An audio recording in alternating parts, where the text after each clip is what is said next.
Chapter 19. Greta. Back in my room the next morning, I curled up on my bed, feeling hollow in a way I'd never experienced before. The ceiling seemed too low, and was coming closer with every intake of breath.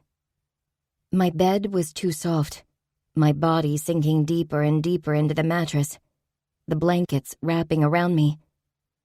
Momo yapped. He and Bear were curled up on the bed right beside me. Bear panted, my nervous energy obviously rubbing off on him. I swallowed. It's okay. I consoled them, but Momo whined. I couldn't make them believe something that wasn't true. They could tell I wasn't okay. Eventually, I could hardly breathe. I wasn't sure why this was happening. I didn't regret the man's death. But somehow, knowing that I was capable of violence like this, I couldn't understand how this was possible. I despised violence more than anything else. I'd always refused to take fight lessons for that very reason. And last night, with one flick of my hand, I'd set a human being on fire without a second thought. Maybe I'd lost more than my heart when I'd given up Amo. Maybe a part of me had been woken by the anguish of his loss that should stay hidden. I squeezed my eyes shut as hard as I could, but my despair and a longing so excruciating it stole my breath took hold of me. I knew what I needed, whom I needed. What was one more sin today? For the first time in my life, I wanted to be consoled by someone outside of my family. I picked up my phone without pausing to think, and called the one person I'd sworn to stay away from. Amo. Amo. The click-click of Cressida typing a message on her phone filled the silence, driving me raging mad. She insisted we have dinner together, even if we'd nothing to talk about. To piss me off, she spent all dinner chatting with her friends, making sure to keep the tone on so I heard her typing. I didn't care that she wasn't talking to me, but the background noise after a fucking stressful day made me want to throw the phone out of the window, followed by Cressida. "What the fuck are we doing here? Why do you insist on this?" I asked when my patience ran thin. She looked up briefly from her phone, as if she'd forgotten I was here. "We're married, Amo. Married people have dinner together. They do things together. And husbands fuck their wives." My mouth curled and I had to hold back a very nasty reply, not fit for someone who was my wife, on paper at least. My father treated Mom like a queen, and I had trouble mustering up every ounce of decency I possessed around my wife. "I have fucked you if I recall correctly." "Maybe a dozen times in a year," she hissed. "And it was angry fucking every single time." "If you're hoping for love-making, then you picked the wrong husband." Cressida's hand around the wine glass tightened. I could tell she wanted to throw it at me. But since she'd seen the fucking abyss in my eyes after I came to her in our wedding night, she knew better than to provoke me, even though I'd never hurt her. She enjoyed the rage fucking, so that didn't count. "You only fuck me when you need an outlet after a messed up night of torture and killing." I didn't deny it. It was the only time I could stand being with her, on nights when I was completely numb from an abundance of violence. You can have angry fucking or no fucking. It's up to you. "I'll go looking for a lover then." I waited for jealousy to flare up, for a spike in my pulse, for something, but I felt absolutely nothing at the thought of Cressida being with another guy. "Be sure to find someone discreet." Her lips parted, her face twisted with fury. "You would let another man fuck me?" "Why not? Because I won't." She threw the glass on the floor, shoved to her feet, and staggered toward me on her high heels. I raised an eyebrow, and she slapped me. The spike in adrenaline that had been vacant before came sudden, and I grabbed her wrist, snarling into her face as I shot to my feet. "Never, never raise your hand against me again. Do you hear me? If you weren't a woman, you wouldn't live to see tomorrow." I released her, and she whirled around, stalking away. I released a slow breath. Almost every of our encounters ended in an argument. Maybe it would be for the best if she found some asshole to fuck some happiness into her. I knew she'd go on a major shopping spree with her friends tomorrow to get over her annoyance with me. My phone rang with a number I couldn't forget. The only number except for my own that I could remember. A number I shouldn't consider answering. I stared at the phone for several heartbeats before I picked up. "Yes," I said. My voice was detached, businesslike, definitely not a mirror of what I was feeling. Because inside of me, an inferno of emotions was raging. Anger, longing, frustration, sadness, too many goddamn emotions. Amo. Greta's voice was soft, small. Fuck. That voice awakened something in me I couldn't rein in. My dead heart seemed to jolt awake, my frustration and bitterness washing away with that one soft word.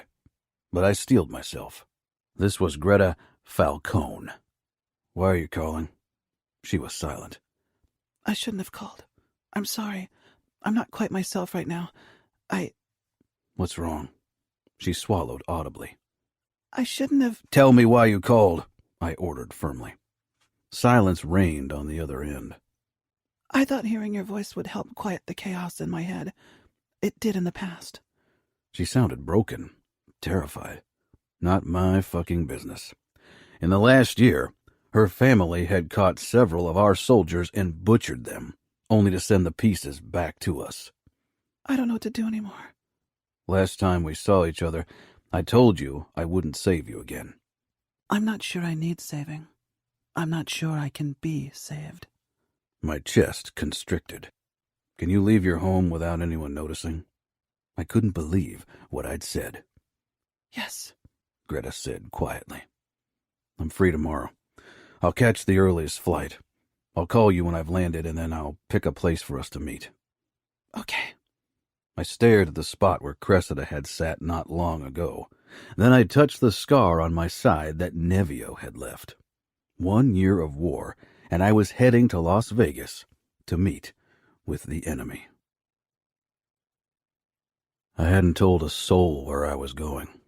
How could I explain this lunacy to my family or Maximus? They'd probably lock me in a basement until I could think straight again. Fuck. It's what I would have done with anyone I cared about if they'd suggested this trip. I had the weekend off unless something major went down, but the last few months had been calm, a Cold War more than anything else. Still, this could be a trap and the next step in our war. But I couldn't believe Greta would be in on this, nor that Ramo would use her like that. Meeting someone in enemy territory in an abandoned hotel complex at the periphery of the Strip was something that had all my instincts screaming, even if I'd picked the decrepit place. But the desire to see Greta again was stronger than my sense of self-preservation. And if this wasn't a trap, and Greta really trusted me enough to meet me on my terms without protection like this, then she was even more lost than me. I went in through the staff entrance at the back, and the rusty steel door creaked when I shoved it open, with my shoulder because I held guns in both of my hands and a flashlight wedged between my teeth. I hadn't wanted to risk taking the Famiglia jet, nor renting another private jet. So I had bought guns on the dark net and picked them up on the drive from the airport in a hiding place in a dumpster. I inched my head forward and peered into what must have been part of the laundry facilities of the place once. It was quiet inside except for my calm breathing. I stepped in and slowly crossed the laundry, then a corridor, and the kitchen before I made my way up a staircase. Again I cautiously opened the door to the lobby with my elbow, which had also been the casino of the hotel. Most of the slot machines had been removed, and the carpet was missing in many places. It was dark inside, apart from the glow of my flashlight and another flashlight which laid on the floor in the center of the lobby. I froze. Greta, in a ballet outfit, danced in the beam of her flashlight, to a music only she could hear. I swallowed hard, despite the flashlight in my mouth, and slowly approached her. But it was a different kind of dance than the ones I'd seen before. It was desperate and forlorn. My shoe caught on something, kicking it forward with a clatter. Greta's eyes fluttered open, and she stopped moving, her arms slowly sinking to her side as she locked gazes with me. I put one gun into the holster in my chest and lowered my other gun a few inches when I stopped in front of Greta. I took the flashlight out of my mouth and put it on the ground with its beam cast up so we could see each other. Greta hadn't moved yet. She looked lost and small. Something haunted lay in her eyes. I realized that everything I'd sworn myself, everything I'd done this last year, didn't matter when I looked into her eyes. I wasn't sure you'd come, she murmured. Her voice was raw. I smiled bitterly. I shouldn't have come. This could be a trap. We're alone. I shook my head and moved even closer until I towered over her. You know, many might think it's a bad idea to be alone with your enemy. Are you my enemy? You are a Falcone, and I'm a Vitiello. Our families are at war. She blinked up at me. Then why are you here? I shrugged, my voice low when I spoke. I could be here to kidnap you, to hurt you in different ways, to kill you. And? Are you here to hurt me? My heart clenched. I cupped her head with one hand, bringing our faces closer. Us being here is a bad idea. You being so trusting in me is the worst idea. She shivered, even though I found it almost unbearably hot in here. I needed you. Her lashes fluttered, and she closed her eyes against a horror only she could see. I know it was wrong to call you. I don't know why I did it, but I couldn't think of what else to do. I just knew I needed to see you. I've never felt so lost before, so little like myself. What happened? I asked quietly. Greta wrapped her arms around her middle, looking down, and slowly she sank down, slipping away from my touch. She peered up at me expectantly, and I sank down next to her and put my gun down on the ground beside my leg. She stared into the light beam and slowly sunk into herself, her cheeks hollowing as she gnawed on her lower lip. Then she turned those eyes on me, and as I had a year ago, I fell hard. With one look, she sucked me in, and I was unable to stop it. You won't see me the same way once I tell you. I doubted anything could change how I saw Greta. I had tried to hate her. I hated her brother effortlessly, and with such force and immediate passion that I'd hoped I could find a flicker of hatred for her as well. When that hadn't worked, I'd tried to forget her. And today, I was here. It's really bad. Really, really bad. The anguish in her voice made me reach out to her and brush my thumb across her cheek. My wedding ring caught the light, and I lowered my hand. What were we doing here? I killed a man 2 days ago. That wasn't what I'd expected. She was a Falcone, so these words wouldn't have made a major impact a year ago, before I'd met Greta. Talked to her, seen the abundance of kindness in her eyes, and even now, she exuded kindness. I couldn't imagine Greta becoming violent without a very good reason. She certainly didn't do it for the fun of it, like her brother, and even I did on occasion. She leaned her head back until she stared up at the ceiling, that the beam of the flashlight couldn't reach anymore, and without thinking, I scooted over so I was right beside her. He burned alive. Then Nevio killed him.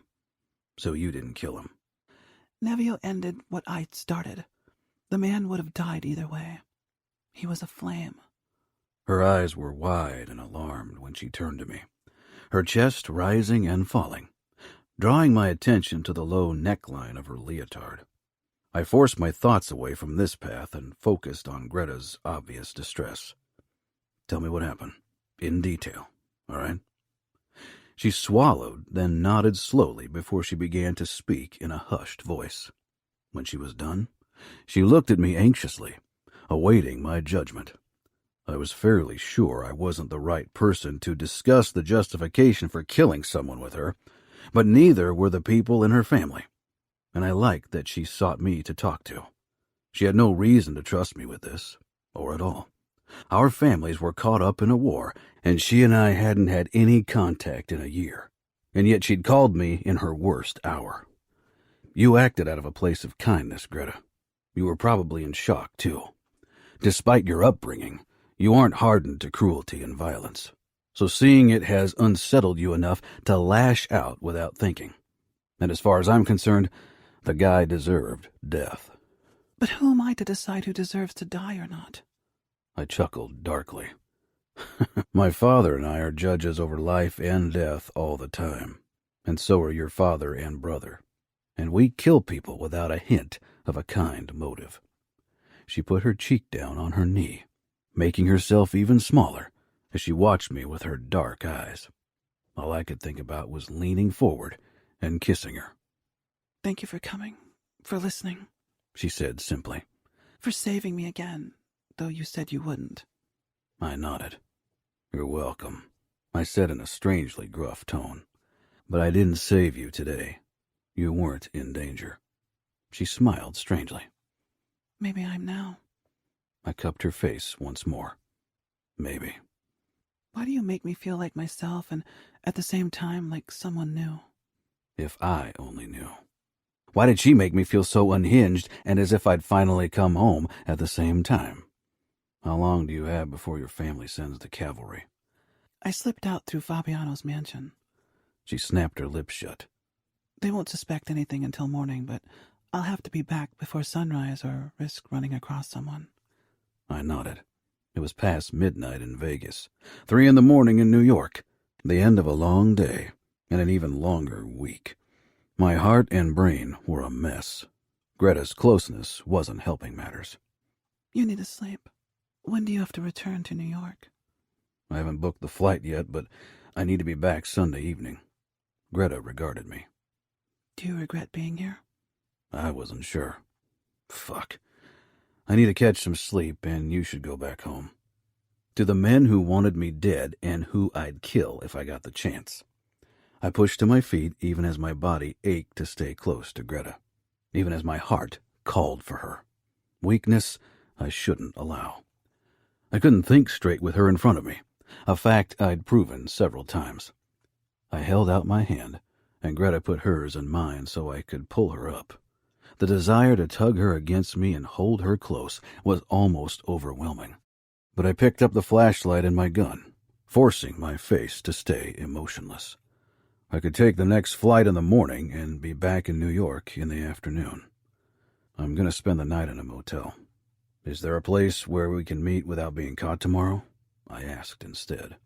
A hesitant smile pulled at her lips. I have an animal sanctuary north of Las Vegas. I can give you the coordinates. And you are alone there? I couldn't believe Greta was ever alone somewhere. My father would never allow Mom or Marcella to go anywhere without one of us or a bodyguard. It's a high-security area, but I can let you in. I'll be there tomorrow. Send me everything I need. I took a step back. Then I looked around. How will you get home? The same way I came here. By bike. I shook my head. I can't let you ride by yourself at night. Greta took a step back as well. I can take care of myself. I can blend in. And this is my city. I know what corners to avoid. I couldn't imagine Greta could blend in. She stood out like a beacon. You can't bring me home, Amo. I'll be fine. She picked up a black hoodie and put it on. It was too big on her and reached her knees. It must have been Nevio's. She pulled the hoodie over her head. It was an absurd sight. The big black hoodie and Greta's graceful legs and her ballet tights and her ballet flats peeking out. And if someone stops me, I'll tell them my name. Falcone. Falcone. A fucking Falcone. She nodded at me, looking uncertain. Until tomorrow? I need the coordinates. Greta ran over to me. Though it was so graceful, it looked like dancing. She pulled a Sharpie from her pocket. Do you have paper? I turned my arm and held out my wrist. She wrote down a row of numbers, her tongue wedged between her lips. I'll be there around 3 p.m. You can come over any time after so I can let you in. She peered up at me, her hair covered with the hoodie. I didn't think. I bent down and pressed a soft kiss to her mouth. She exhaled when I pulled back, and just like that, she breathed more life into me. We walked out of the hotel side by side, not talking, not touching. Greta picked up her bike, which leaned against the wall of the hotel, and I got into my rental car. Then I watched her ride away on her bike. I started the engine and followed her for a while until we got too close to the Falcone mansion. I did a U-turn and headed for the motel I'd booked with a fake name. Tomorrow I'd see Greta again. Tomorrow. Chapter 20. Amo. I got up around noon. I hadn't fallen asleep until 7 in the morning. Maximus had texted me to ask if I wanted to go out for drinks. We hadn't spent an evening together since the war and his bond with my cousin Sarah. I told him I needed to be alone for a bit. He sent me a thumbs up. Everything okay? Things had been rough for him. Maybe he wanted to have distraction. He gave me another thumbs up. He'd rip me a new one if he found out why I'd lied to him. I got some breakfast at the vending machine, a cap on my head to hide my identity. My height and size still stood out, but luckily this motel had horrible reviews, for very good reason, and had plenty of vacancies. Around 2 p.m., I couldn't wait any longer and departed. With the current traffic, the ride to the coordinates would take about 45 minutes, but I had every intention of checking out the area before I entered the premises. I trusted Greta, but still my instincts told me to be cautious on Camorra territory. I'd been driving for a while, away from the city, when a high fence, a bit like you could find around a military base or a detention camp, rose up to my right. I passed the pebbled road leading straight toward it and tried to get a good look at it from a few other angles. The aerial was huge, with several buildings from what I could see. I parked a good distance away to avoid being caught on surveillance cameras and pretended I was taking a piss. I would have liked to walk closer, but that would have looked suspicious. I shook my head. This was a horrible idea in a row of many bad ideas. I knew it, but at the same time, the pull to Greta was so strong that I threw caution in the wind. I got back into my car and did a U-turn back toward the pebbled road leading up to a gate. I rolled down the window, making sure I kept my head in the car, though my cap would have probably hidden my face, and pressed a speaker button. Static sounded. Then, Yes? hearing Greta's voice, even distorted by speakers, made my heart speed up. It's me. A buzzer sounded and the gates slid open, but that didn't bring me inside the premises yet. There was a second gate, so my car was now trapped between the closing gate behind me and the one rising up before me. I grabbed my semi-automatic from the passenger seat. I glanced around for a sign of an ambush, but then the second gate glided open as well. I set the car in motion and followed the pebbled road past paddocks and stables with horses, donkeys, cows, and even the occasional pig, sheep, and goat. The pasture land spread to both sides of the road. This kind of ranch wasn't what you expected so close to the city of sin, but Ramo was a resourceful man. Finally, a white farmhouse came into view, and behind it, smaller cottages. A porch lined the entire front, complete with a swing. I stopped the car but didn't get out right away. The curtains moved, and briefly a face peeked out, then disappeared. My gun in hand, I cautiously got out of the car, checking my surroundings. It was quiet except for the occasional bird song and cicada. It took my eyes a moment to get used to the bright sunshine. The front door opened, and Greta stood in the doorway, dressed in a white spaghetti-strap crop top, flowy white skirt, and cowboy boots. Her hair was down, framing her beautiful face. I swallowed and slowly approached the porch, my fingers still holding onto the gun.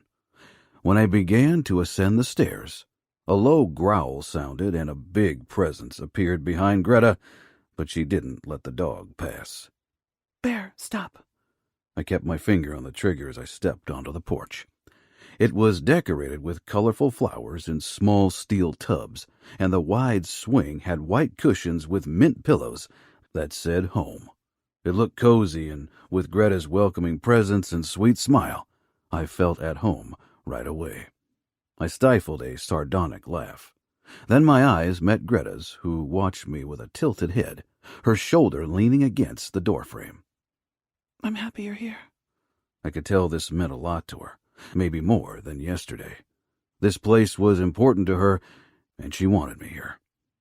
Come in, she said gently and walked into the house, followed by Bear. I followed her into a high-ceilinged living room with wooden beams and a huge stone kitchen island. A pot stood on the stove, and a spicy smell wafted over to me. I made chili for us. I wasn't sure if you would get the chance to grab food somewhere. I watched her as she opened the lid and smiled hopefully at me. Slowly she put the lid down on a wooden cutting board, her expression becoming more restrained. I don't know how to act around you. Be yourself. No need to act. I strolled over to her. Bear sat on her other side, never taking his eyes off me. I met his eyes, because I was sick of him staking his claim.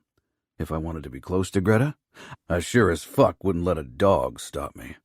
His teeth flashed, but I didn't avert my eyes and took another step closer. He stood, but didn't attack.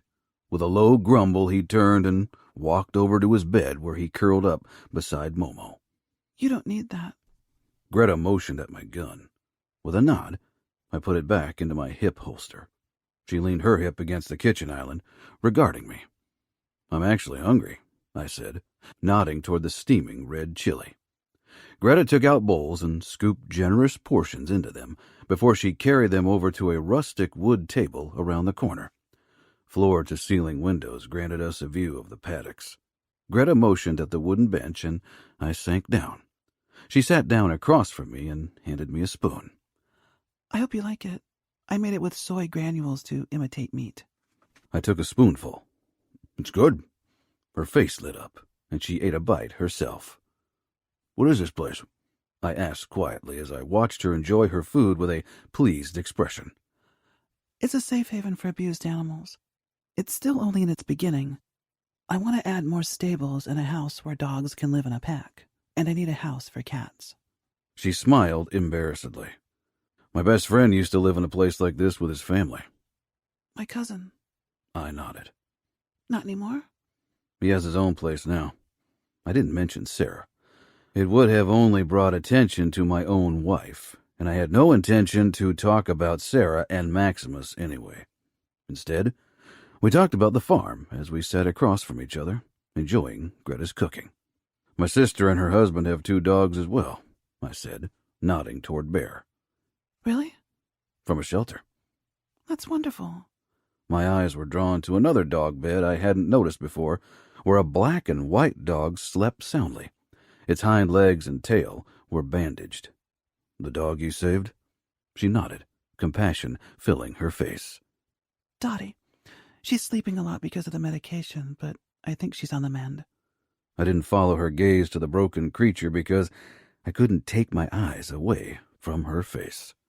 Sitting like that with a woman and talking felt foreign, but at the same time right in a profound way I couldn't quite figure out, and I knew it wouldn't ever be like this with any other woman, especially not Cressida.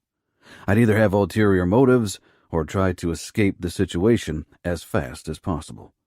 With Greta, I was content just being close to her and hearing her take on things, which was so unique, positive and inherently kind that it felt even more foreign than our situation in itself. That didn't mean that I wouldn't have liked to kiss her, to touch her, to do so many things to her. But right now, I was content. I couldn't remember the last time I'd just been content, without my mind running 100 miles an hour thinking about all the problems ahead. This moment here was what my parents shared. It was what I'd never hoped to have. And now, with Greta, for a fleeting moment, I experienced it. But this couldn't last. Anger at myself rose up like a flash flood. I put the spoon down. I'm not here to chat and eat. Greta jumped at the sudden change in my tone. She put her own spoon down. Why are you here, then? Fuck if I knew why. Greta, our families are at war. It doesn't have to be that way. I smiled bitterly. Your brother and cousins kidnapped my aunt and cousin. Isa still has nightmares. Greta lowered her gaze, her lips thinning. I know it was wrong, but you attacked us first. Kiara had a concussion. It was a mistake, I admitted. I wasn't sure why I said it. Only Dad knew what I thought of our failed ambush. Greta looked up in surprise. Thank you for saying this. I didn't think you would. I know men like you have trouble admitting to faults. You're welcome, I said in a strangely gruff tone. I stretched out my hand on the table, my palm upward, and Greta put her hand in mine without hesitation. I closed my fingers. How could this feel so fucking perfect when it was betrayal in so many ways? She swallowed thickly. Do you want me to show you around? I wanted many things, but not that. Greta's eyes darted down to my lips as if she could read my thoughts on my face.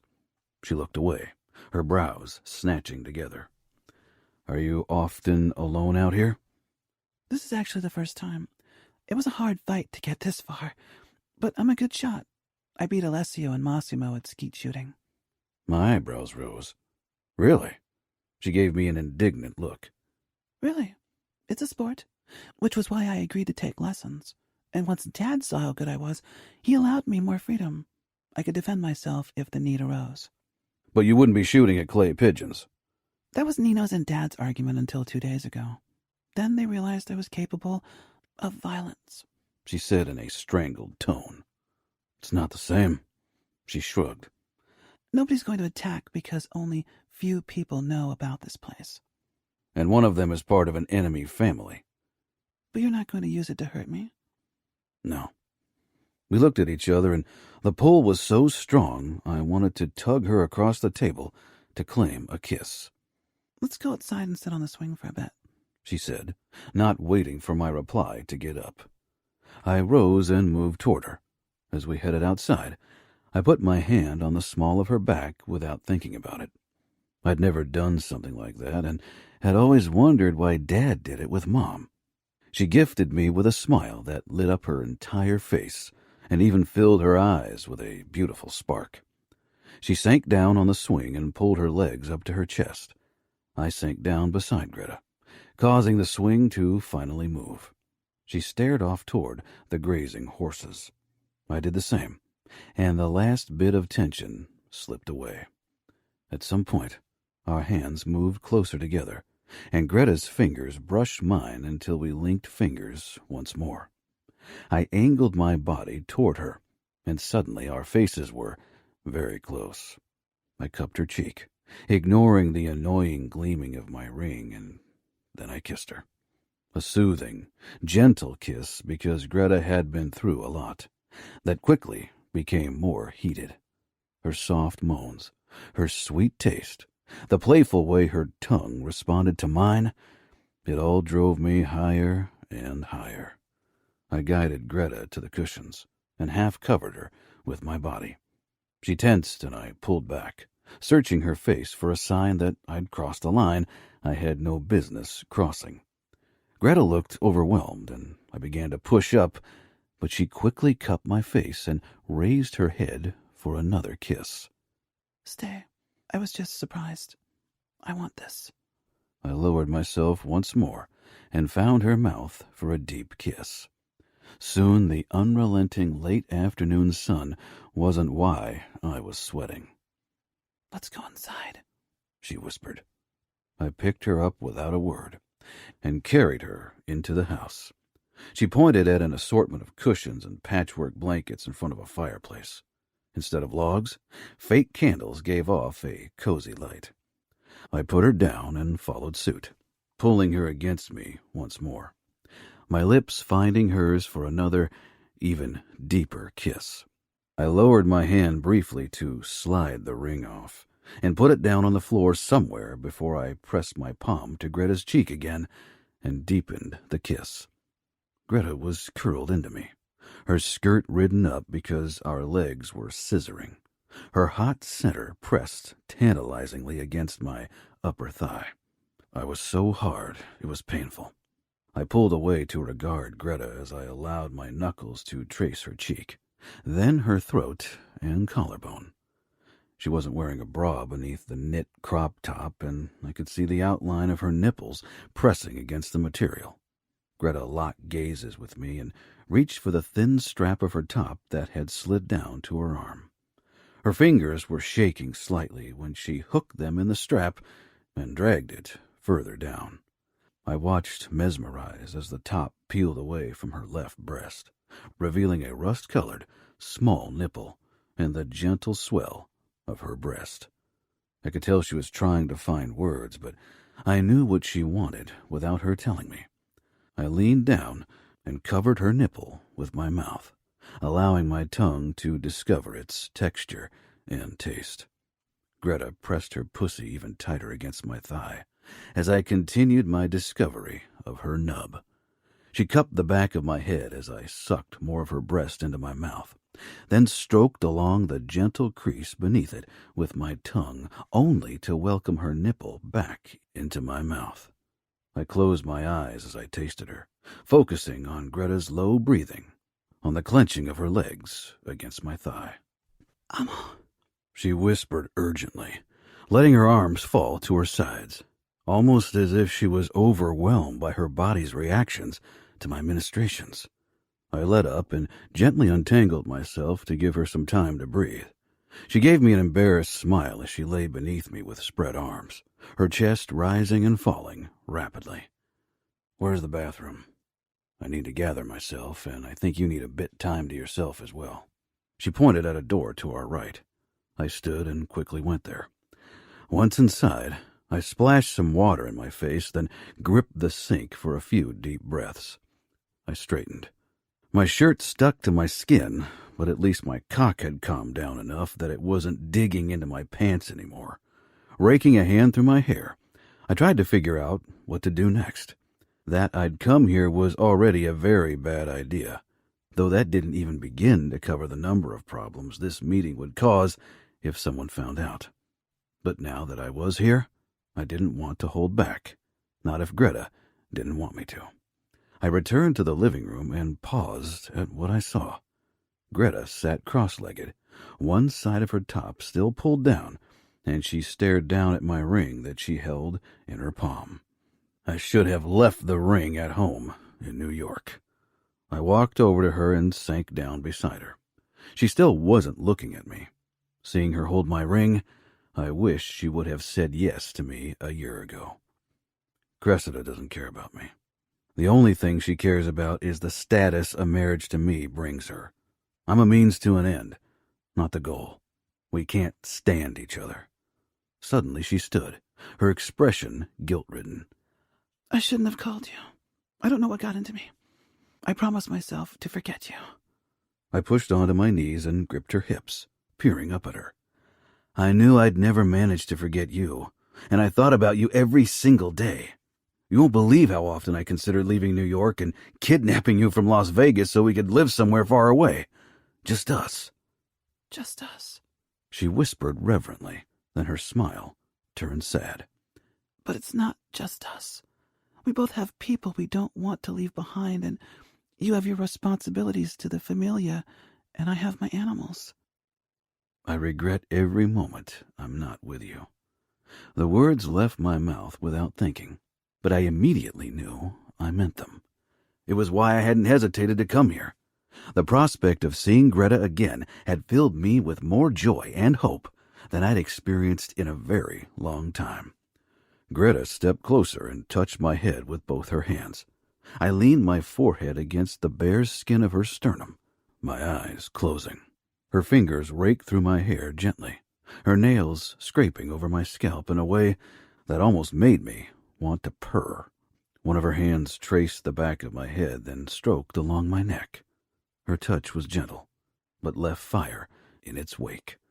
My face slid lower, and I let out a low breath against her belly, and Greta's body under me twitched. I brought my palms up from her hips to her naked waist, feeling her goosebumps as I slid my head even lower until my rough cheek rested against the silky skin of her belly, and it felt like paradise. Her vanilla scent enveloped me. I opened my eyes and peered at Greta's skin right before me. After a while of her stroking my neck and my thumbs stroking her waist, a warm, heady scent wafted into my nose. At first, I was sure my mind was playing tricks on me. I drew in an even deeper breath. My head tilted further down, and the note hit me again, even stronger. I released a harsh breath, causing Greta to suck in her belly in a soft exhale. "Your breath against my skin," she whispered, then trailed off. I lifted my head, searching her eyes. They were trusting and warm. "It feels good." I pressed my head against her belly once more, desire flooding my veins. I took her words as encouragement and pressed a feather-soft kiss to her belly button. "I've never felt this way, Amo," Greta admitted. I had a feeling I knew what she meant, and it was like fuel for my desire. Aroused? Her fingers on my neck tightened, and a new ripple of goosebumps overcame her body. I held her gaze, needing to see her face when she replied.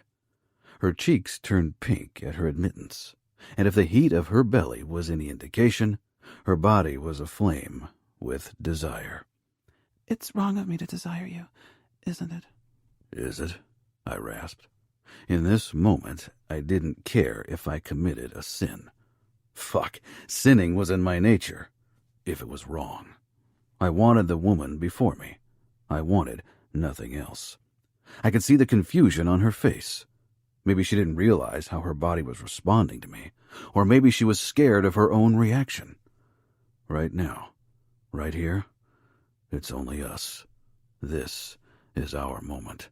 Pretend the world ends tomorrow. Greta opened her mouth, her expression argumentative. Pretend, I murmured, licking along the waistband of her skirt. Greta's fingers against my neck flexed. "If tonight was my last night, I'd want to spend it with you," Greta said. I wrapped my arms around her hips and buried my face against her lower belly, my lips practically at level with her pussy.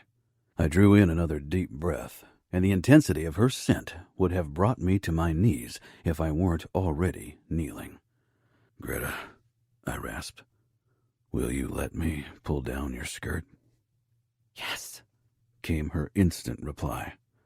I moved my head back a few inches before I hooked my fingers in her waistband and tugged it down. It slid over her slightly curved hips, down her slim legs, leaving her in white lace hipster panties and her crop top. I drank her in, the small gap between her thighs that accentuated her mound even more. I could see soft curls pressing against the lace of her hipster panties, and the lace against her pussy was soaked, so it stuck to her lips and was wedged in her slit. It was such a beautiful sight. I swallowed thickly. Closing my eyes, I breathed her in. She was so lovely and so wet, I was nearing insanity. When I opened my eyes, Greta was watching me with worry. I gave her a smile. Can I pull down your panties as well? "Yes, please." Please. Fucking please.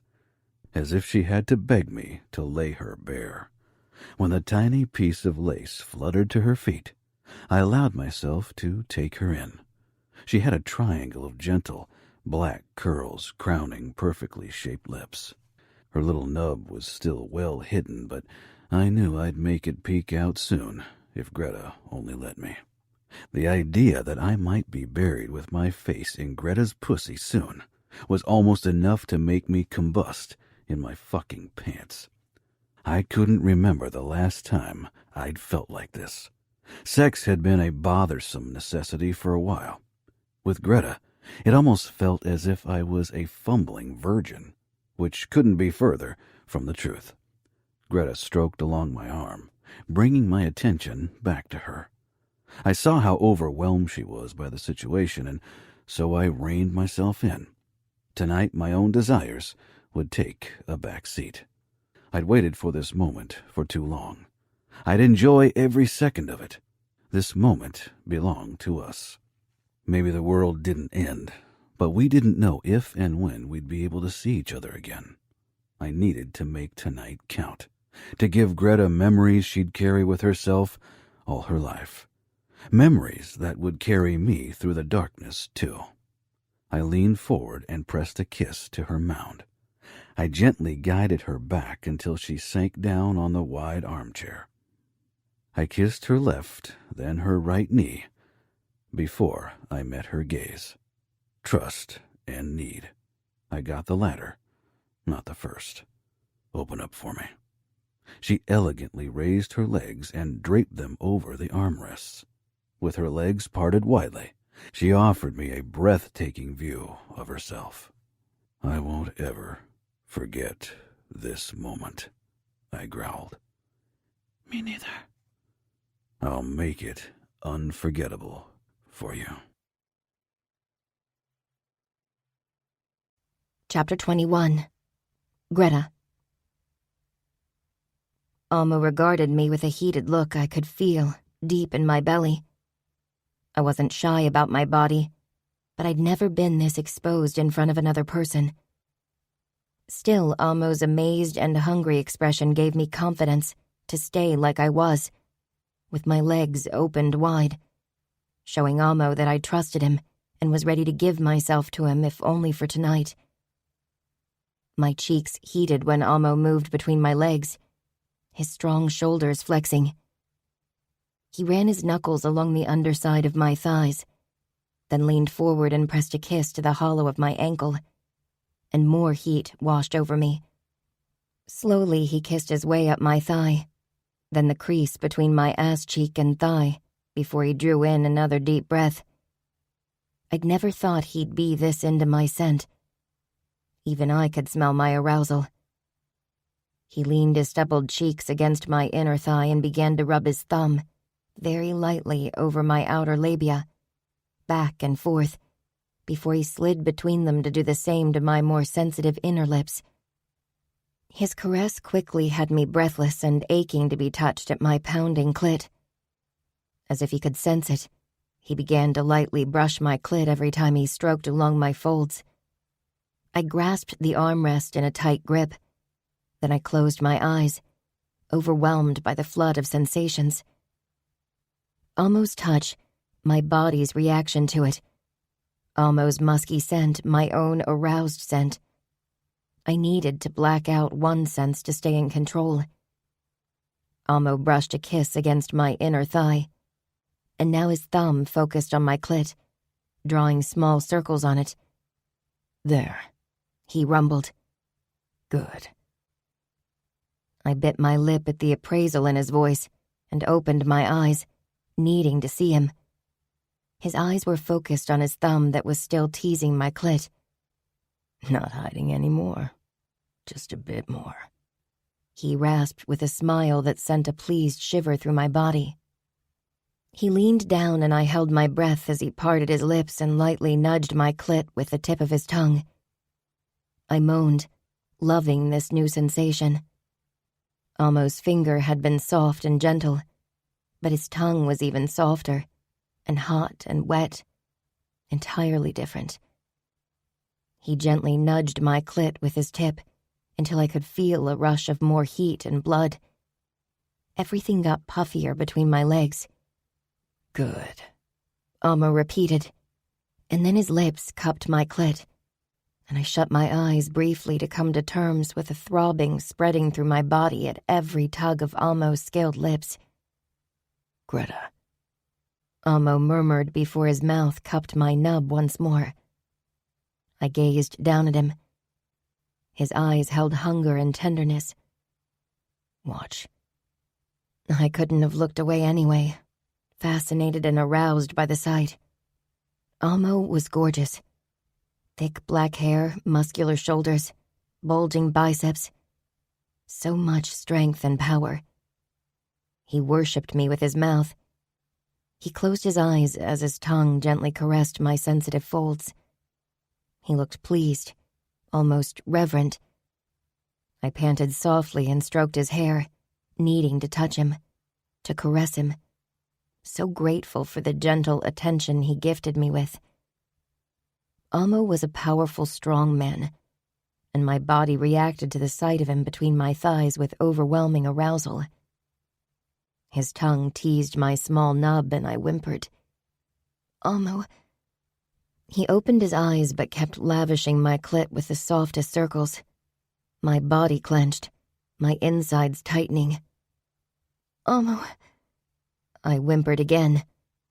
"I think I'm going to—" I whimpered again, overwhelmed as his mouth guided me higher. "I know, Greta," he rasped. I wondered how he knew, but I couldn't voice the question. He dipped lower to my opening and groaned, his eyelashes fluttering as he focused his attention there. The sensation wasn't as blinding. It was a more sensual, a deeper feeling. I rolled my hips almost desperately. "I want this to last forever," I whispered, because this felt so wondrous, not only because my body was aflame, but because of the look on Amo's face, as if he honestly enjoyed it, as if he couldn't imagine a better place than between my thighs. Amo pulled back, and I almost wept. "I'm going to eat you as often as you want. No need to hold back. Come for me." "Okay," I breathed. He watched me as his tongue found my nub again. He fluttered gently over it, and my mouth fell open. My eyes widened from the intensity of the sensation, from the look in Amo's eyes. Possessive and pleased and tender. I didn't look away as I gasped and whimpered, my body clenching. Amo wanted to see me. He deserved to see how he made me feel, how wonderful his ministrations were. I cried out his name, and he smiled against me as he kept up the gentle attention. But he slowed. "Amo." Greta shuddered, half-lidded eyes full of gratefulness and wonder on me. I dragged my tongue down, needing to taste the proof of her arousal. She was wet and soft, and so fucking beautiful. I stroked my tongue along her opening, licking up her juices. She shuddered with a soft moan. Keeping my eyes on her, I dipped my tongue into her once more, teasing her with only the tip. My fingers stroked through the patch of dark hair to her swollen clit. Carefully, I swiped my thumb over the pink nub, spreading her wetness. Greta's eyes widened, and she jerked. I pulled away a couple of inches and rasped against her swollen flesh. "Too much?" Greta hesitated, biting her lower lip. I kept circling her clit gently, then leaned up and closed my lips around it. I suckled lightly, and Greta let out another soft moan. "Did you like that?" "Yes," she whispered. I suckled and caressed her softly for several minutes, pulling back whenever she came close to release and licking up her arousal. Greta was completely relaxed, and her moans rang out low and breathless. Giving her pleasure like that was the best experience I could imagine. She was allowing me to do this, completely letting loose. She didn't hide her arousal from me, and when she arched up with a cry as I suckled that little nub between my lips, her toes pointed as if she was about to dance ballet, I drank the sight in. Her hips bucked, and her pussy spasmed deliciously against my mouth. Eventually the tension slid away, and she sat up with a sated smile, stroking my hair, and I smiled hungrily up at her as I lapped up every trace of her release. She watched me with fascination and gratefulness. I pulled back and pecked her clit before I cupped her face and pulled her in for a deep kiss. When I drew back, she licked her lips with a small frown, tasting herself. Her cheeks were flushed, her eyes almost feverish. This had to be a lot for her to take in. I want to do the same for you, she whispered. I pushed a bit higher, bracing myself on the remaining armrest, and kissed her again. A phone rang, tearing us out of our own world, and Greta gave me an apologetic smile. I leaned back so Greta could reach the phone that rested on a small side table beside the armchair. Nevio, she said. Video call. I stood and stepped back, trying to rearrange my cock, but it was too hard. Greta only quickly pushed her strap back on her shoulder before she took the call. I assumed if she took too much time to answer his call, he'd suspect something was wrong and come here to protect her. With the camera directed at her flushed face, she spoke up. Hey, Nevio. Your call is early. We're heading out early this evening. Just hearing his voice, the hairs on my neck rose, and my business mind jumped into action. Where were they heading? Could I ambush them? You look sick. You're all sweaty. Greta gave a small laugh, and outside of the camera's view, she lowered her legs from the armrest, but it gave me a kick imagining how Nevio would completely lose his mind if he knew what was going on here. I'm fine. It's just really hot in here, and I had to carry Dottie outside to pee. So you're fine? I know you said you wanted to be alone to process what happened, but I can come over with Massimo and Alessio, and we can have fun together. Nothing we can do out here is something you consider fun. Touché. But I'd do it for you. I couldn't believe how gentle his voice could be. Was this really the same violent, crazy madman I knew? But I suppose my voice changed too when I talked to Greta. What was it about this girl that made violent creatures, animals and humans alike, become docile? Greta yawned. Already tired? I smirked. 2 orgasms must have exhausted her. It was only 7:30 after all. I didn't sleep well these last 2 nights. Then go to bed and stop thinking about the asshole. He's on me, I told you, Nevio said. And tomorrow you come back home. Your animals can do without you. Greta shook her head with a small smile. I'll be back the day after when Jill's going to be back to feed the animals. That horse shouldn't have gone on a trip in the first place. Greta's face flashed with disapproval. She's trying to reconcile with her father before he dies. And don't call her that. She is a whore. She worked in our whorehouse for 2 decades before you made her your zookeeper. Nevio. Yeah, I'll have to head out now. Be careful. I almost choked on a laugh. They finally hung up. Greta really looked tired. She pushed to her feet, still naked from the waist down. She bit her lip shyly, obviously unsure what to do now. You do look tired, I said with a small smile. She came over slowly and stopped right in front of me. But I said I'd take care of you. I wanted nothing more, but her eyelids were drooping, and I couldn't imagine her being into it after having talked to Nevio. Let's get some sleep, and maybe we have some time tomorrow.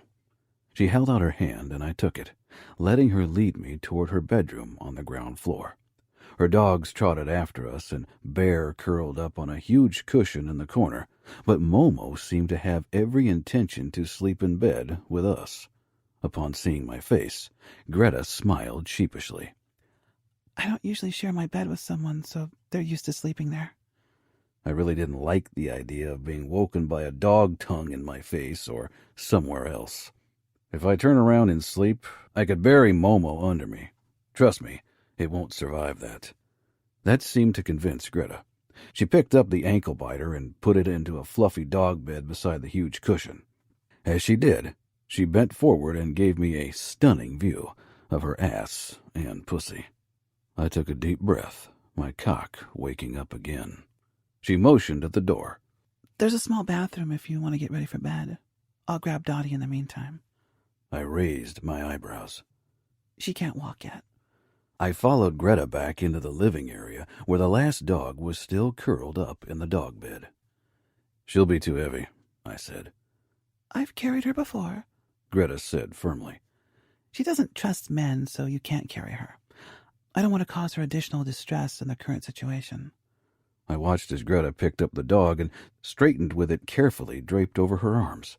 The dog hung trustfully in her grip, and I watched as she carried it outside for a pee before she picked it up again and carried it into the bedroom where she put it down on another big cushion.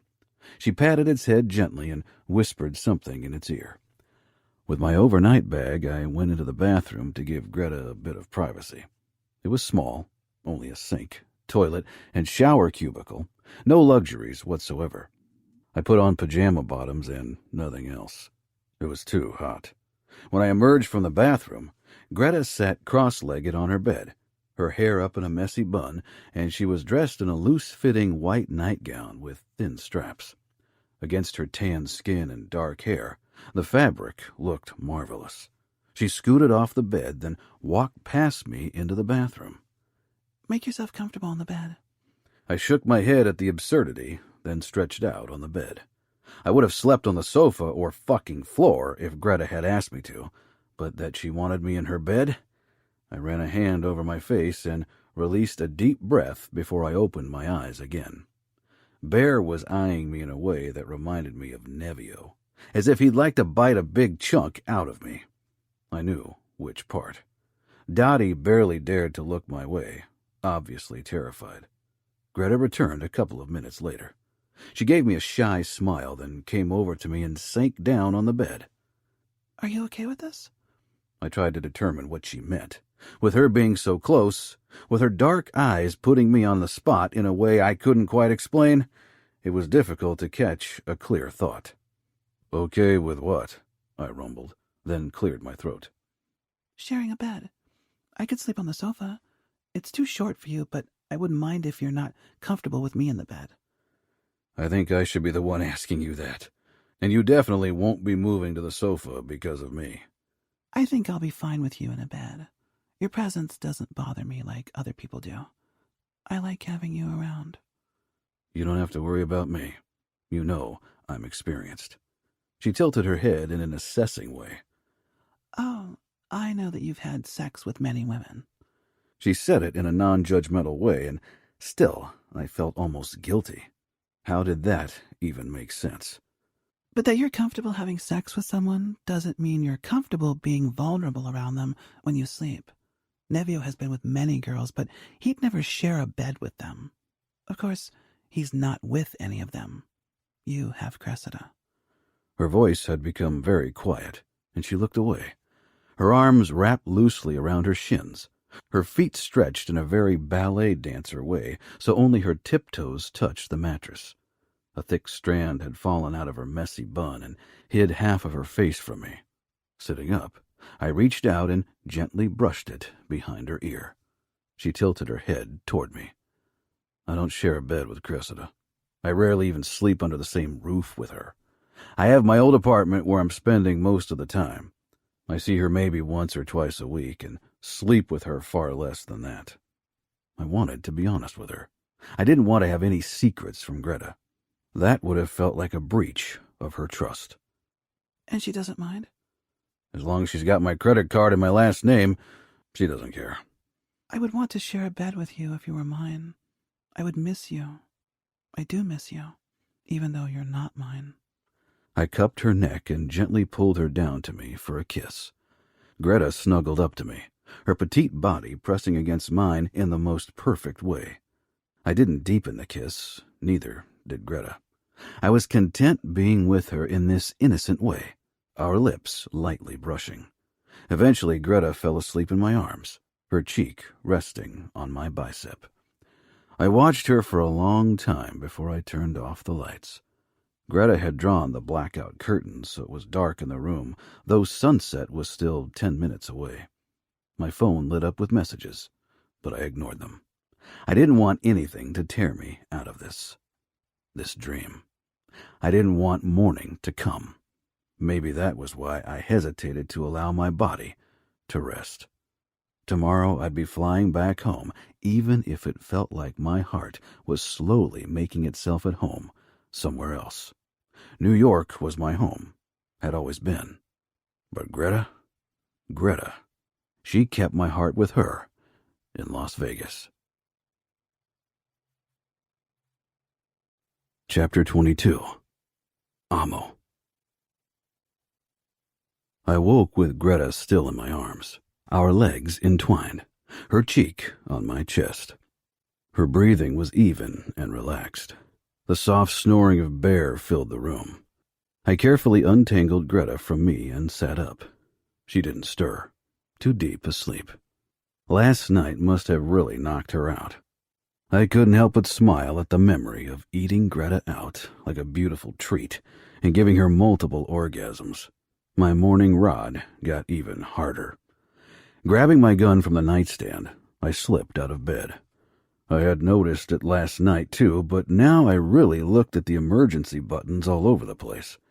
One behind the bedside table, one next to the bathroom door. I had a feeling that there would be a door to a panic room somewhere in this room as well. I strolled toward the wardrobe and opened it. Inside I found an automatic steel door in the floor. Good. I had been surprised when Greta had invited me here, but I'd never doubted that even out here she'd be protected. The fence and the 2 gates had been top-notch security, too. Not to mention that the Falcone mansion was probably only a 5 to 10 minutes helicopter ride away. In the bathroom, I put my gun down on the washstand before I slipped into the shower. It took up an entire wall, so even I had enough room to shower in there. A sound caught my attention, and I opened the shower to reach for my gun when Greta appeared in the doorway. I turned off the water and got out of the shower. Greta handed me a fluffy towel before she leaned in the doorway with a look of curiosity on her face as I began to dry myself off. "Good morning," I said roughly. "Morning," she whispered. When my body was dry, I stayed where I was, giving her the time to figure out whatever it was she needed to figure out. She approached me slowly, scanning me from head to toe once more, but her gaze caught on my cock. "I've never seen a man like this." It took me a moment to know what she meant, and then my cock filled with even more blood than it already had under her scrutiny. She stopped right before me. She peered up at me. "Can I touch you?" I stifled a laugh. Did she really have to ask? I was burning up to be touched by her. All of my fantasies had revolved around that, and around worshipping every inch of her gorgeous body. "You can do whatever you want," I said roughly. "I want to touch you." I nodded because there was nothing I wanted more. She pressed her palms flat against my chest, then slowly moved them lower, mapping my abs before she halted, and her gaze darted up to my chest. She moved her palms higher once more and brushed my nipples with her fingertips. Fuck. My cock filled with more blood, as a wave of desire zapped through my body. "I've always wondered if men like to be touched at their nipples, if it's a sensual place for them." I never thought it was for me. I rasped as Greta kept stroking my chest. "I suppose most men focus on their penis. I can't speak for all women, but my nipples are a very sensual zone. I feel it everywhere if you touch me there." I'd take extra care of her lovely nubs later. She bit her lip. "I'm talking too much when I'm nervous." "You're fine," I said, "and you don't need to be nervous." I wasn't sure if Greta heard what I'd said, because she was focused on my cock once more. She trailed her hands down my stomach, her fingers following the trail of dark hair going down to my erection. She began to trace the vein pumping blood into my cock from the base to the tip. I swallowed a moan, not wanting to interrupt Greta's intense focus. Her fingers circled my tip, then stroked along the bottom of it, up to the point where a drop of pure lust had gathered. She picked it up with the pad of her index finger before she brought it to her mouth and tasted it. "Greta," I groaned. It cost me every ounce of restraint not to pull her against me, ravage her mouth, and then make her mine. Mine. Mine. Fuck it. She ignored me and trailed her fingers down to my balls, cupping them. She began to massage them gently, then peered up at me. "Do you like that?" "I do." My voice was raw and grumbly. Greta nodded, brows puckering as if she was making a mental note. She got down on her knees, but our height difference was too big. I leaned back against the washstand and got in a wide stance until my cock was at eye level with Greta. I wasn't sure what she was going to do, and my brain was too frazzled to think too much anyway. With Greta, you could never be sure. Maybe she was just going to stare at my cock and really take it in. But I hoped she'd discover me with her lips. Greta fondled my balls again and brought her face closer to my cock. To my confusion, she tilted her head to the side, and then her tongue darted out and joined her fingers on my balls before she parted her mouth and sucked part of my ball into her mouth, while her nimble fingers played with the other. "Fuck," I gritted out, my balls jerking. I squeezed my cock hard and warning once. Still shell-shocked over Greta's move, and so fucking turned on.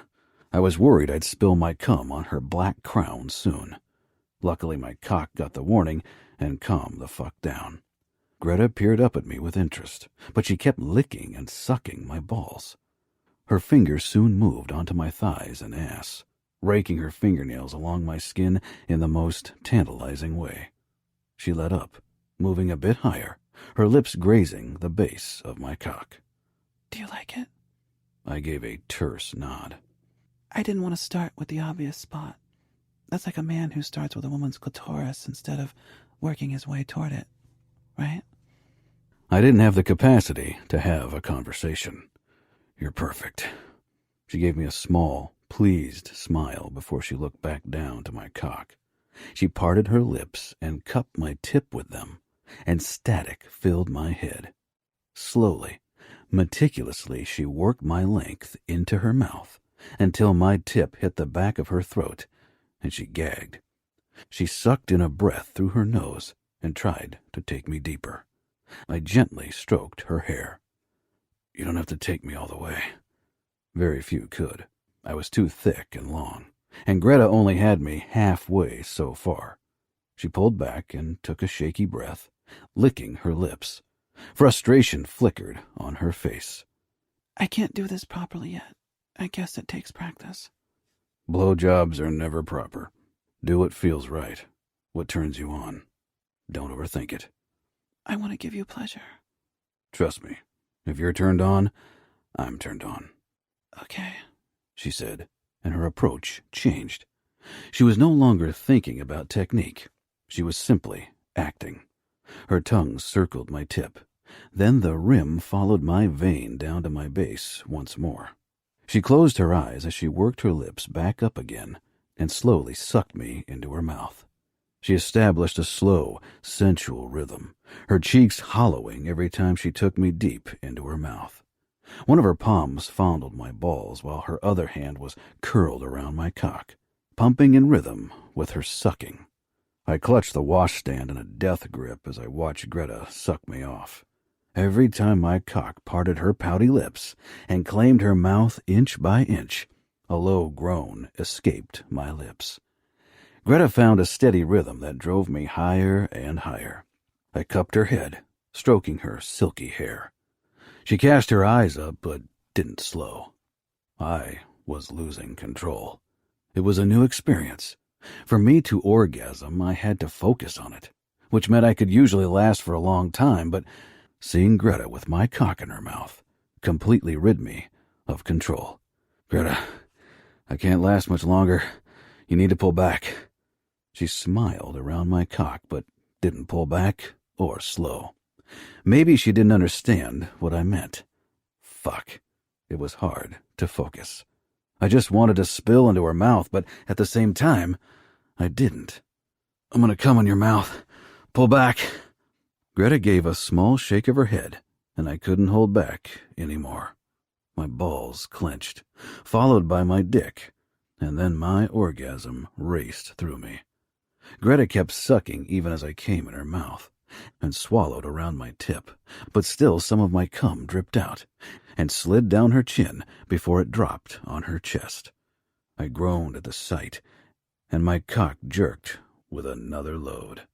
Greta tried to swallow it too, but more of it dripped out and onto her chest, then slithered below her neckline. Even when my cock had stopped twitching, she circled my tip with her tongue until I couldn't take it any more. She was so beautiful when she sucked my cock.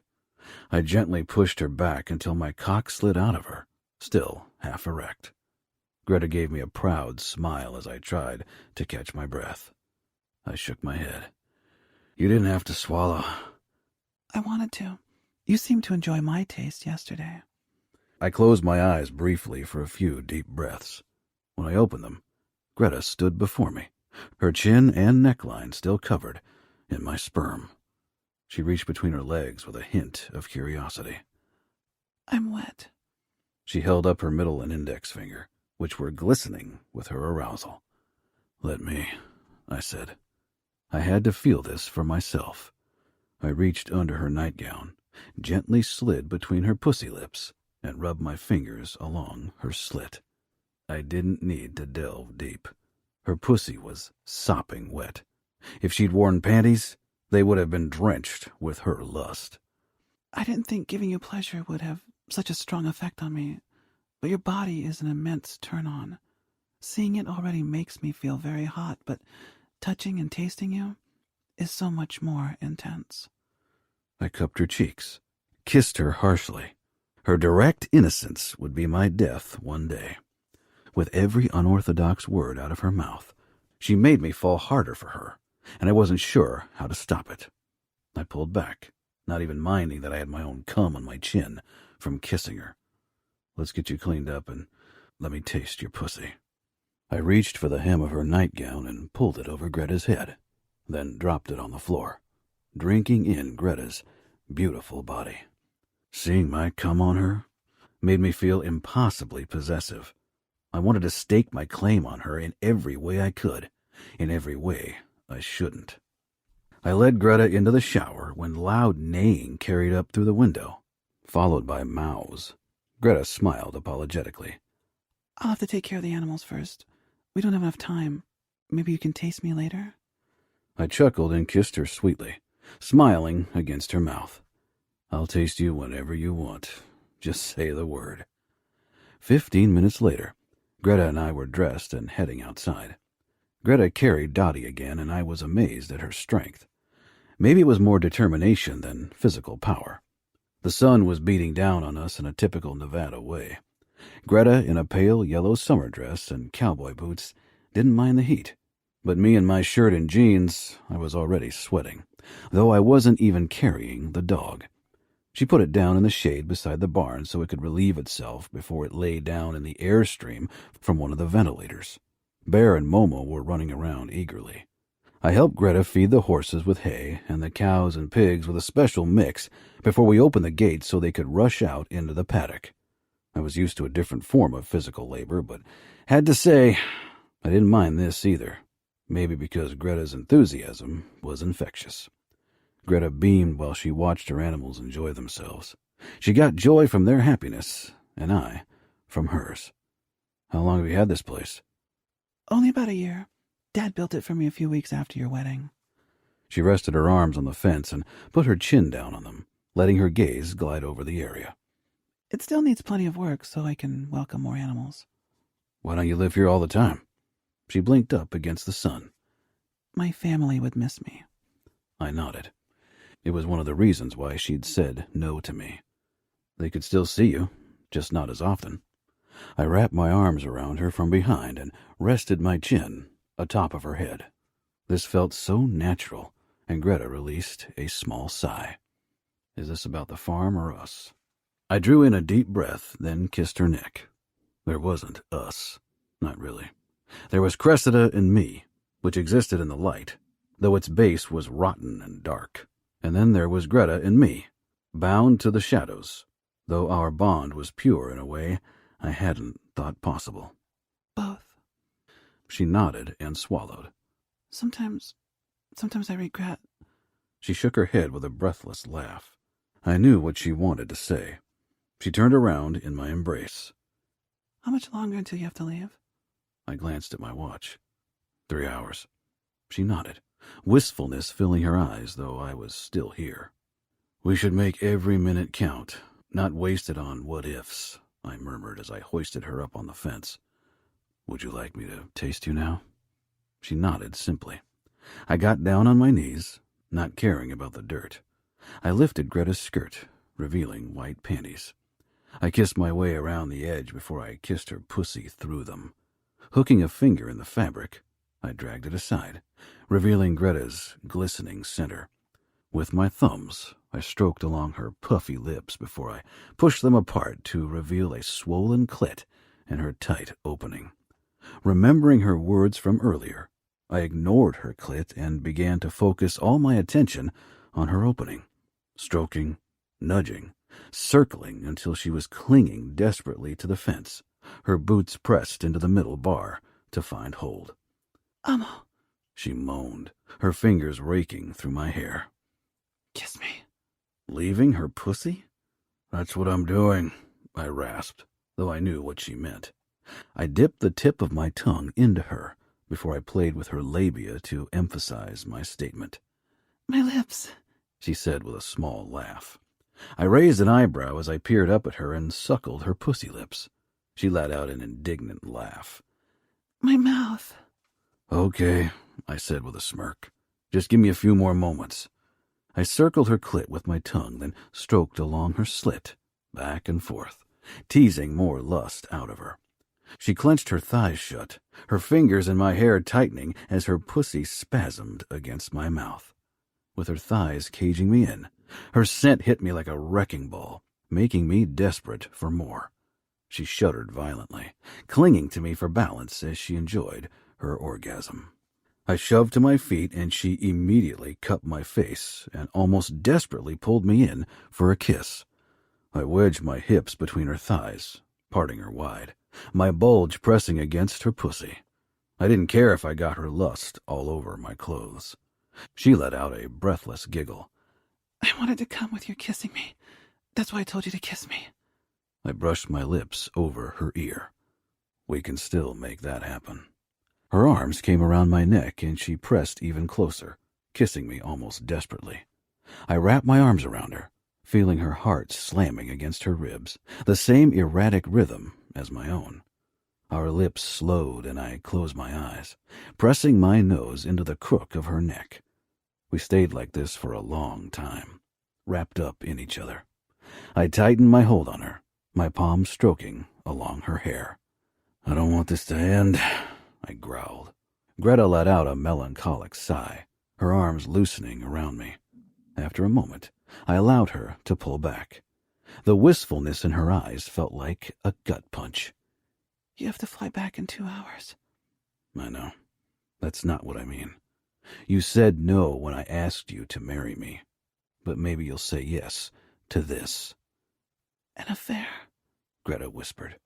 I stroked her cheekbone, then her lips. Not an affair. This is more. Fuck. I don't know what it is. It's what's left of what could have been. I don't care as long as I can keep seeing you, talking to you, kissing you.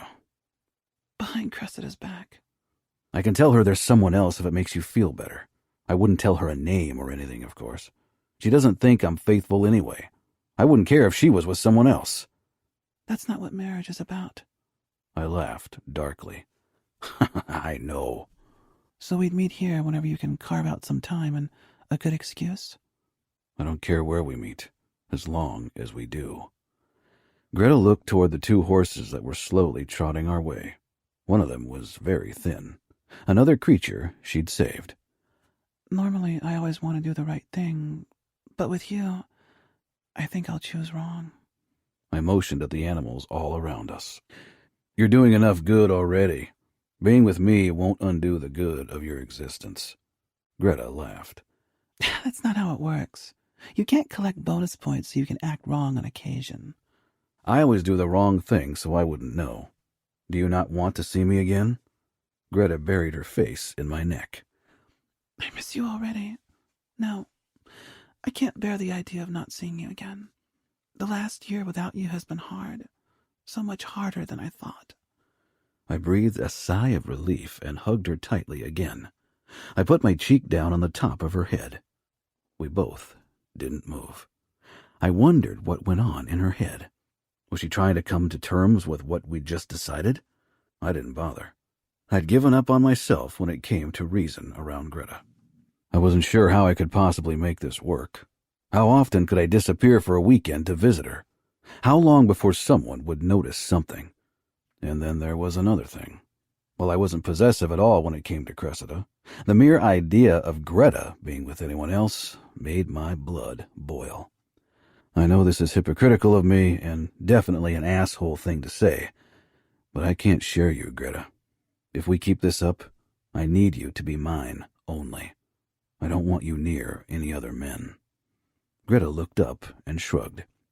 It seems like a one-sided deal. Definitely a bit hypocritical, yes.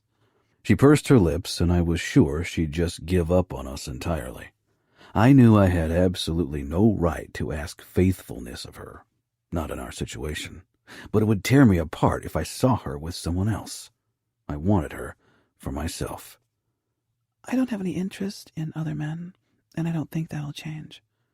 To be honest, I'd probably kill anyone who dares to touch you. I was being deadly serious, and she needed to understand just how obsessed I was with her. That's something Nevio would say and do. I hated being compared to him, but in this case, Greta had a point. I would turn into a raging madman if another man touched her. Then you know how serious it is. Greta kissed me. I won't be with someone else. With our faces still close together, she whispered, But I don't want you to be with anyone either. She closed her eyes with an ironic smile.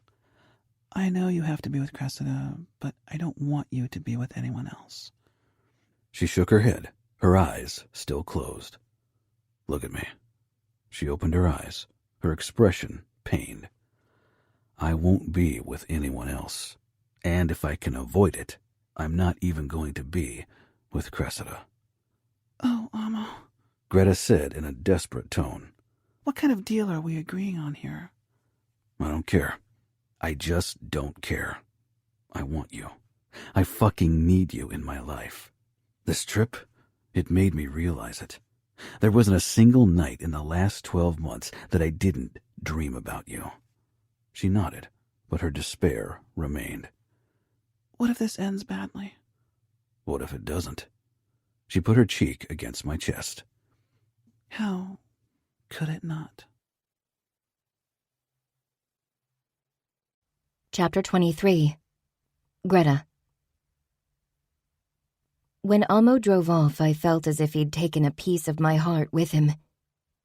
I held on to a column of the porch, petting Bear's head, who was pressed up to my leg, as if he wanted to steady me. Momo sat on the last step, his nose twitching as he smelled the air. I sighed and turned away from the driveway.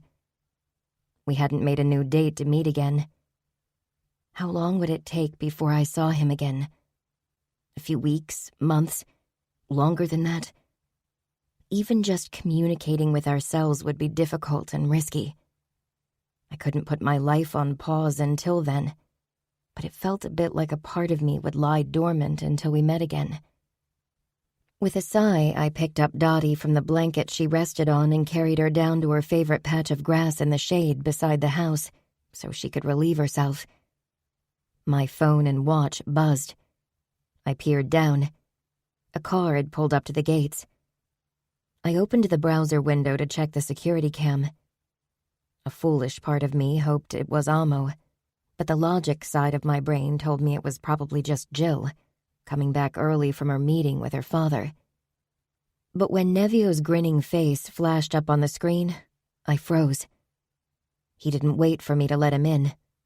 He had the code to overrule every security lock, just like my father and uncle's. The car pulled out of view of the camera. Soon the eerie red glow of the headlights of Nevio's all-black pimped Dodge Ram came into view.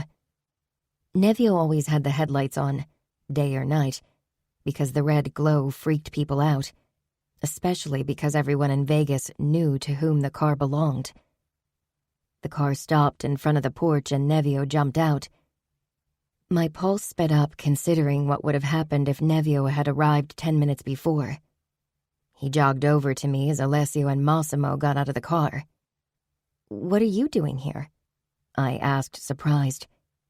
Bear growled when Nevio lifted me off the ground. "We're picking you up." I gripped his shoulders, getting dizzy from him spinning me around.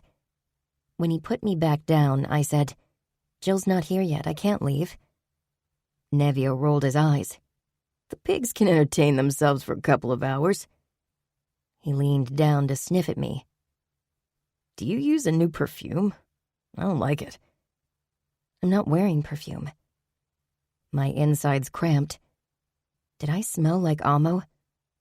Alessio regarded me closely while Massimo sank down on a step and lit up a cigarette.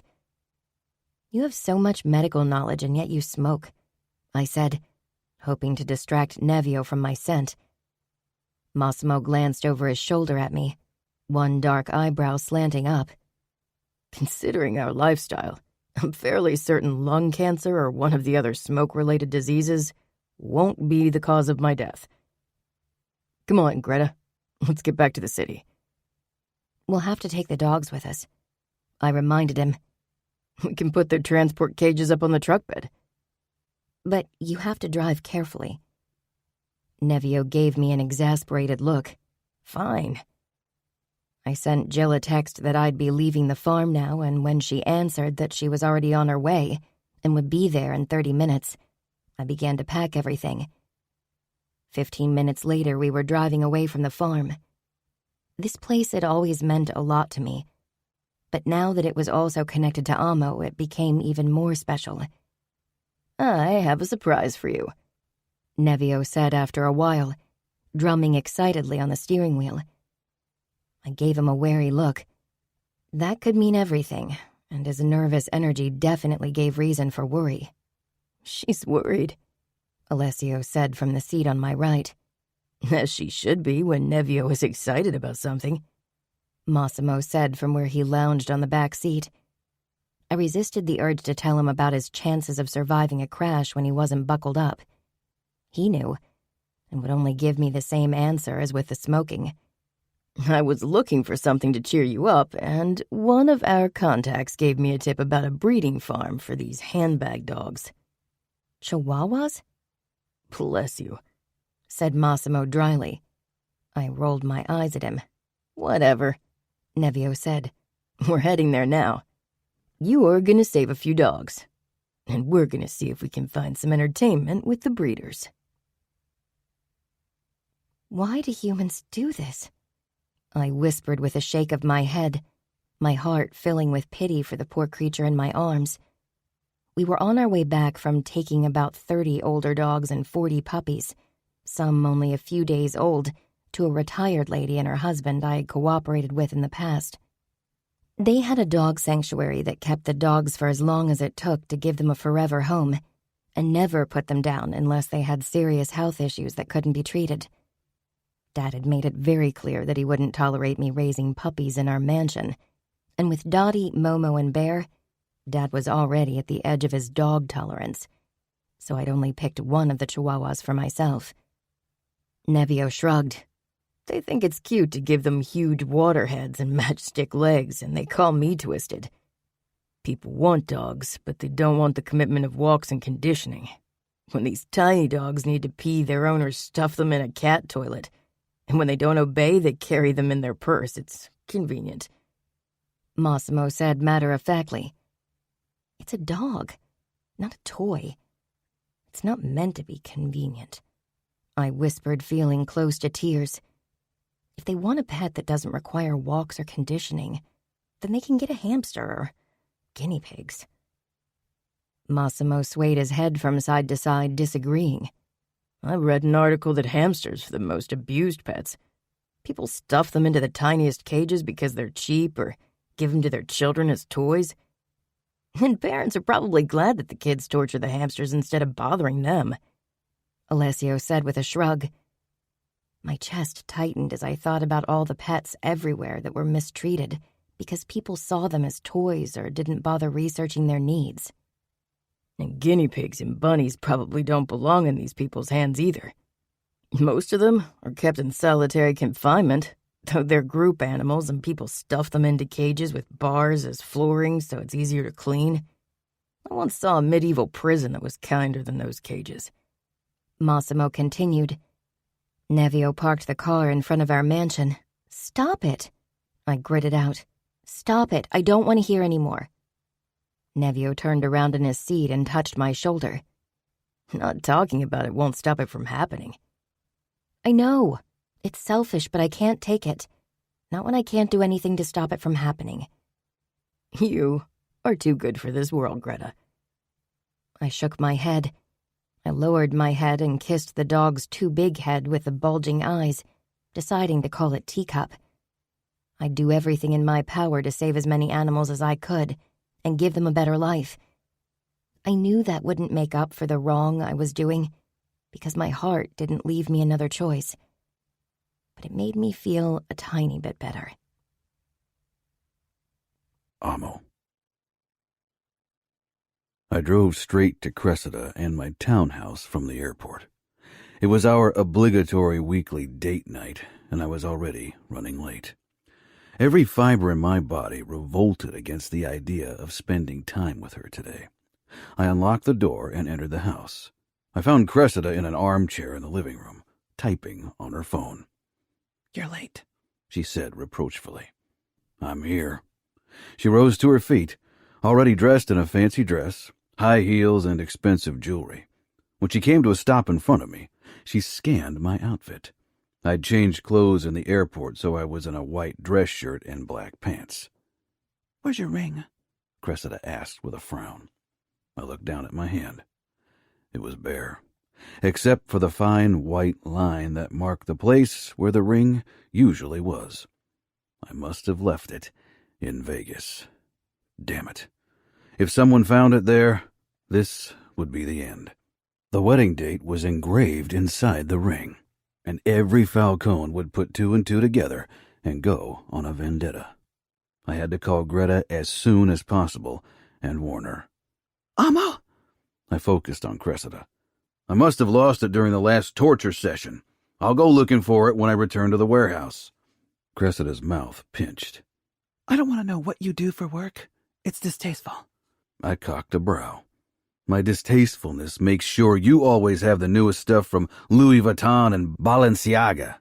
Cressida didn't want to be reminded of my darkness. She wanted to pretend. Our whole marriage was pretend. "I hope you don't think I'll have sex with you when you're not even wearing your ring." "I'm not here for sex," I said matter-of-factly. "I'm here for our weekly play-pretend date night so people think we actually share some kind of bond." Anger flared up in her eyes. I wasn't sure why this made her angry. It was the fucking truth. We both knew it. She stepped closer and pressed her palm to my crotch. "You don't want sex?" I grasped her wrist. "Let go." She laughed as if this was some kind of game. I shoved her hand away. The idea of being intimate with her appalled me. Not because Cressida wasn't an attractive woman. She was, from a solely physical viewpoint. But I didn't desire her. And now that I'd been intimate with Greta, I wouldn't touch another woman. Fuck. I almost laughed at the irony. "What man doesn't want to have sex?" "I want sex, but not with you." She smiled harshly. "Then go to your whores. I don't care. I have everything I desire." I gritted my teeth. Rage bubbled right under the surface. But Cressida was a woman and my wife, so I used every ounce of self-control I possessed and reined it in. "So where are we going for dinner tonight? I hope you made a reservation at this new 3-Michelin-star place in the Mandarin Oriental. It's impossible to get a table if you don't book at least 6 weeks in advance, and then the slots fill within a minute. I told my friends you could get a table there whenever you want." "Of course," I said. "We have a table from 8 to 10. "They actually dared to squeeze us into a time slot? And you let them?" I had actually asked for a slot. They would probably have given me the table for the entire night, even if that meant canceling 3 bookings of other people that night. But the idea of spending more than 2 hours with Cressida, especially in public, when we had to pretend we had something to say to each other, was absolutely unbearable. I have work to do tonight. 2 hours is enough for 6 courses. She didn't say anything, but her expression made it clear that she was very unhappy. "Are you ready to go?" I asked. It was 7:45, and I wanted to get this over with. Cressida gave me a challenging smile. "You know what? I don't feel this outfit anymore. I'll go change." I'm sure they won't mind if we arrive late. Then they can just give us the table for the rest of the evening. We're leaving now, I said in a low voice. She met my gaze, then lowered her eyes quickly and gave a shrug before she stalked past me toward the door. Outside, she held out her hand, and I took it even if my body revolted against it as I led her to my car, opened the door for her, and then took my place behind the steering wheel. Every second in Cressida's company felt like my personal version of hell. I felt this even more now that I'd spent the night with Greta. My fucking wish for heaven. When I drove through the gates of Greta's animal sanctuary 3 weeks later, I felt as if I had hibernated and was slowly waking up. I'd been busy with work and only seen Cressida one more time in private after our very stiff date night, and one time at dinner with her parents, which had been an even worse experience than being alone with my wife. My mother had been picking up that something was different and had tried to question me during our weekly family dinner. And Marcella, she was a bloodhound on a trail. She knew too much. It was a good thing that Maximus was wrapped up in his own problems, or he would probably have joined forces with my sister to figure out what was going on. I pulled up in front of the farmhouse. Greta was already waiting on the porch, leaning against a pillar. The lamp above her head cast an almost angelic glow on her face. It was already nearing midnight and pitch black around us, apart from the distant eerie backlight of the city. This Friday had been busy with a meeting with the Corsicans, so I hadn't been able to catch an earlier flight. I threw open the car door and prowled over to her. She wore a white satin nightgown with her obligatory cowboy boots and a too big checkered shirt thrown hazardously over her shoulders. She looked perfect. I took all 3 steps onto the porch at once and lifted her off the ground before I claimed her lips for a desperate kiss. Bear jumped back with a low growl, but I didn't give a fuck. For a heartbeat, Greta tensed before she melted in my embrace. Fuck. How could anything feel this perfect? It didn't make sense. I held on to her for a little longer, my nose in her hair. I missed you. What a weak thing to say, but this woman, I just couldn't stop thinking about her. I missed you too, she whispered against my throat before she pressed a gentle kiss to the spot. I let her down to her feet and regarded her face. What is it? She touched her cheek curiously. Nothing, I said roughly. Let me grab my bag. I jogged over to the car and grabbed the backpack with everything I needed for the 2 nights. Greta held out her hand, and I grabbed it, letting her lead me inside her house, where she kicked off the boots before we headed toward the kitchen, where she'd set up food. I made sandwiches and a salad because I thought you might be hungry.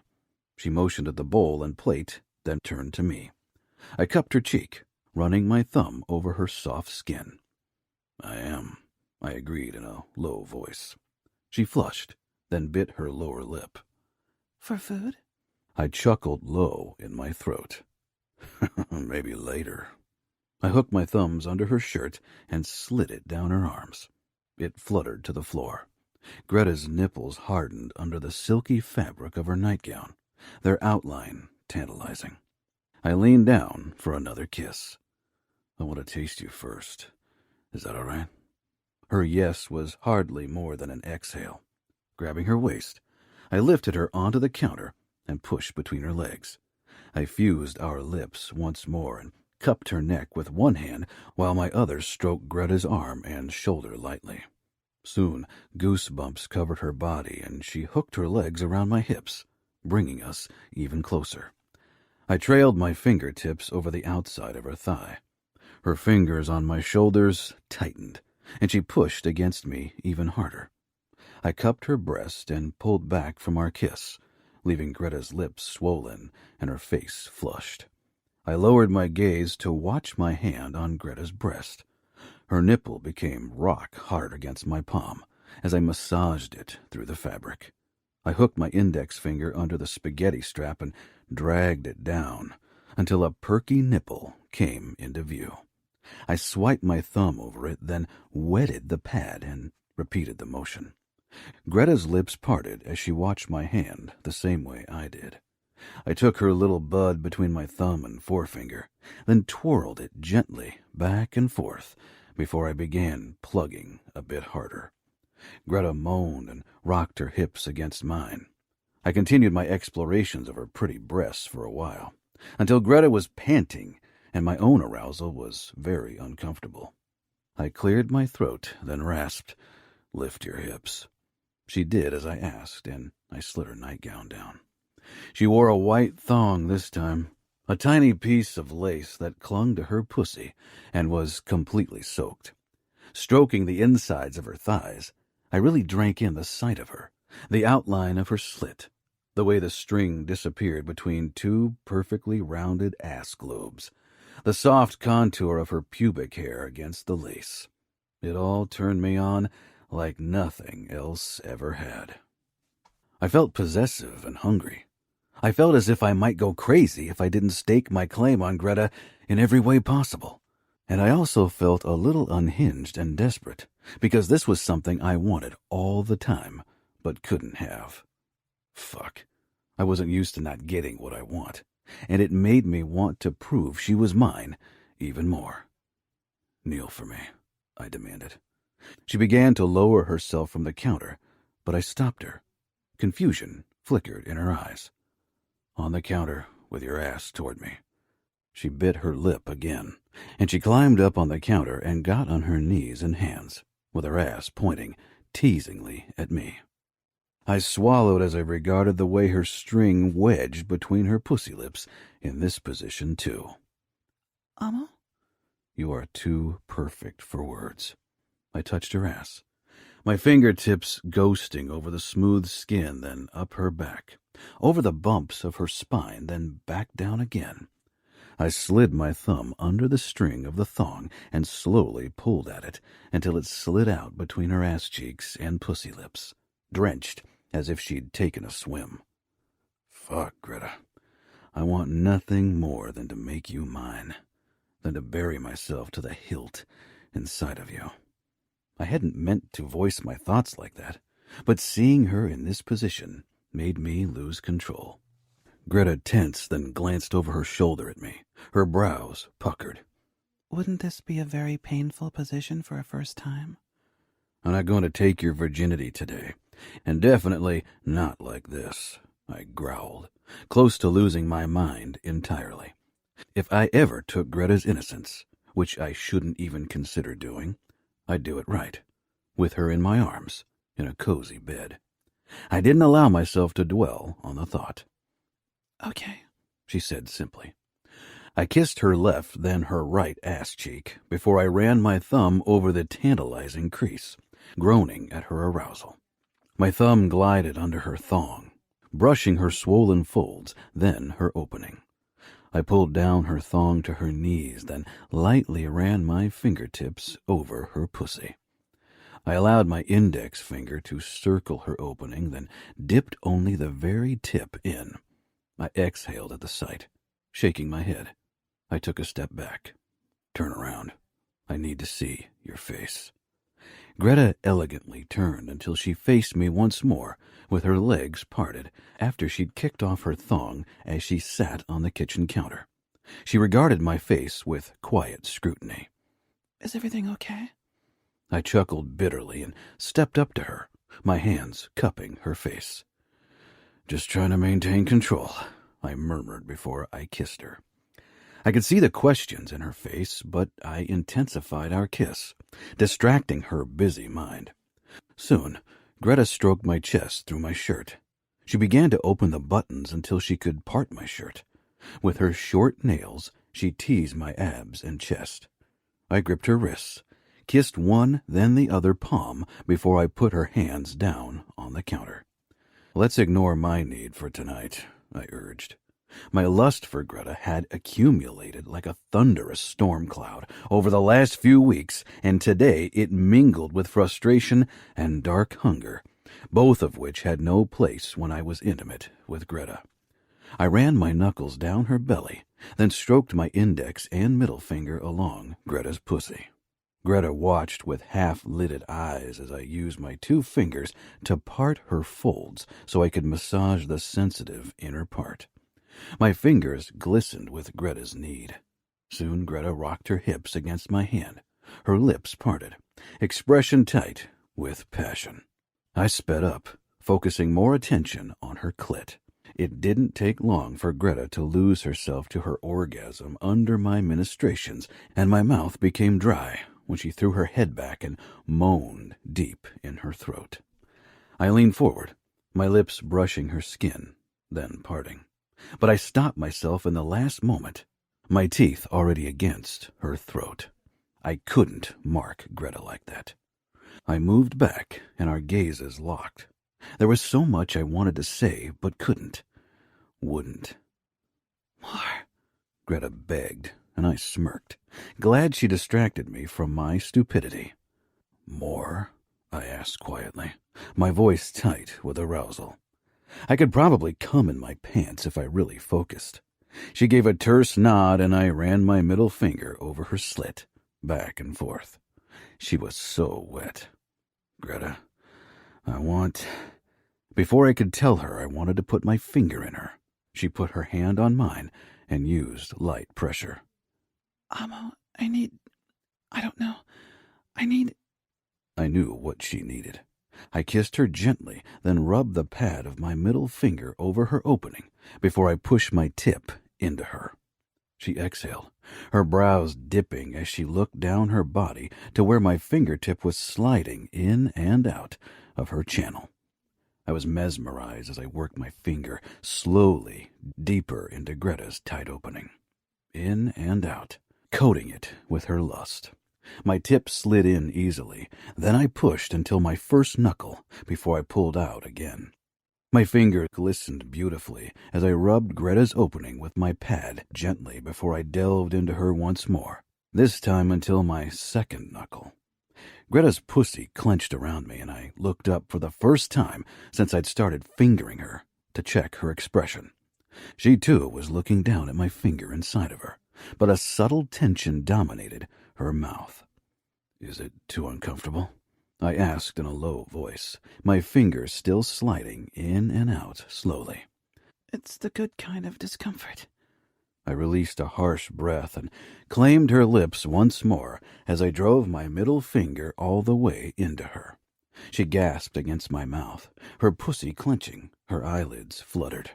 I curled my finger, my thumb pressing against her clit, and the tension left her body with a strong shudder and a loud moan as she came around me. My balls jerked. I hadn't expected her to come this quickly, and it was like fuel for my already burning desire for her. She kissed me desperately, her hips rocking as I kept fingering her through her orgasm. Her arousal dripped down my finger and palm.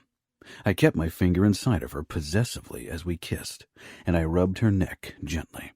Greta's cheeks were rosy, and her eyes filled with a longing I understood too well. "Now you," she said firmly. I didn't argue as she opened my fly and pushed down my pants and underwear. My cock sprang free, my tip coated with pre-cum. "Do you want me to—" "Use your hands," I gritted out. I was teetering on the edge of control. If I fucked Greta's mouth today, I'd probably lose my mind and fuck her pussy too, or spill my cum the second her lips touched my cock because I was so fucking horny. Chapter 24. Greta. I curled my fingers around the base of Amo's erection, or as far as they would go. He was very long and thick, making me wonder how he'd fit inside of me. His fingers were long and thick for fingers, too, which wasn't a surprise considering his tall frame. But his erection was on another level. I knew it would fit somehow. It was physically meant to fit, at least in general. My thoughts quieted at the first low moan from Amo's lips. I loved the sound. I stroked up and down his silky length, brushing my thumb over the tip.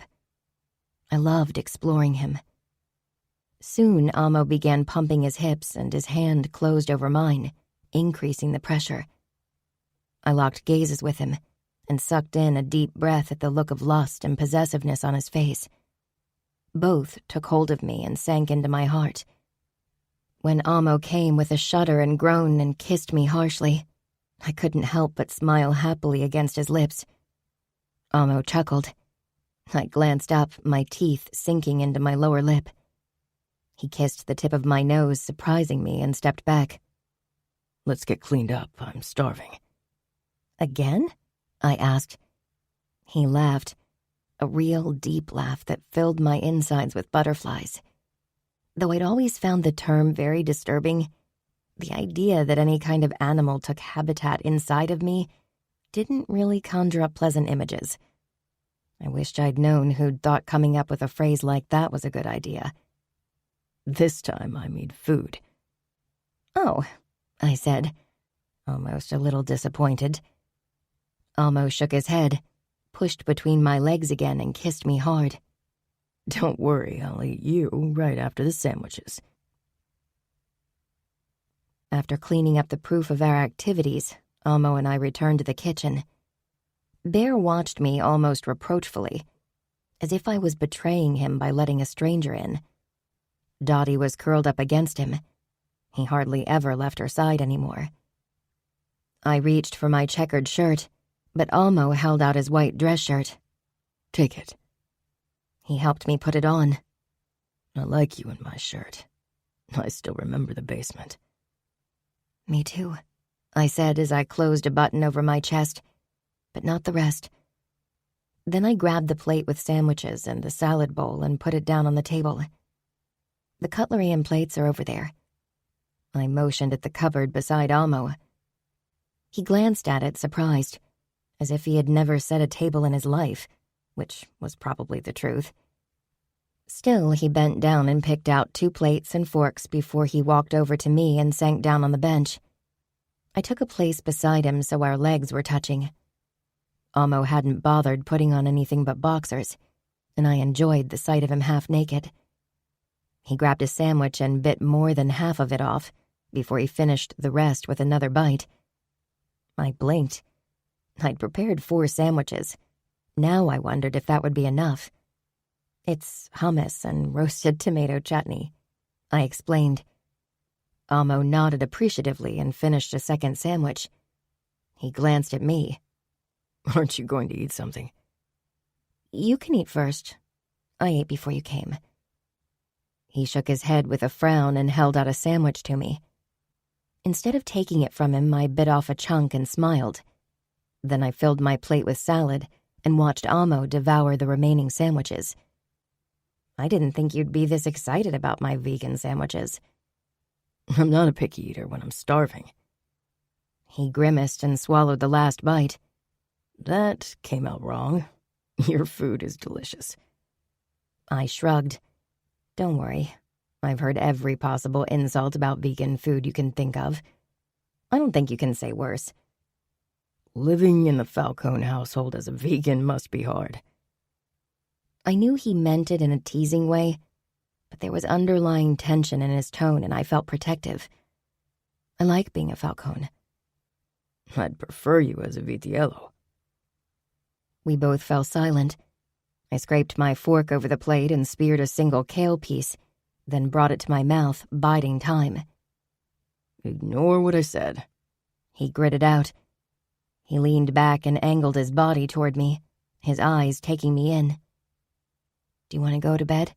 I asked. He rubbed a palm over his eyes, exhaustion taking over. Yeah, it's been a very long day, especially with the time difference. I'll wash the dishes.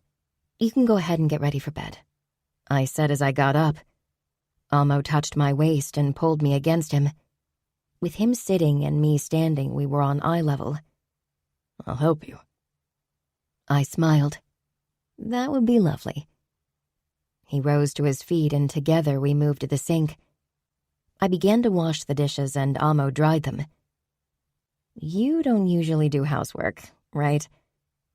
He gave me an ironic smile. No. Spoiled. He picked me up without a warning, causing me to gasp and almost drop the glass I'd been washing. I put it down quickly, then wrapped my arms around his neck. The way he held me, I could look down on him. "Why does it feel as if we've known each other forever?" he asked quietly. I shook my head. I didn't know the answer to his question. It felt like we knew each other longer than we did, and on a deeper level than should be possible after only a few encounters. I put my face against his throat. This kind of deep connection, it was something I had never considered possible to anyone but my closest family. And what Amo and I had, it went beyond that in many regards. I blinked tiredly. I had woken at 5 o'clock because I'd wanted to head over to the sanctuary early. Now I could feel tiredness settle deep in my bones, and Amo's warmth and his scent only made me more relaxed. I ran my fingers through the hair at his neck and drew in his scent deeply. "I love your scent," I murmured, then yawned. "And the way your body feels against mine, and your smile. Love's such a curious thing. No logic, no reason." I drifted off, my words coming out garbled to my own ears. How do you know if you love someone? Amo. How do you know if you love someone? My heart throbbed hearing Greta's words.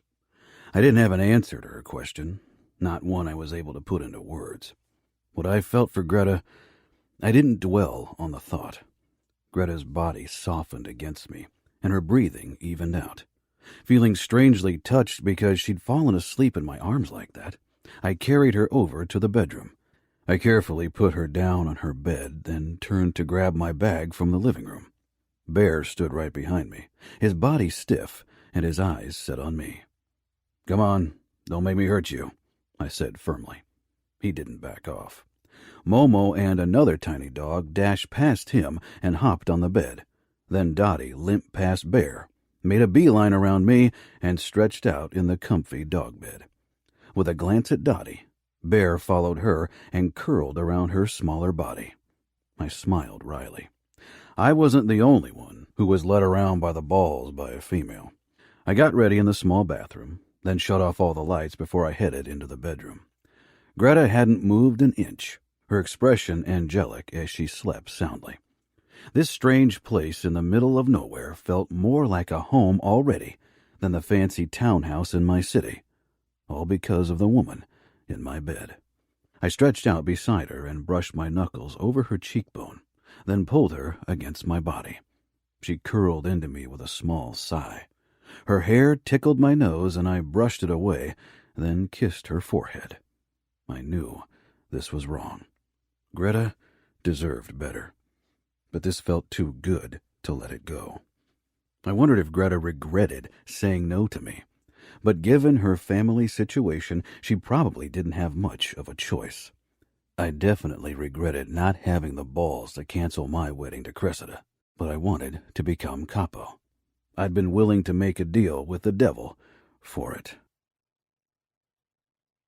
When I woke, Greta wasn't in bed. Neighing and mewing, as well as the sound of an engine, drifted in from outside. I swung my legs out and got up, then grabbed my gun from the nightstand, then froze as I spotted my wedding ring sitting on top of a note from Greta. I scanned the note. "I didn't want to give this back to you last night." I was glad she hadn't. It would have tainted our reunion, just like Cressida's existence tainted my life. I stuffed the ring into my bag before I searched the house for Greta, then went outside, following the sounds. From the porch, I could see Greta driving a small forklift and distributing hay bales between the stables and barns. I leaned against the porch with a smile, stunned by what I saw.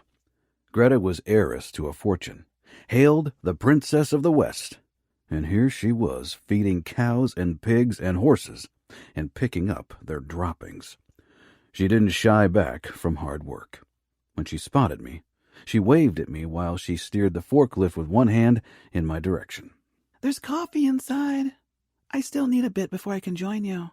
She shouted over the stuttering of the engine, then she rode past me.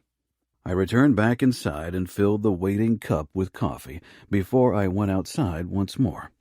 Drinking my coffee, I watched Greta in the distance as she greeted the animals one after the other, even a huge pig, and my lips pulled into a smile. This felt surreal in the best way possible. I couldn't remember the last time I'd felt like smiling so often. I never wanted a life in the countryside. I'd grown up in the big city. It was the place I felt most comfortable, and I still couldn't imagine trading my life in New York for something like this indefinitely.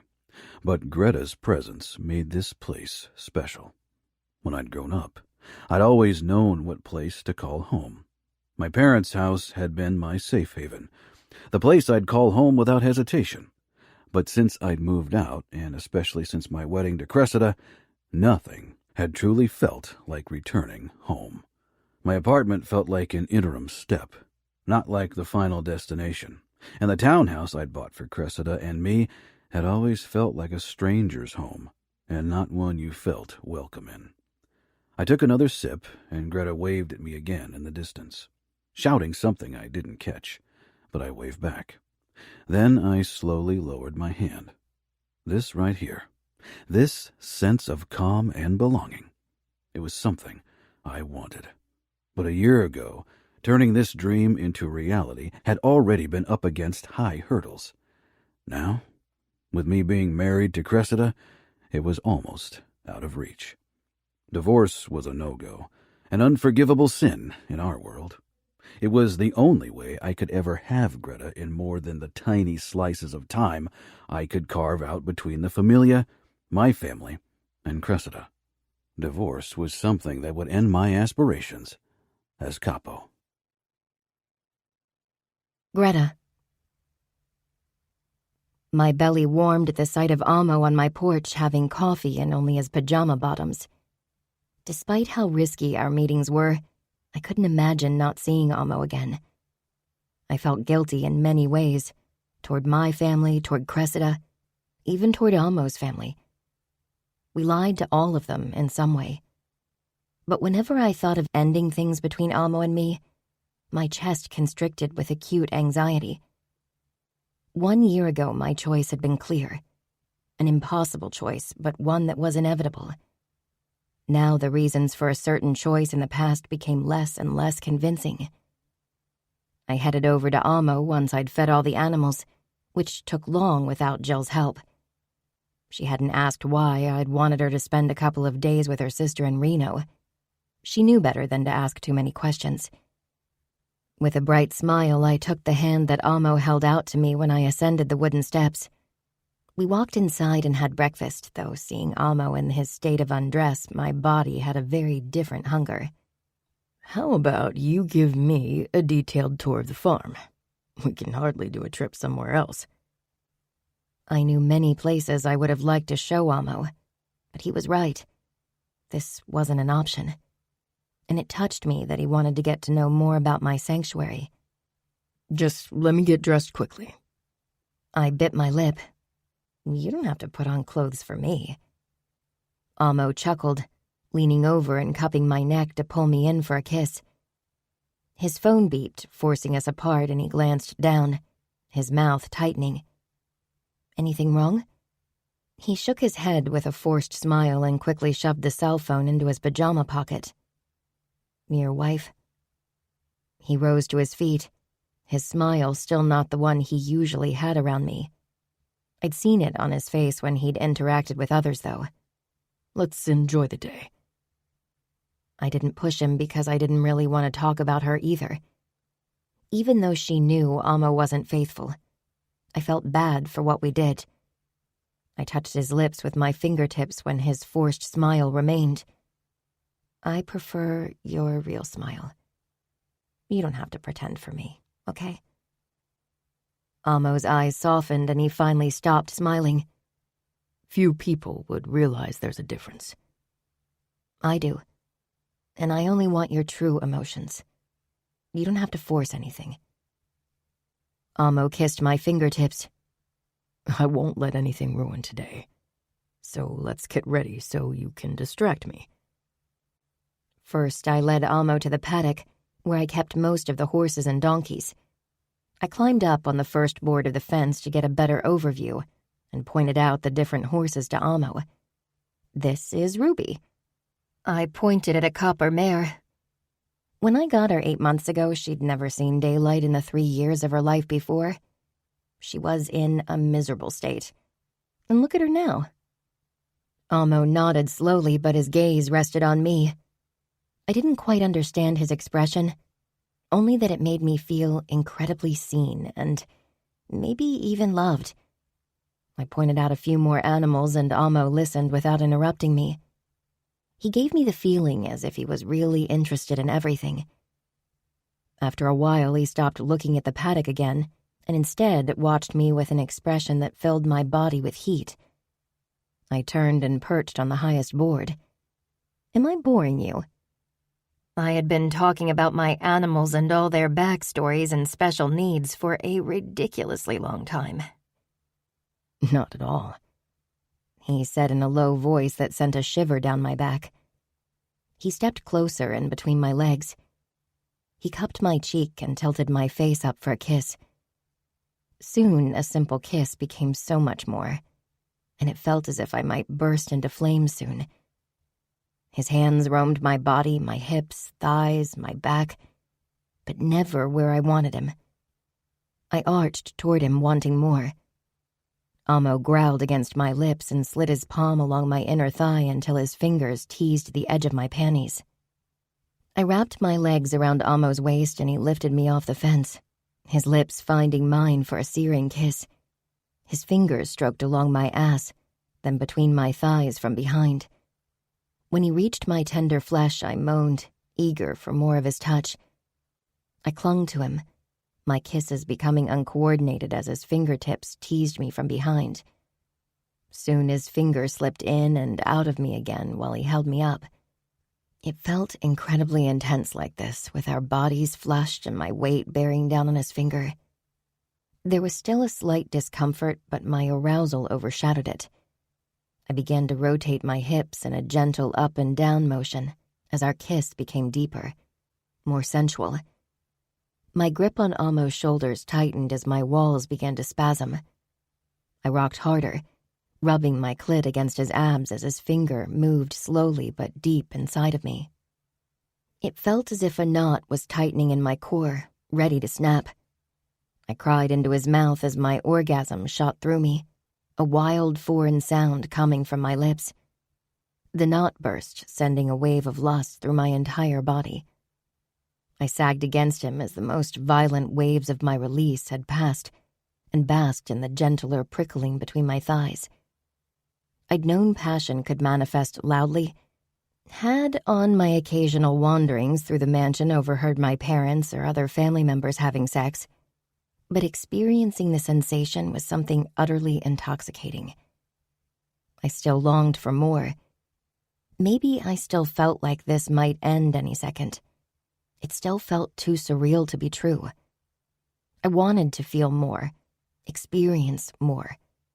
I wanted to experience everything with Amo. Was terrified that it might not happen because someone would discover our secret and rip us apart forever. Amo. I kissed his neck, then cheek as he carried me toward the house. My grip on his shoulders tightened further and my belly coiled with anxiety. I want you to make me yours. I want to sleep with you. My pulse raced in my veins, and I felt a little nauseous with nerves. I knew I wasn't ready for this step yet, but I'd rather do this now before I was ready than not at all. I wanted this with Amo. Only Amo.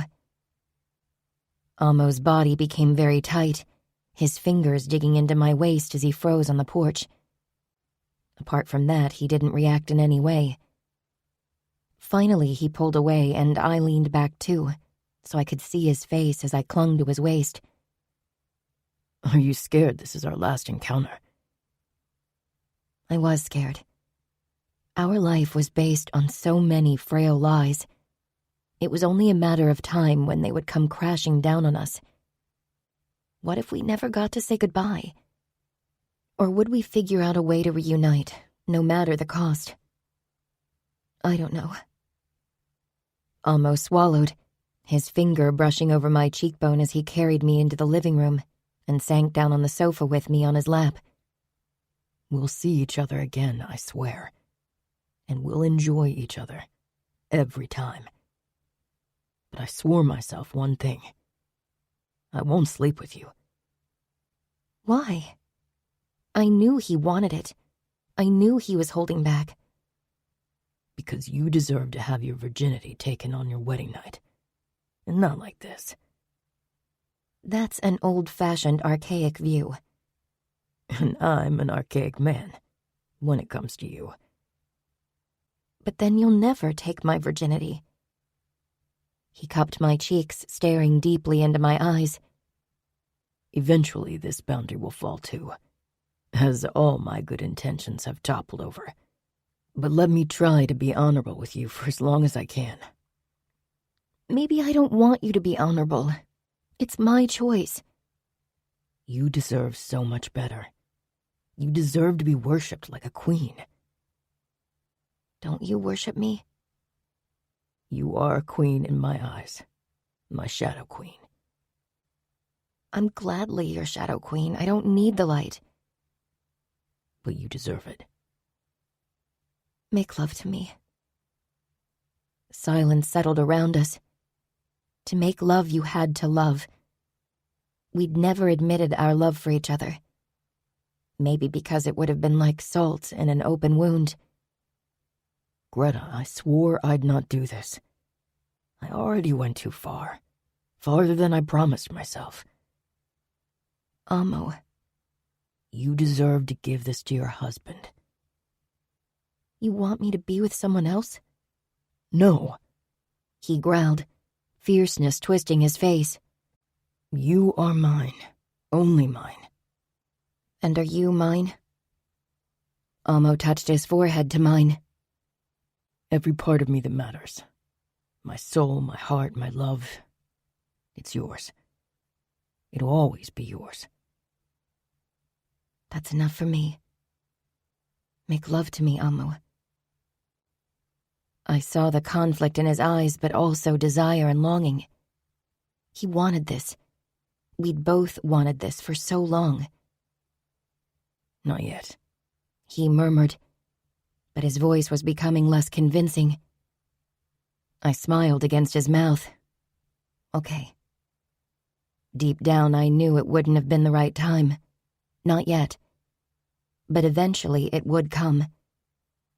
We kept kissing, and I didn't want this moment to end. I wished we could conserve it until our next encounter. When Amo left the next day, our goodbye hurt even worse than the previous time. Maybe because no end was in sight. After a deep breath, I got to work in the stables. Life had to go on. I tried to focus on the good, my animals, my family, ballet, and not on the part that was missing.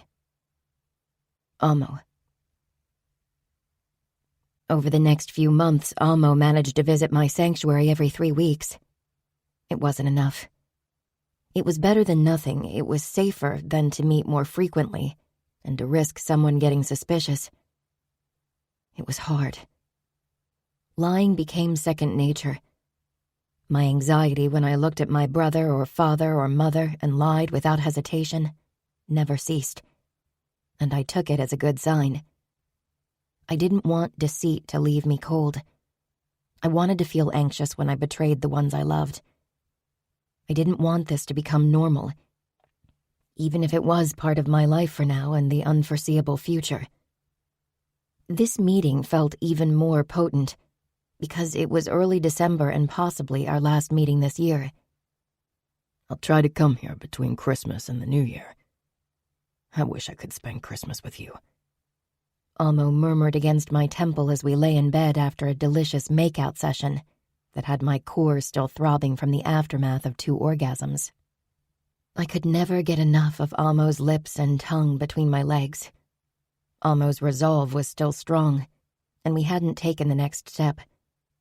We enjoyed each other without sex, but I longed for an even deeper connection. I wasn't sure if sex would provide it.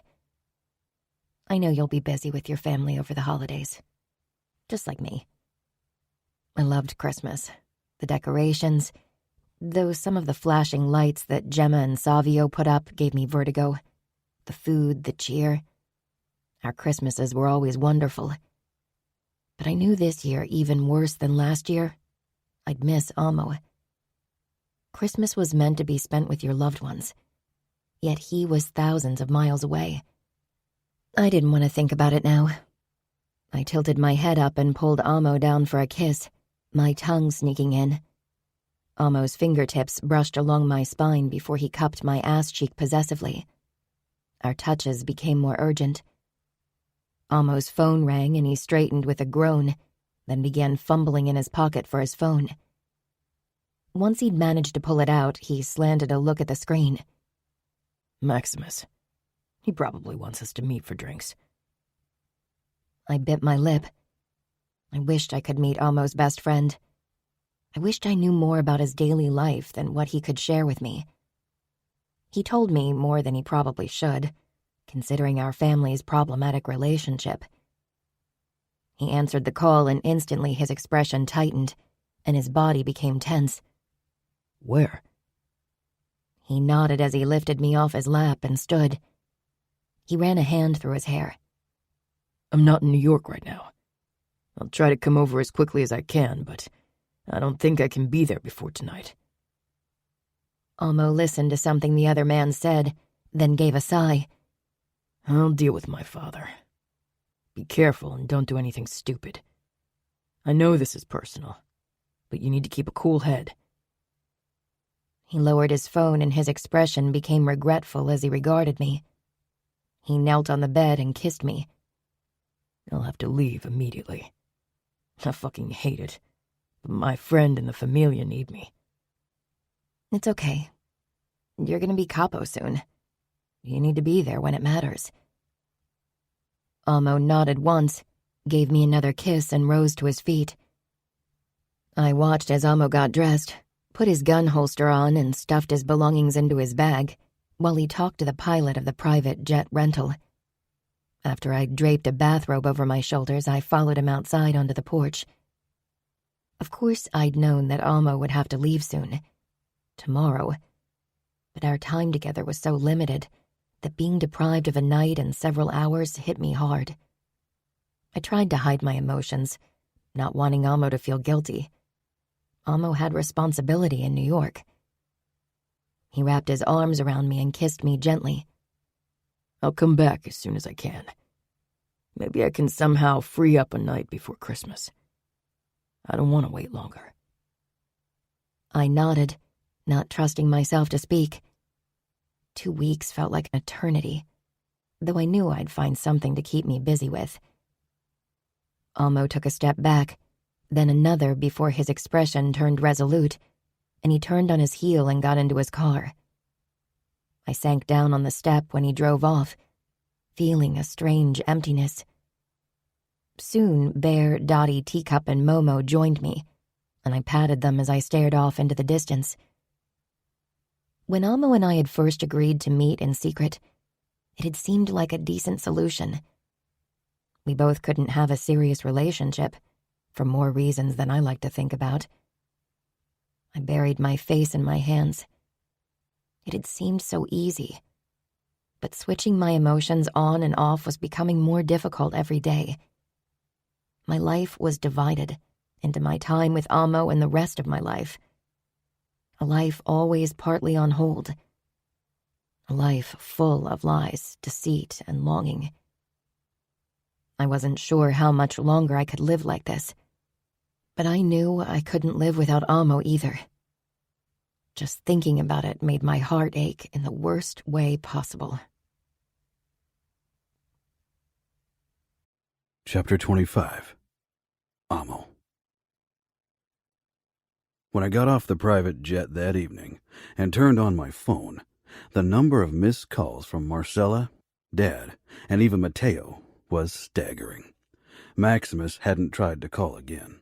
I'd given him a promise, and he knew I'd keep it. When I tried to call him, only his voicemail answered. I called Primo instead. For a while, he'd been working under Cassio in Philadelphia, but had recently returned to work at Maximus's side as enforcer. "Where's Maximus?" "He's on his way to a warehouse in Newark." No news. It was why I'd asked the pilot to land in Newark. I didn't want to waste any time. "He's alone?" "I think Romero might be with him. I hope so. Dad and I are on the way there, too. Maximus didn't want to wait. You know how eager for revenge he is. Your father and a few more men are heading there now, too." "Okay. Send me the exact address. I'll be there as soon as I can." I jogged to the parking lot of the rental car service. One of the staff tossed me the keys to the motorcycle I'd rented via a phone call. I nodded my thanks. He was a loyal cocaine customer and would get a special price for his next order. The warehouse address wasn't far from the airport, and with my bike I could weave through traffic, so I arrived at the designated spot within 10 minutes. I spotted Maximus' car, an old Ford truck he mainly used to transport stuff for the sanctuary or bodies. I dismounted my bike, pulled my gun, and hurried over to the car. But Maximus wasn't inside. I began to search the area, hoping Maximus hadn't been crazy enough to go in alone. Maybe Primo's assumption was right, and Romero had joined Maximus. He had every reason to be part of this, after all. Maximus had said the informant had spoken about at least 3 Russians inside the building. He was a good shot, but he was fueled by anger, and that was never a good thing. I rounded the building and found Growl and Primo beside one of the steel doors, trying to get in. "Why didn't he wait for you?" "He tricked us," Primo murmured. "We wanted to scout the area first and make sure the informant didn't lead us into a trap, but Maximus didn't want to wait." I shook my head. Growl finally managed to open the door. I took the lead and went into the dim inside of the warehouse with Primo and Growl close behind. This was a small warehouse for the Bratva, which made it a target. But that wasn't why Maximus was here, of course. Voices drifted over to us, and I motioned Growl and Primo to duck behind the wooden crates. With our heads lowered, we moved closer to the voices. I tensed when I spotted 2 tall forms behind one of the crates, then relaxed when I recognized Maximus and his father-in-law, Romero. They pointed their guns at us, then lowered them. I knelt beside them, and Romero pointed at a gap between the crates, while Maximus had his gaze firmly locked on the scene in front of him. I looked through the gap. 3 men were playing a game of cards at a table and drawing lines of their own snuff. My lips curled. A Famiglia soldier who sniffed our stuff would be punished harshly. You couldn't be your own best customer if you wanted to run a successful business. "The one without hair and the one with the big wart over his lip, those are 2 of the men who got us." I could hear pain beneath the rage in Maximus' voice. I had to admit I was relieved Maximus had taken Romero with him. If he'd gone here alone, he would definitely have done something stupid. I rarely felt guilty, but I really hated that I'd been too far away to be by Maximus' side the moment he needed me. I touched his shoulder. "Wart guy is the leader of the lot?" Maximus nodded. "He's a low soldier, high on the limited power he has over only slightly less stupid soldiers." "I'll go ahead and you watch my back." "This is my fight, Amo. I waited, but I want their blood." I patted his shoulder and nodded. Then I motioned him to go ahead. "Don't kill them." His eyes burned with hunger for revenge. "I want to take my time." "We both do," Romero said. I slanted him a look and nodded. In recent years, Romero's work as captain had been less violent than that of Maximus, but I could feel his need for bloodshed. On a sign from Maximus, all 5 of us jumped out of our hiding place. The Russians hadn't expected an attack, and they were high on cocaine, which made our job easy. I managed to tackle the guy without hair to the ground, while Maximus got the one with the wart. Romero took care of the 3rd, while Growl and Primo kept watch over our surroundings in case there were more Bratva soldiers we didn't know about. The door burst open. I hit the guy in my hold over the head with my gun, then pointed it at the intruders, but lowered it when Dad and a few soldiers stalked in. I got to my feet. Dad barely glanced my way as he went over to Growl and talked to him before he moved on to Romero, who'd managed to tie up the Russian with cable straps. I want to take them over to our sanctuary, Maximus said. You need to question them. I realize this is very personal for both of you. Dad's gaze moved from Maximus to Romero. But we need all the information out of them. They'll sing like canaries, Growl said in his deep, growly voice. Dad gave a harsh smile. I trust in all of your abilities. Since Dad was content ignoring me for the moment, I went over to Maximus. Do you want me to help you torture them? Maximus shook his head. Romero and I should do it. Romero glanced toward him and nodded. All right. Call me whenever you need me.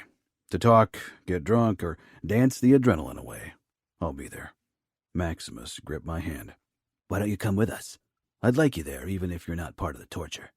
First, I need a word with you, Dad said to me. I'll come as soon as we're done.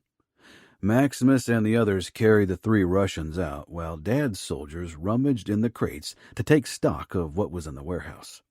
Come on, let's go somewhere else. Dad didn't wait for me to agree. He turned and expected me to follow. I could tell how pissed he was. Considering I hadn't answered his last 7 calls, I knew why. I followed Dad out to his car. He looked around, and finally his eyes settled on the rental motorcycle. His eyes narrowed. Where's one of your bikes? Or car? Since when do you need a rental? Is this what you want to discuss? Dad got in my face. A few calls, and I'll know where that rental car is from, and a few more calls, and I'll know exactly where you've been. I had always known my deceit would eventually be discovered. I was fairly sure Dad could have found out a long time ago, but he'd chosen to ignore what was right before him. I need a rental because I'm cheating on my wife with a prominent politician's wife, and I don't want the news to spread. I wasn't sure if Dad believed me. Probably not. I almost wished he'd find out everything. All this secrecy was starting to bother me. I didn't want to meet Greta in secret. I wanted to scream my feelings for her from the fucking rooftops. I wanted Cressida out of my life and Greta in it. Dad's expression lost a hint of the harshness, which caught me by surprise. I know you hate being married to Cressida, but you can't disappear for hours or days without a fucking trace. You have responsibility. I work my ass off for the Famiglia, Dad. I've given my life to the cause. Fuck, I married a woman I despise with all my heart for the cause. So don't tell me I'm not doing enough. When your job for the Famiglia is done, you return to Mom, not an empty apartment or a townhouse with a woman that you can't trust. You get your fucking reprieve. So I won't fucking apologize for trying to get my mind off things once or twice a month for a day or two. You're not working a 9-to-5 job. Your duty is never over. We're at war. You still remember, do you? I smirked. Trust me, Dad. That's something I'll never forget. That's something you forced upon me as well. I was against the attack. Dad gripped my shirt. You know fucking well why I did it. You left me no choice. It was the only way to make sure you wouldn't keep pining for that girl. I nodded and took a step back, so Dad had to drop his hand. Good job. Dad searched my eyes, and his face became a mask of wariness. Amo, do you really want to die? Would you die for Mom? Dad closed his eyes. What are you doing? What I should have done right away. I didn't give Dad a chance to say more. I mounted the bike and drove away. Tonight was about Maximus, nothing else. But tomorrow, I'd take my life into my own hands. And if anyone wanted to stop me, they'd find out what those hands were capable of. Fuck. What was I going to do? Greta. I felt torn between my loyalty for my family and my feelings for Amo. Eventually, it would tear me apart. I couldn't carry the weight of my betrayal alone anymore. I needed to confide in someone. I needed another view, some insights that might help me decide how to go on, how to keep living this divided life. When I returned home from my sanctuary on Sunday, I found Mom doing aerial yoga in the yoga room she'd set up in our wing of the mansion. She was hanging head down in the colorful cloths that were attached to the ceiling. I sometimes practiced yoga with Mom, but I did it less for the mental aspects and more for the stretching that had a positive effect on my ballet skills. Mom smiled at me despite her redhead and slowly brought herself into an upright position. Do you want to join me? I need to talk. Immediately, Mom's expression clouded with worry, and she lowered herself to the floor. She grabbed a towel from her mat and wiped her face. Then she motioned at the low sofa in the corner. We sank down and Mom touched my shoulder. You can tell me anything, Greta. Absolutely anything. I can keep a secret. Even from Dad? Asking the question made me feel guilty, but Mom needed to know the severity of the situation and not stumble into it blindly. For you, I'd keep 1,000 secrets, even from your father. She touched my cheek, her eyes soft. But your father loves you and our family more than anything else. He would forgive anything. Not this. Too much is at stake. Mom swallowed, her pale brows drawing together. Okay, now you got me really worried. I don't even know where to begin. The start is always a good point. That was something Nino might say. I loved how we all rubbed off on each other. I loved so much about this family, which was why this deceit felt like a boulder on my heart. I decided not to beat around the bush. There was no easy way to say what needed to be said. I have an affair with Amo. Mom sank back against the cushions, her mouth falling open. She looked away and let out a deep breath. Oh, wow. I didn't expect that. I could see how hard she fought for composure. She swallowed hard before she turned back to me and regarded me. Her eyes scanned every inch of my face. Maybe she was looking for the daughter she thought she knew. She let out a stunned laugh. You really went in for the kill. I frowned, not sure what she meant by that. I'd never meant for this war to happen. Never meant for people to die. You didn't sugarcoat things, she said, as if she could see my confusion. She took another deep breath. She stood and blew out a long breath. Mom? Just give me a moment, Greta. This is a bit more than I expected. I told you it was something Dad would never forgive. Mom gave a one-shoulder shrug. He'd forgive you, of course. But his actions regarding the Vitiellos might not be considered forgiving. He'll kill Amo. He wanted to kill him for various reasons before this. I fear death won't be enough in your father's eyes in this case. I closed my eyes and buried my face in my hands. Despair clawed at my chest. The sofa dipped and Mom wrapped an arm around my shoulders. It's going to be okay. How? I don't know yet, but it's going to be okay. Mom stroked my head as if I still were a small child. How long has this been going on? 5 months. I noticed that you changed, but I didn't want to pressure you into talking to me. I knew you'd come when you felt ready. I pulled back. I feel lost. I don't know what to do. Would you consider stopping what's between you and Amo? She shook her head. I can see in your eyes that that's not an option, right? I can't imagine living my life without him. Whenever we're apart, I miss him so much. I wish we could be together all the time. What about him? He's married. He doesn't love her. And he assures me she doesn't love him either. I believe that's true.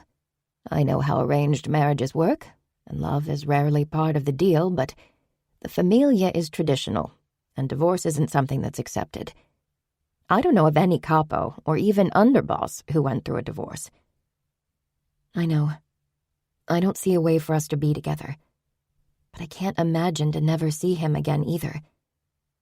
I hate going behind everyone's back. I hate the lies. I hate the hurt that the secrecy might cause. I hate that Amo cheats on his wife, even if she knows about it. I want things to be easy for us. Love's rarely easy or uncomplicated. It wasn't for your father and me, not by far. I never told you the full truth about Dad and me, but I think it would help you feel better. Your father kidnapped me on my wedding day. I nodded. Nevio had once made a strange comment when we were 15, and I had immediately started my research. It hadn't taken me long to find newspaper articles about a kidnapped bride, my mother. She was supposed to marry another man that day. Mom smiled strangely. Of course you found out. I guess I should have told you sooner. She sighed. Why I'm telling you now is that some might consider my actions as cheating. I was promised to someone, but I was intimate with your father. I didn't have feelings for the man I was supposed to marry, and neither had he. But you returned to your family despite your feelings for Dad. How did they react? They didn't know I had feelings for Dad. For them, it was incomprehensible. Your father was the enemy. He kidnapped me, after all. Do you think it would have changed things if you'd convinced them of your love for Dad? Would there have been peace between the Camorra and outfit? Your marriage could have united what was divided. Mom laughed bitterly. Oh, no, that was never an option. There was too much bad blood between the Camorra and the outfit. And my family would have never accepted my love for your father. I had tried to explain things to them, not as outright as I should have, but I tried, in my own way. Your father's actions were unforgivable in their eyes. Isn't it the same with me and Amo? There's war.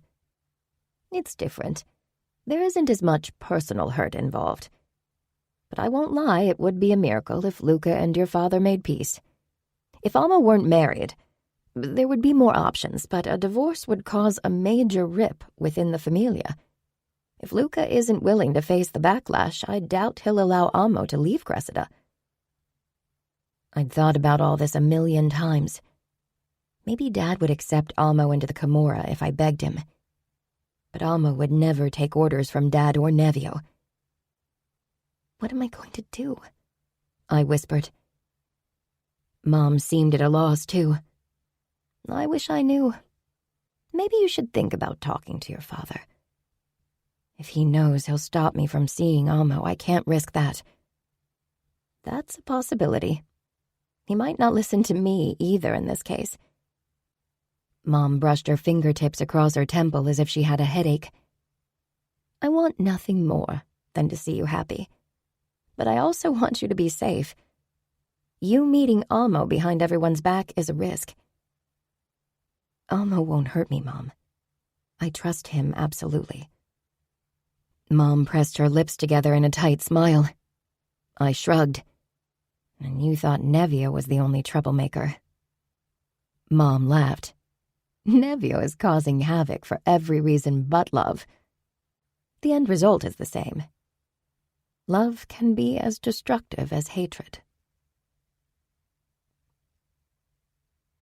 Chapter 26. Amo. I spent the night at the Trevisan house.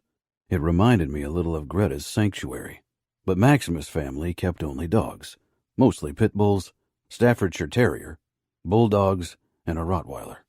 As per Maximus' request, I didn't join in the torture. Neither did his father or brother.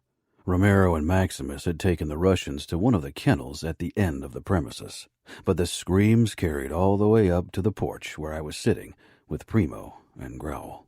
The dogs in their enclosures and houses howled and barked. Sounds as if they want to join in, I said. Only 5 dogs lived in the house with the family. The rest weren't socialized enough or too dangerous. Maximus knows better than to use the dogs for torture. They've tasted enough blood in their lives. Cora, Growl's wife, stepped out onto the porch, wrapped in a wool blanket. Her gaze sought the distance as if she was trying to see what was happening. Growl pushed to his feet and walked over to her. He touched her shoulder. You should go back in. You shouldn't hear this. I hear it inside, too. But inside you won't see Maximus once he's done. I don't think you want to see him like that, Growl said. Ryan, I don't care if he's covered in blood. I'll be there for my son when he needs me. Growl gave a nod and led Cora over to one of the cozy rattan chairs. Maximus didn't return until the early morning hours. I patted his shoulder as he stalked into the house to go to bed. Romero was close behind him. Neither was in the mood to talk. No surprise there. Growl, Primo, and I went to the kennel and cleaned up the mess that was left. After a late breakfast, Maximus and I headed to the Famiglia gym to let off some steam. Maximus didn't want to talk about last night's events, so I didn't push him. After a heated training session, we went into the changing rooms, but I could tell something was bothering Maximus. He sank down on the bench across from mine. For a while, he watched me removing the tapes from my wrists before he leaned forward, arms on his thighs. "What the fuck is going on?" I motioned at the two men who were hurriedly getting dressed. They grabbed their stuff with a nod and gave us privacy. When the door fell shut, silence settled around me and Maximus. I wasn't sure how to say what I'd decided. It was absolute madness. I trusted Maximus with my life, and through his marriage with Sarah, we were practically family. "I know you've been taking days off for months now. I didn't ask questions, but I can't help but wonder where the fuck you're going. It took you hours to get to Newark yesterday. You weren't around the corner." I stared down at my boxing shoes. "I came back as fast as I could." "I know, and I'm not here to play the guilt card. You have a fucking life. That's okay. I just want you to know that you can trust me. You helped me after the shit show with Sarah. Fuck, you're still there whenever I need you. So why the fuck are you keeping a secret from me?" I smiled bitterly. "Because I'm betraying the Famiglia." Maximus leaned back slowly, his nostrils flaring, eyes full of disbelief. "Never. You'd die." He searched my eyes. I wasn't sure what he was trying to see. Then he shook his head and let out a laugh. "I hope I'm wrong with this, so please tell me you're not seeing Greta Falcone behind everyone's back." His voice had been so quiet, if I hadn't known what he'd say, I wouldn't have heard him. I looked at him, tired of lying to him. "Amo?" Maximus shoved to his feet, running a hand over his head. He stared at me, then shook his head again. "What the fuck is wrong with you? We're at war, and you go fucking the enemy's daughter." He tilted his head, and a hopeful smile pulled at his lips. "Or is this a devious plan to break the Camorra?" I really wish that were the case. No devious plan. And I'm not fucking Greta, and I won't until she's officially mine. I won't dishonor her. Maximus plopped down on the bench, utter shock on his face. "I hope this is a joke." I only stared at him. I knew how ludicrous it sounded. "Have you decided if you're going to tell my father about my betrayal? You're his enforcer." Maximus jumped to his feet and shoved my shoulders hard, catching me completely off guard. The bench tipped backwards because of my weight, and I landed on my back with a groan. I didn't bother getting up, only smiled wryly at my best friend. "I suppose that's a yes?" "Fuck you, you moron," Maximus growled. "I'm going to be your enforcer longer than I'll be your father's enforcer. I won't ever reveal your secrets, no matter how fucked up they are. I'll follow you as my future capo, but where the hell will you lead me and the Famiglia?" "To peace with the Camorra." "No way. Not after the shit show at your wedding. Matteo won't agree after what happened to Isabella and Gianna. Not to mention that the Falcones are definitely holding a major grudge for how we tricked them. Peace has never been farther away." "I'm going to divorce Cressida and ask for Greta's hand. I can't keep living like this. I want Greta by my side. I'll stop at nothing, absolutely nothing, to make her mine this time." Maximus held out his hand, and after I had accepted it, he pulled me to my feet. He gripped my forearm. "And you think she's going to say yes this time?" "I do." What Greta and I had grown even more, and I knew she regretted her past choice. Together, she and I would find a way and bring peace back between the Camorra and Famiglia. There was no other option. Greta would break if she came to New York with me without her family's approval while there was still war. I'm going to ask her this weekend. "Don't tell me where you're meeting her. The less I know, the better. Your father's going to have me skinned if he finds out I know about this. Fuck, man." I patted his shoulder. He'd have to skin me first. He'll come around eventually. Maximus gave me a doubtful look. Dad was definitely a hard nut to crack. But first I had to face a person who'd take the news even worse. I'm heading to Cressida tonight to tell her. Maximus' lips parted. You have to talk to your father first. I won't ask for his permission. I made my decision, and I'll go through with it no matter what he says. I was done asking. I would take what I wanted, something I should have done a long time ago. I wouldn't spend the rest of my life with Cressida. She made me miserable, and I knew she wasn't happy with me either. She couldn't possibly be happy unless human emotions didn't matter to her at all. Maximus blew out a long breath. The concern was clear on his face. She won't go quietly, Amo. Cressida has a vicious streak. This won't be a pleasant Christmas. She'll try to take you down with her. I don't care. This farce of a marriage ends tonight. When I set foot into Cressida's townhouse, it had always felt like hers, not mine. I knew today's conversation wouldn't go over well. Cressida sat in the living room with a glass of champagne in her hand and a dark-haired Asian woman by her feet who was painting her nails. I'm busy, she said when she spotted me and took another sip of her drink. Leave, I told the woman. She shoved to her feet without hesitation and gathered her stuff. I handed her a $100 note as she rushed past me, and she took it with a muttered thanks before she left the room. You're not done! Cressida shrieked, but the woman grabbed her coat in the lobby, and a moment later the front door opened and closed. My word was the one that counted, not Cressida's. She glared at me. What am I supposed to do about my nails now? Paint them yourself? Her eyes widened as if she couldn't believe the audacity. A woman of my position shouldn't have to do her nails. My mother does her own toenails, so I can't really see why you can't. She's a capo's wife. You're not. Your mother's... She trailed off, obviously thinking better than to insult my mother in front of me. She gave me a sugary smile. You're as good as Capo. Your father can't do it forever. She took another sip of her champagne. She was probably hoping for his early death just so she could finally rise up to ultimate glory. She inched one shoulder up in a careless shrug. I suppose now that you're here, we might as well spend some quality time together. I looked around the room with its 2-plush sofa in an ugly lilac, the frilly cushions with the flower pattern, the white high-gloss wood furniture with golden brackets topped by the Versace logo. This place was as foreign to me as it had been the first time I'd set foot inside of it. When did we ever spend quality time together, Cressida? Every single of our encounters had been filled with arguments, guilt trips, punishing silence, or angry sex.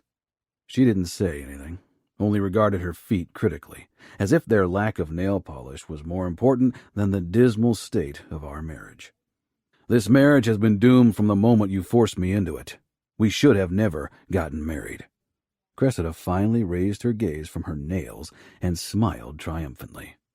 But we are. I stared into her eyes, feeling absolutely nothing.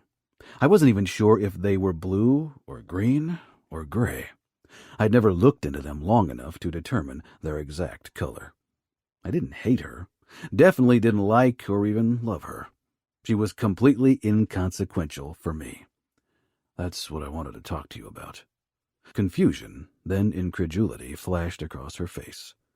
What are you saying? We're getting a divorce. She froze. Then she laughed haughtily. You can't divorce me. Then you won't become Capo. My expression became harder. I'll become Capo. She stumbled to her feet. The traditionalists won't accept you. They'll side with my father. You're going to be nothing without me. They can accept me or feel my wrath. You won't divorce me, she whispered, shaking her head. You can't. There are rules, traditions. You took my innocence out of wedlock, and there are consequences for such an act. I stalked toward her. Stop playing the victim. You and I had very enjoyable, consensual sex. I never said anything about marrying you, never pretended to even like you.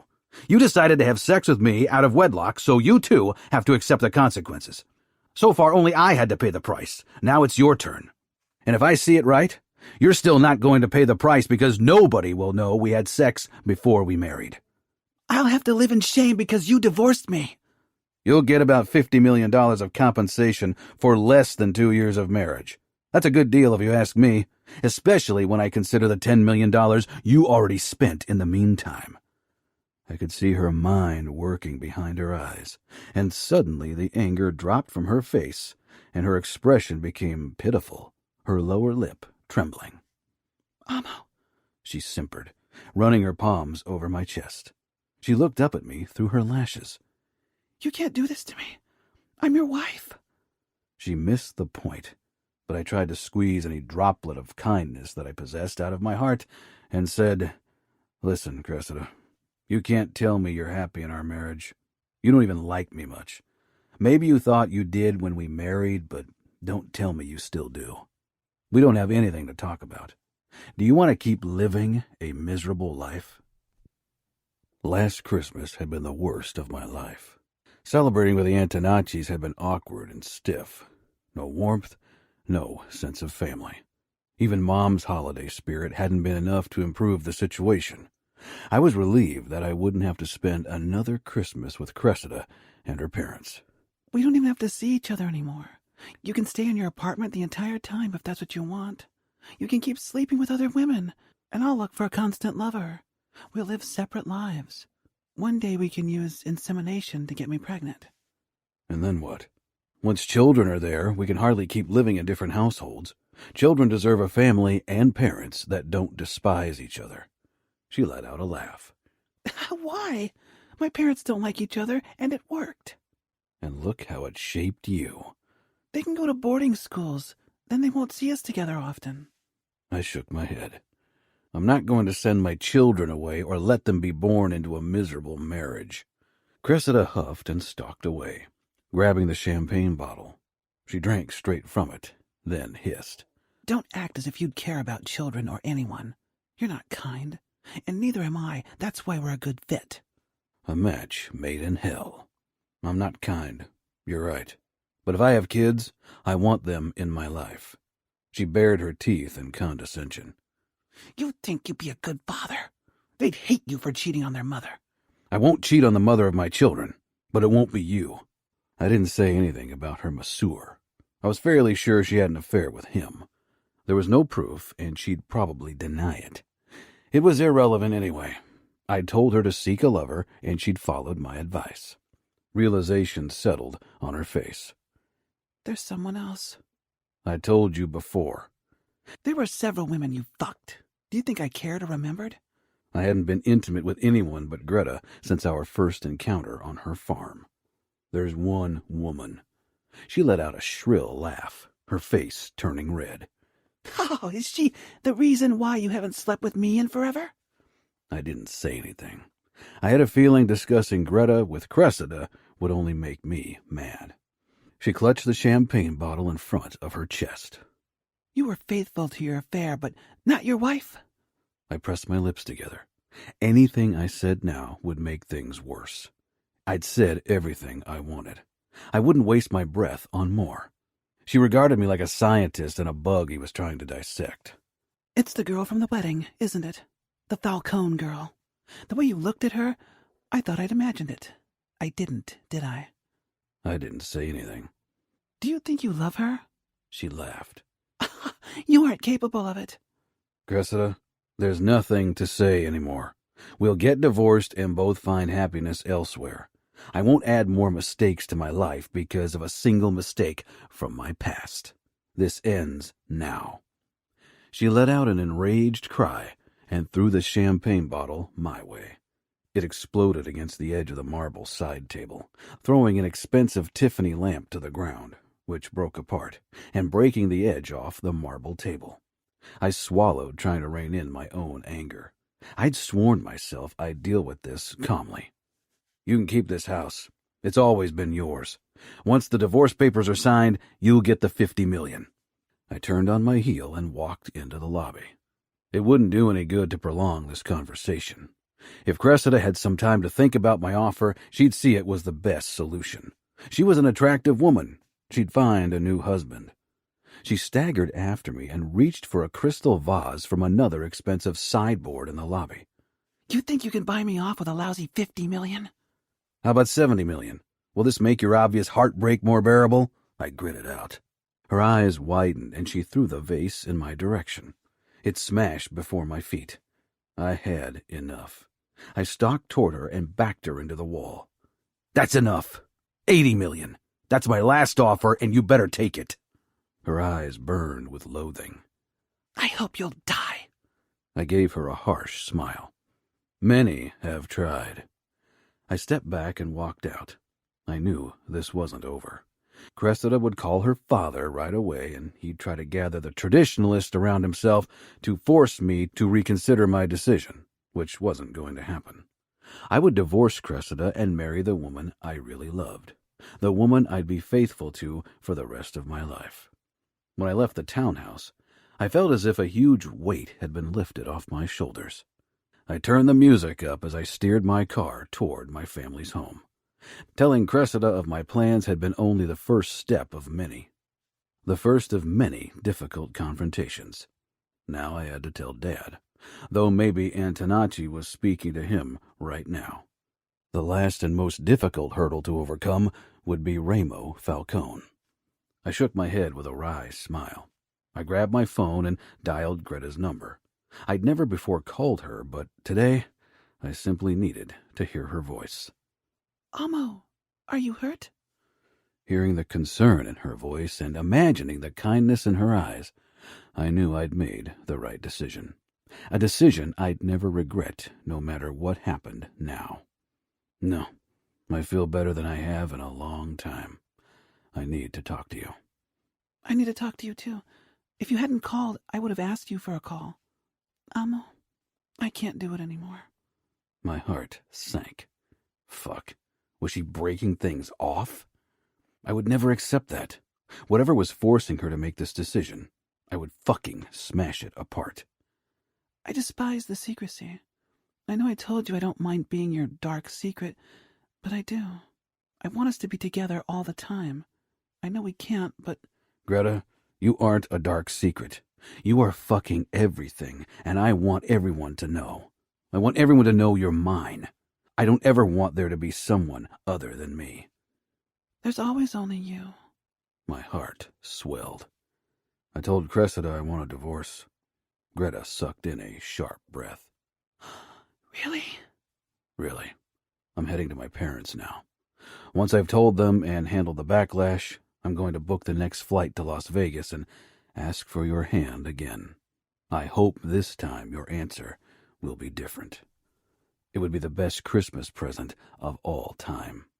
Amo. Greta's voice shook. I'm scared I'm dreaming all of this. If this were a dream, we'd already be on our honeymoon, and I'd be making you mine over and over again. Greta released a breath. What if... No matter what happens, we'll be together. I'm going to face the consequences. Whatever happens will be worth it 1,000 times over. I talked to my mother, and I'll tell my family as well. Greta had her own confrontations ahead of her. I should have told you before, but it never felt right. And maybe now isn't the right time either because we're on the phone, but I simply need to tell you. I took a deep breath because I'd never uttered those 3 words before. I love you. Oh, Amo. Greta whispered. Don't cry. I couldn't stand the thought of Greta's tears when I wasn't there to hug her. She let out a small laugh. I won't. I'm just happy. And I love you too. I grinned, but the smile disappeared when I pulled up in front of my parents' house. I'm at my parents'. Tell me how your chat with your family goes. Soon we'll be together, and then I won't ever leave your side. We hung up, and after a moment to compose myself, I got out of my car and headed for the front door. I didn't get the chance to ring the bell. The door opened and Valerio stood before me. He gave me a wide-eyed stare and grimaced. You have balls to come here now. Mom's trying to talk Dad off the ledge. He grinned. I've been practicing my Capo look in front of the mirror these last 15 minutes. What do you think? He gave me a stern look. You look constipated. He shrugged. Dad won't retire tomorrow, so I'll have a few years to practice. Good luck. Valerio patted my shoulder. You need luck more than me.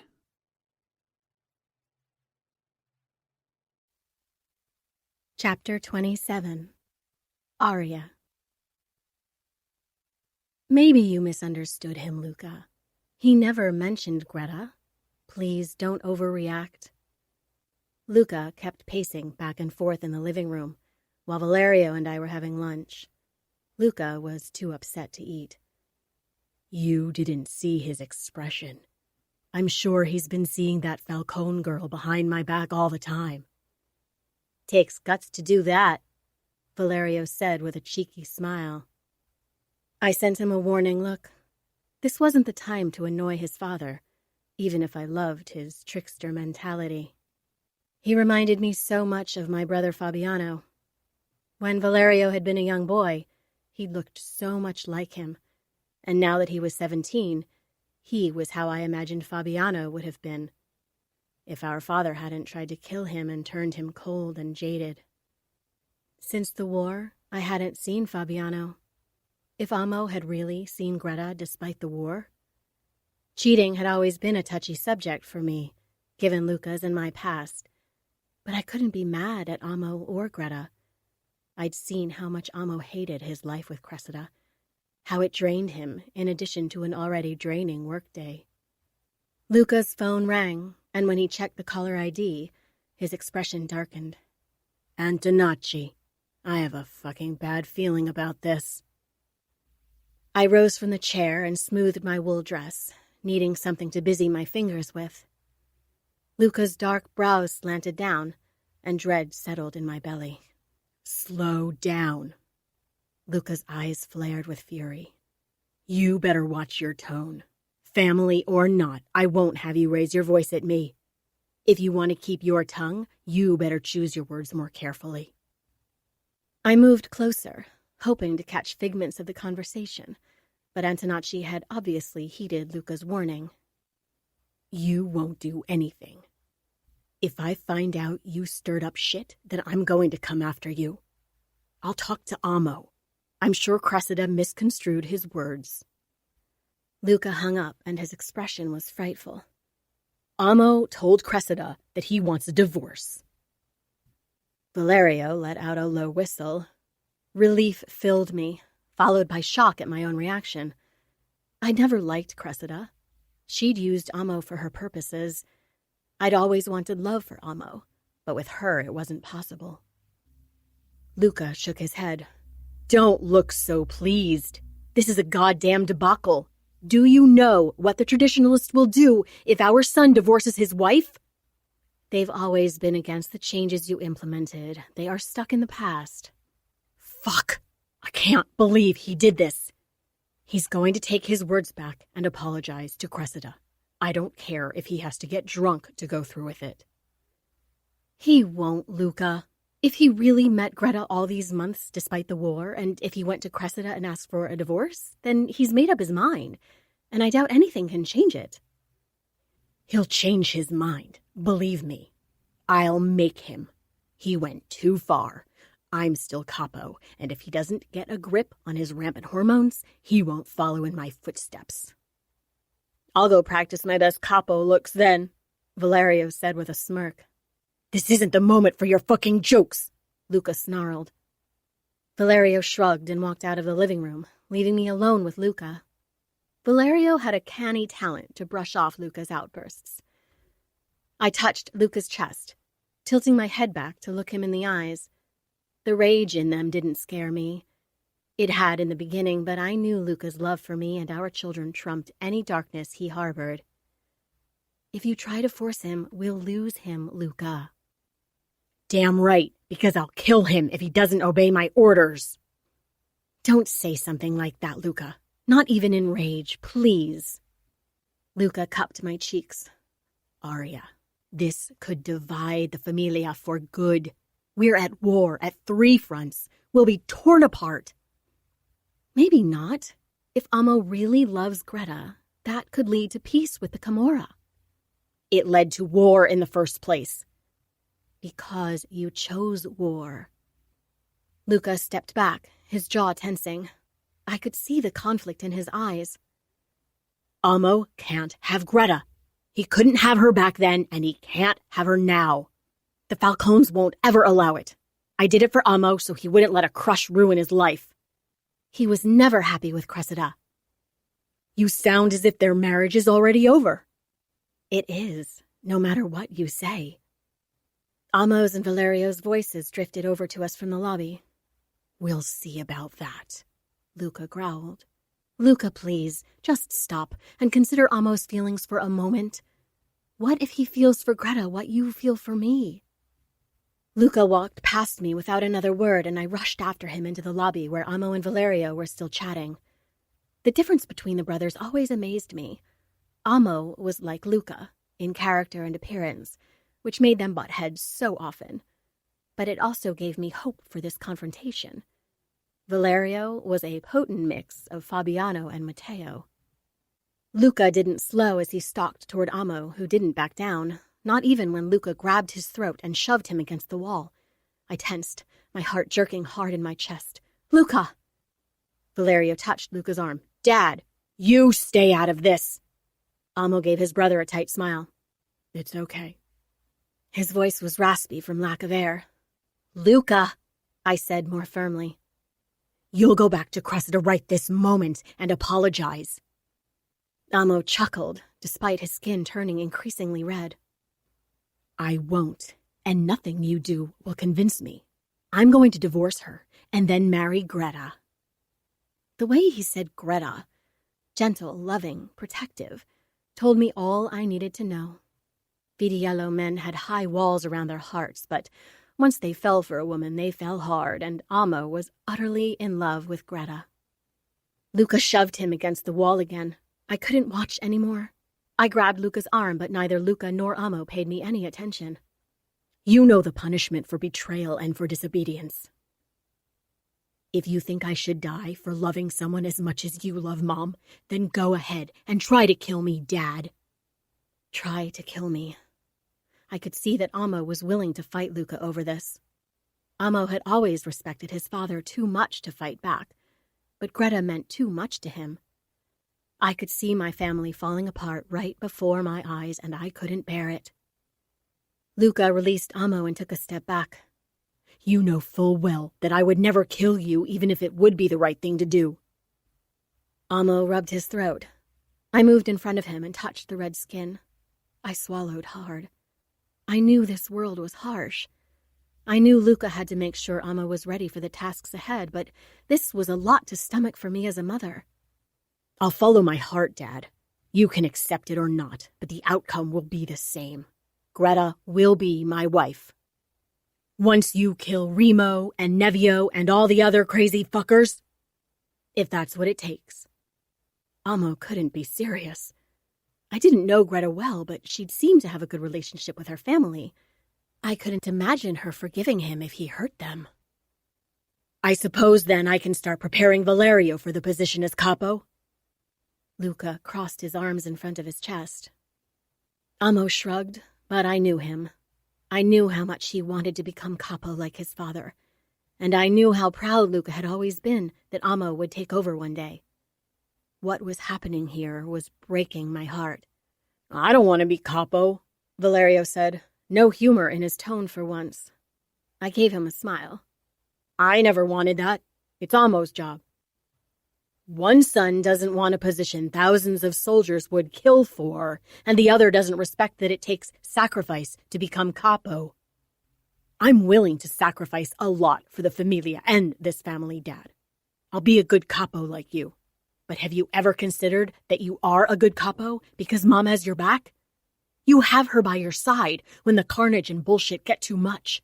Without her, where would you be today? Luca looked at me and tears welled in my eyes. I'd be in a very dark place and probably a worse capo than my father had been. I didn't believe that. Luca had always been better than his father, but it meant a lot that he thought I had helped him be a good capo. I need Greta by my side to be capo. I love her. I always admired what you and Mom have, but I never thought I could have it because it's so fucking rare in our world. Luca regarded Amo with narrowed eyes. "And you think you have it with Greta?" "I know it." I walked over to Luca and linked our hands. He gave me a tired look before he turned to Amo once more. "This will cause a major scandal, possibly a revolt. We'll have to spill blood to shut up Antonacci's supporters.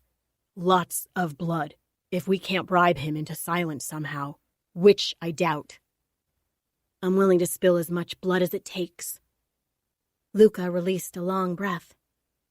"If you think she's worth it." "She is." "Then I stand by your side and spill as much blood as it takes. I've spilled blood for far less." I couldn't hold back the tears anymore, and Valerio wrapped his arms around my neck from behind, his chin on top of my head. "Blood spill in time for Christmas. What a jolly message. Born in blood, sworn in blood, indeed." I choked on a laugh and slapped his hand. The prospect of a major conflict within the Famiglia terrified me, but at the same time, I knew it was unavoidable to give Amo the happiness he deserved, which was all I wanted for him. If blood was the price that we all had to pay, then so be it. Chapter 28. Greta. The buzz of the phone call with Amo quickly evaporated when I thought of the upcoming conversations with my family. I went in search of Nevio. I knew he was the hardest nut to crack. I found him in my ballet studio working out. He was doing pistol squats, a look of concentration on his face as he watched himself in the mirror to check his form. "You're not here for ballet." He pressed out and straightened. My eyes were drawn to the scar on his belly. It was only a white line against his tanned skin, one of many scars battling for attention with a handful of tattoos. But it carried the memory of one of the hardest days in my life. Nevio hated Amo, and even if he didn't say it outright, Amo felt the same way about my brother. How could I ever unite those two? Or at the very least, not make them want to slaughter each other? Nevio followed my gaze, and his lips pulled into a hard smile. "That's the last scar Vitiello's ever gonna inflict on me." "Nevio, can we talk?" I wrung my hands, not sure how to tell him. Talking to Mom had been hard, but it was nothing in comparison to this. Dad would be difficult too, but Nevio's reaction terrified me more. Nevio became alert at once and came to my side, touching my shoulders. "What's wrong?"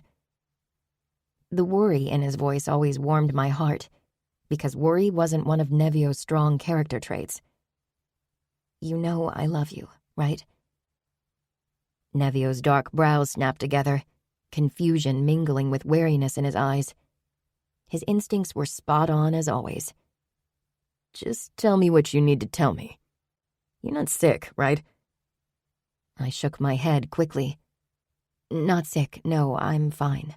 Physically, Greta, just tell me." My eyes burned with tears. I could barely swallow past the lump in my throat. "I've been seeing Amo these last few months." Nevio dropped his hand and stepped back, his expression becoming stone cold. "What?" The low vibration in his voice raised goosebumps on my skin. "I love him." Nevio took another step back. Every muscle in his body tautened to the maximum. "You love him?" The condescension in his voice hurt worse than his rage. "Nevio, please, try to understand. I love him and I want to be with him." He turned away with a harsh laugh, drew his gun and fired at the mirrors. I flinched, my hands flying up to cover my ears. The floor-to-ceiling mirrors exploded, one after the other with an ear-splitting screech. Shards flew through the room, split the sunlight into hundreds of fragments like my heart splintered because of Nevio's reaction. He turned to me slowly. His chest was bloody from several cuts and a single shard was stuck in his cheek. Tears ran down my cheeks. He reached up and jerked the shard out, causing a rivulet of blood to trail down his face. "So, You're choosing him over me. Over us, over our family. My mouth became dry, and my heart began pounding, my hands becoming clammy. If you're leaving Vegas to be with Vitiello, you're saying you don't give a fuck about me. I couldn't believe what he said. It wasn't true, and he knew it. But he still managed to make me feel guilty. I'd felt guilty from the first moment I'd considered being with Amo, because I'd known what it would mean.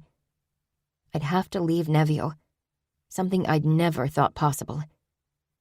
I was the calm to Nevio's rage, and I was terrified that without me by his side, the darkness would win. His actions just now fired up my worries. His rage was potent. It washed over me like an avalanche, taking my breath away. The door to the ballet studio ripped open, and Dad, Nino, Alessio, and Massimo filtered in with drawn guns. They all froze when they saw us. I ignored their inquiring stares. This was between Nevio and me. "Don't you want me to be happy?" I asked softly. What the fuck is going on here? Dad snarled. Nevio stepped toward me, glaring down at me. Weren't you happy with us? With the people you belong to? I swallowed. I was. I never thought I'd want for more than I had. But then I met Amo. And I tried to fight it. I hoped it would pass, but it didn't. I could see the confusion on the others' faces. Nevio shook his head, looking away. We're at war. You can't have both. If you choose him, you're ditching us. End of story. There can be peace again. Would someone explain to me what the fuck is going on? Dad stepped between us, his furious gaze darting between Nevio and me. Not if I kill Amo. Then Luca won't ever agree to peace again. His grin was full of darkness. It was the smile he carried at night. It wasn't a smile he showed me. "You'd do that to me?" Nevio's eyes remained indifferent. I'd do it for you, even if you can't see it. Other people's lives meant nothing to him. Very few people mattered to Nevio, but these select few were his whole world, and he would do anything to protect them and to keep them close. He would stop at nothing. I knew that better than anyone. Nobody knew Nevio better than me. Nevio loved to see the world burn, but so far he'd always made sure the flames didn't touch me. I shook my head. "No, you do it for yourself. You're being selfish." You would know all about being selfish. Nevio turned to Dad. Greta has been fucking Vitiello these last few months. She's a fucking traitor. Nevio stormed off, followed by Massimo and Alessio. I was trembling from sadness, anger, and shock. When Dad's incredulous gaze hit me, my legs almost buckled. Even Nino's analyzing presence didn't help. "Explain," Nino said. Dad only stared at me as if he was on the verge of finishing the remaining mirrors with his gun. I pleaded them with my eyes to understand as I told them the truth. The words rushed out of me, my voice breaking. "Do you realize the danger you put yourself in by meeting the enemy?" Nino asked. Dad still hadn't said anything. "I trust Amo." "Then you obviously can't be trusted." Dad growled. "He could have killed you." "He wouldn't." Dad grabbed my arm and pulled me closer, his eyes full of rage. "You lied. You risked your life and the safety of everyone who loves you." "I don't want to lie anymore. That's why I told Nevio. But I knew how you'd react when I told you, and I was right." "What do you expect? I made my standpoint about Amo very clear. And that was before there was even war." I closed my eyes and more tears slid out. "Dad, I know you're angry, but please try to understand. I love Amo. It hurts to be apart from him. Please allow me to be with Amo." "He's married and we're at war, Greta," Nino said, as if I might have forgotten. He's going to divorce Cressida for me, and he'll convince his father to negotiate another truce if you're willing to do so as well. Dad shook his head. Mia Cara, this is something I can't allow you. I won't agree to a marriage with Amo Vitiello. You won't leave for New York, and most certainly not be subjected to the old-fashioned traditions in the Famiglia. There won't be peace with the Famiglia. Not as long as I'm Capo. And given Nevio's reaction, there won't be under his rule either. I stepped close to Dad, frowning. You taught me that my opinion matters, that you respect my choices, and now you don't allow me to marry the man I want? Dad's face was stone, but his eyes, they burnt me with the fierceness of their emotions. He cupped my cheeks. Greta, in the Camorra, you are safer than you'll be anywhere else. My word is the law. No harm can ever come to you here. But there, it's Luca's word, and later Amo's. You'll fall under their fucking jurisdiction, and you know as well as I do that they handle things differently from us. I can't protect you the same way if you're in New York than when you're here. I'd still tear down their fucking city if you needed me. But until then, you'd be at their mercy. I covered his scarred hands with mine, holding his gaze as I gave him a reassuring smile. I know you'd all die to protect me, and I know I'm safe here. But with the same certainty, I know I'll be safe in New York, because Amo is there and he'll protect me. Please respect my choice. Please give Amo and Peace a chance. Dad exchanged a look with Nino, kissed my forehead, and stepped back. The answer is no. I blinked, resignation filling me. Dad, you can prevent peace, but you can't prevent me from being with Amo. Dad's nostrils flared, and his mouth pulled into a harsh smile. Oh, Mia Cara. This is my city, my territory, my rules. As long as I take breath, I'll stop you from seeing Amo again, even if I have to lock you in your room. You can't treat me like a captive. I can, and I will. Give me your phone. When I didn't react, Dad reached for my phone purse and cut it off with his knife. I couldn't believe what was happening. I'd never thought that my family would react this badly. Maybe I was really naive when it came to them. I hate you, I whispered. Dad tensed. I whirled around and ran out of the studio, even as I regretted my words. I didn't stop running until I was in my room and threw myself on the bed. Momo and Teacup joined me, feeling my distress. I cried harder than I ever had.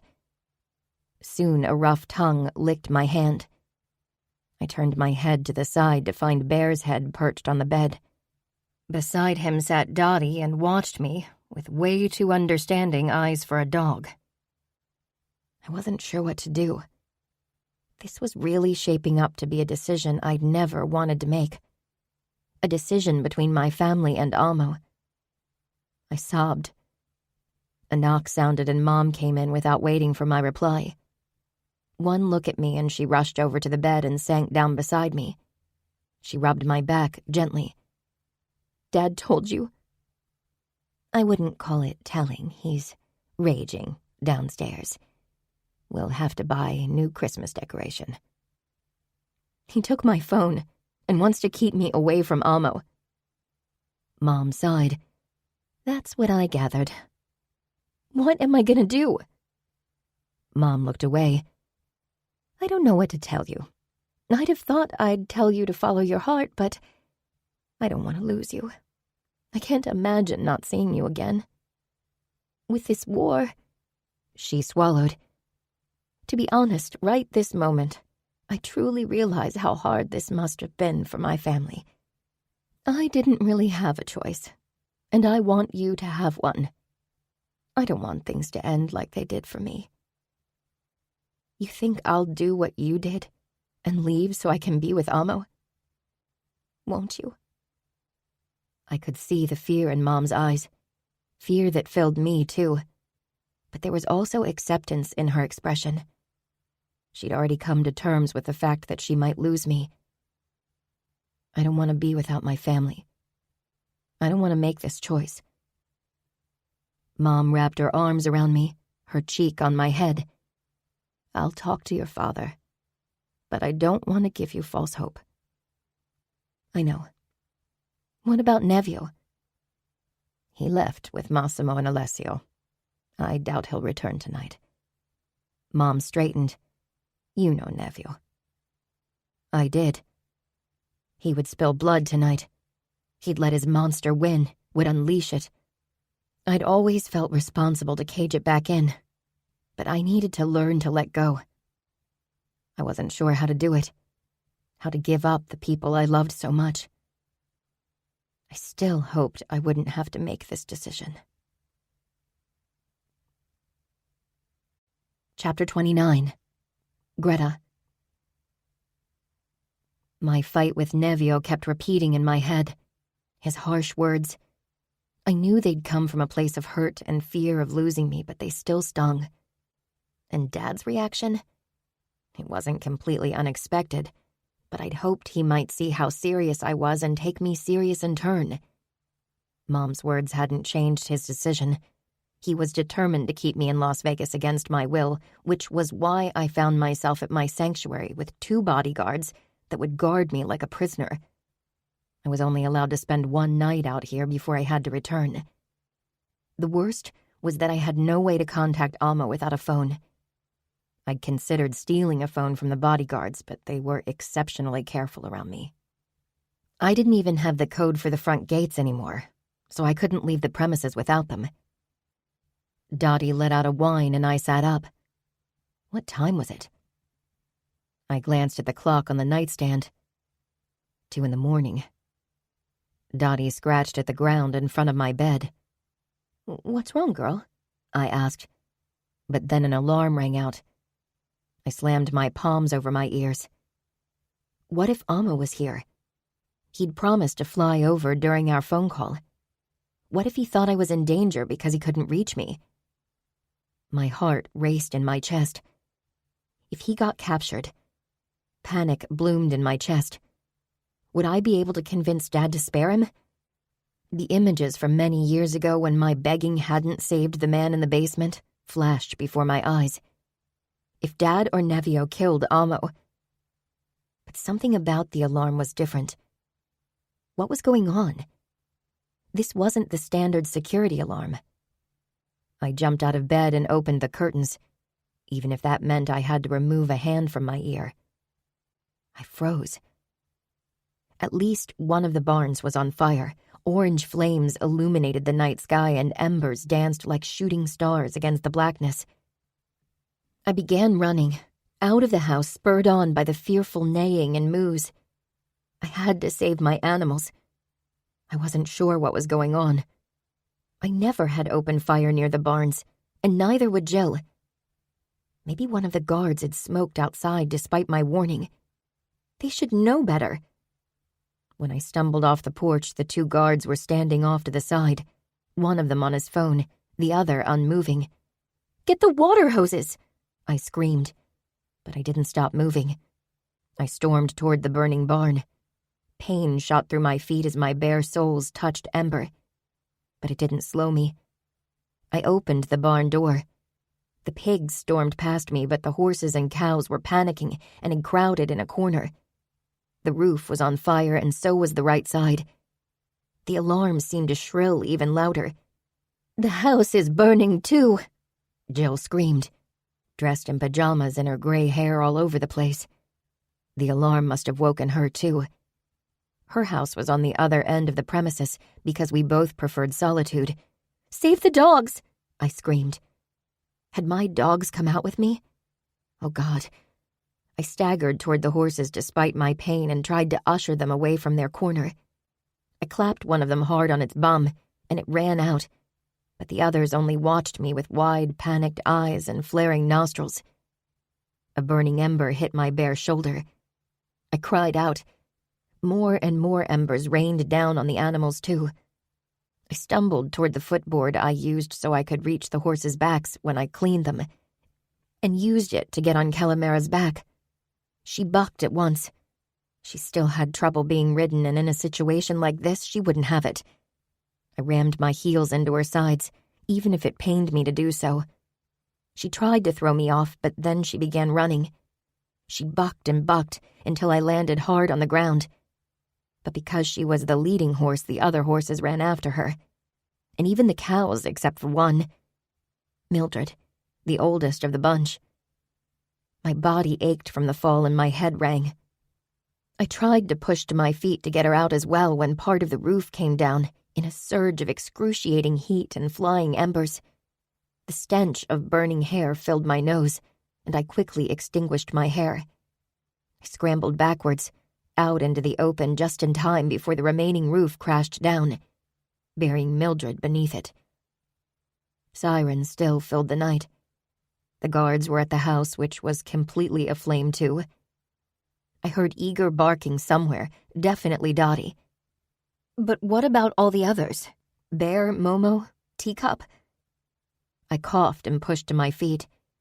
I took a step forward when a shadow fell over me. I looked up to find myself staring at an unknown man.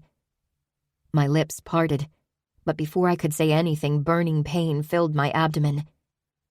I stared down, following the man's extended arm to his hand and the knife handle. I couldn't see the blade. It was buried inside my lower belly. I blinked, trying to understand what was happening. He jerked the knife back out, which hurt even worse, and I cried hoarsely, then choked on my next breath when he slammed the knife into me again, a bit higher this time. He pulled the knife out again, and I sank to my knees and fell to my side. The man slammed a hammer down on my left knee, and I cried out when pain shot through me. He raised his arm for another blow. A low growl sounded and Bear slammed into him. Momo was yapping wildly around them. I slowly rolled on my back. I wanted to see the night sky. This was it, wasn't it? The guards appeared by my side. One of them pressed something against my belly and I screamed in pain. "Fuck it! Fuck it!" he muttered, his eyes frantic. "Get the dog off me! Get it off me!" my attacker screamed. "Bear, stop," I croaked. "You'll wish that dog had ripped you to shreds," the other guard said. Bear's hot breath hit my cheek, and Momo licked over my hand. Dottie and Teacup kept their distance, terrified. I smiled weakly. So many faces flashed before my eyes as I tried to breathe past the agony. So many people and animals I loved. Some people have many regrets in their last moments. But how could I regret a life that had so much love? Amo's face lingered as my vision became dimmer.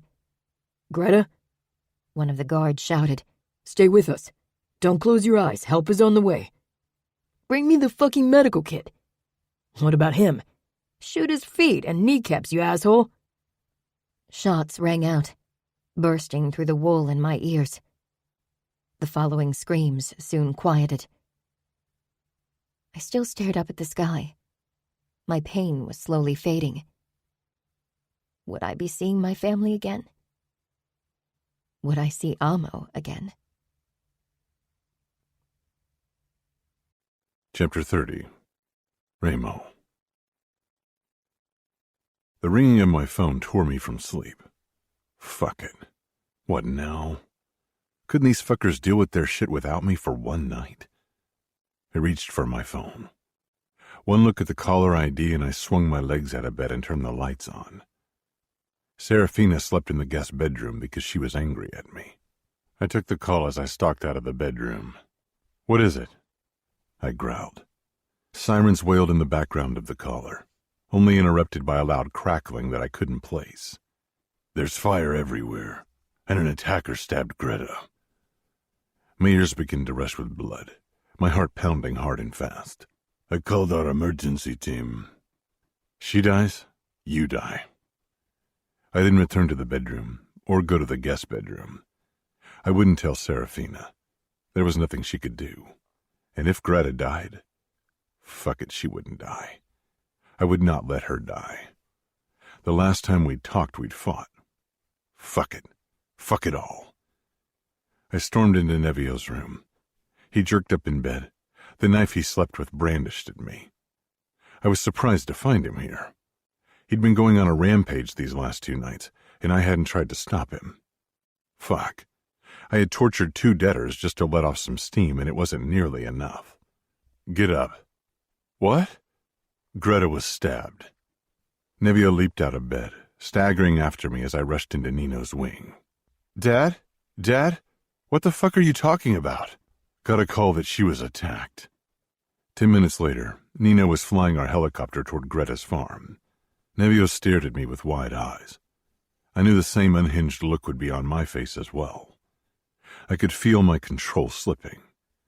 The only reason I hadn't lashed out yet was that there was no one to lash out at, and I needed to get to Greta first.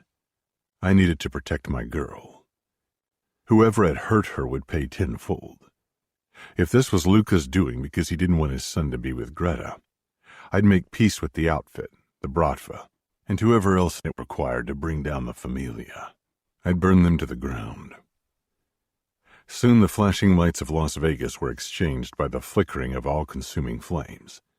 The farmhouse and the barn were on fire, and so was some of the bushland. Illuminated by the fire eating away at the wreckage that had been the barn, I spotted 4 bodies. Nino had to give the flames a wide berth, as to not steer them up further, and landed the helicopter on the other side of the property. I jumped out and ran toward my daughter. Nevio caught up with me, and together we arrived at the scene of the attack. I fell to my knees beside Greta, who looked lifeless as she lay on the ground. I scanned her quickly. 2 knife wounds in her abdomen and a smashed knee. Cora was putting pressure on the wounds. Blood had soaked the earth around her. I cupped her head and bent over her. Mia cara. Greta, Nevio croaked as he hovered beside us. Then his eyes slanted to the stranger who was bleeding profusely from his legs. Was it him? We need him for questioning. Nino warned as he sank down beside us, 2 medical kits in his hands. I stroked Greta's hair away from her bloody forehead. It was shorter than it had been, burned off at places, and a few small burn blisters covered her shoulders. Mia cara, I said again, hoping to get a reaction from her. The heat was almost unbearable this close to the burning remains of the barn, and the flames licked at my consciousness, eager to bring forth memories I didn't want to recall now. Memories that so far had marked the worst moment of my life. Until today. Greta's eyes opened and took a moment to focus. I swallowed. You're going to be fine. Nevio sank down beside her and took her hand. I won't let you leave me. You know that. She smiled weakly, then winced, and closed her eyes briefly again. Her chapped lips parted, and she said something, but I didn't catch it from the crackling of the flames. At least the alarm had been turned off by now. You have to say it again, I urged, leaning down to catch her words. Get Amo, please. I froze. Nevio's expression was stone as he leaned back, shaking his head. I gave him a warning look. Greta, I began, but she touched my arm. Please, Dad. I nodded, because there was no way I could refuse her wish. Not when I wasn't sure if she'd make it. Fuck. I wanted to be in her stead. I jerked out my phone and scrolled through my contacts until I found Amo's number. I called him. He picked up after the 3rd ring. What do I owe the pleasure, Ramo? Amo asked in a hard voice, but I detected a hint of worry behind the obvious mask. I stared down at my daughter, covered in blood, surrounded by Nino and the doctors and nurses that had arrived by now, trying to stabilize her for the helicopter ride to a hospital. My daughter asked to see you. She was stabbed and is fighting for her life. What? Where? I heard commotion in the background and another male voice I didn't recognize. What's going on? If this incident is in any way connected to you, you better think twice about setting foot on Las Vegas ground, because I'm going to kill you as brutally as I can. I'll take the private jet. I'll be there as soon as I can. Can I talk to her? Greta peered up at me hopefully, gritting my teeth against an onslaught of emotions I was fully unprepared for. I held the phone to her ear. Stabbed twice in my abdomen, she whispered. I don't think I can. This feels like dying. I took her hand. Nevio shoved to his feet and went over to Greta's attacker. I motioned at Savio to keep an eye on him. He slammed his foot down on the man's ankle a few times, but I focused on Greta. She closed her eyes and nodded. I love you too. She shuddered and lowered her hand. I squeezed her hand, but she didn't react. Her chest kept rising and falling, but she'd lost consciousness. When I'd found out what had gone on behind my back in my own territory, I'd been furious. I always knew what was happening in my territory. Maybe I turned a blind eye to the truth because I didn't want to see it. Greta loved that fucker Amo Vitiello. It's on him. Amo Vitiello. He's the reason for this. I just know it.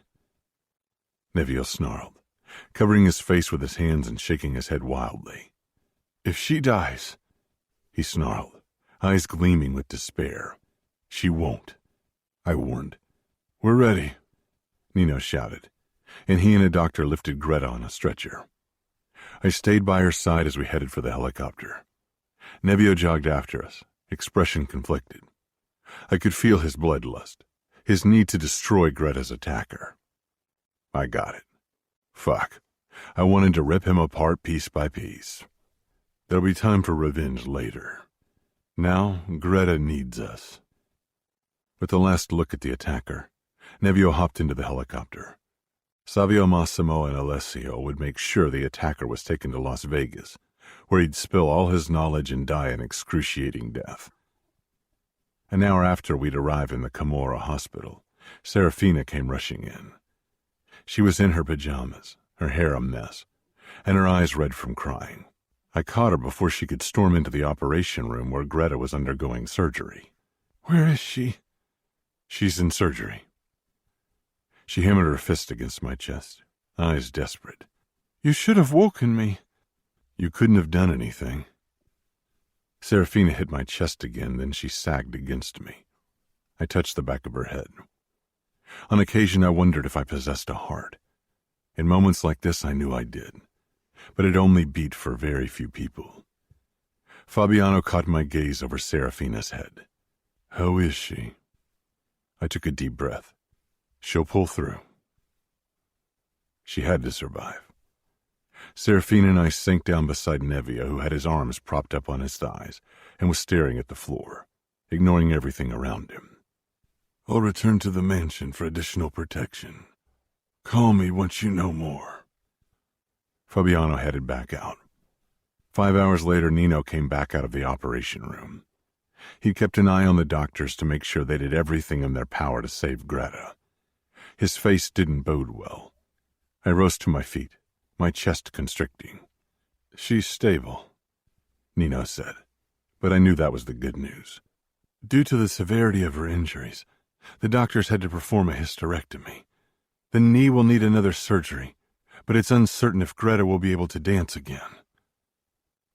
Serafina let out a desperate sob and sank down into the chair. Nevio shoved past Nino and went into the operation room.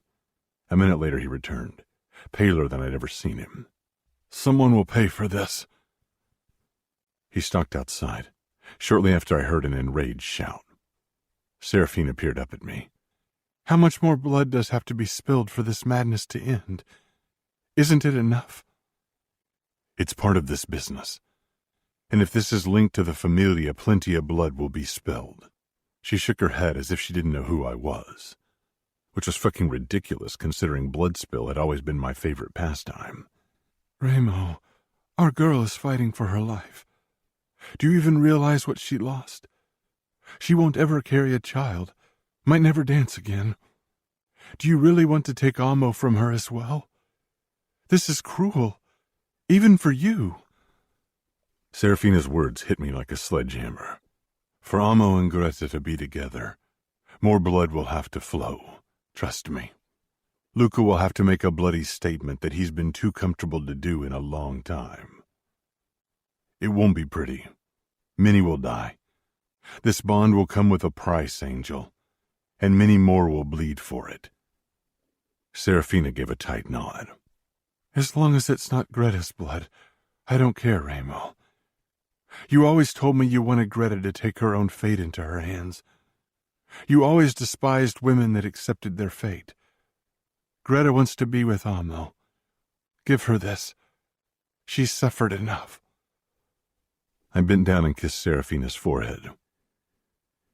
I'll think about it for you and for Greta. But now I'll have to spill the blood of Greta's attacker, and he'll meet my cruelest side. Serafina gave me a strange smile. I hope he begs for mercy, and you won't grant it. I brushed my lips over hers. You know me. I straightened and risked a glance into the operation room, where the doctors and nurses were getting Greta ready to be wheeled into the wake-up room.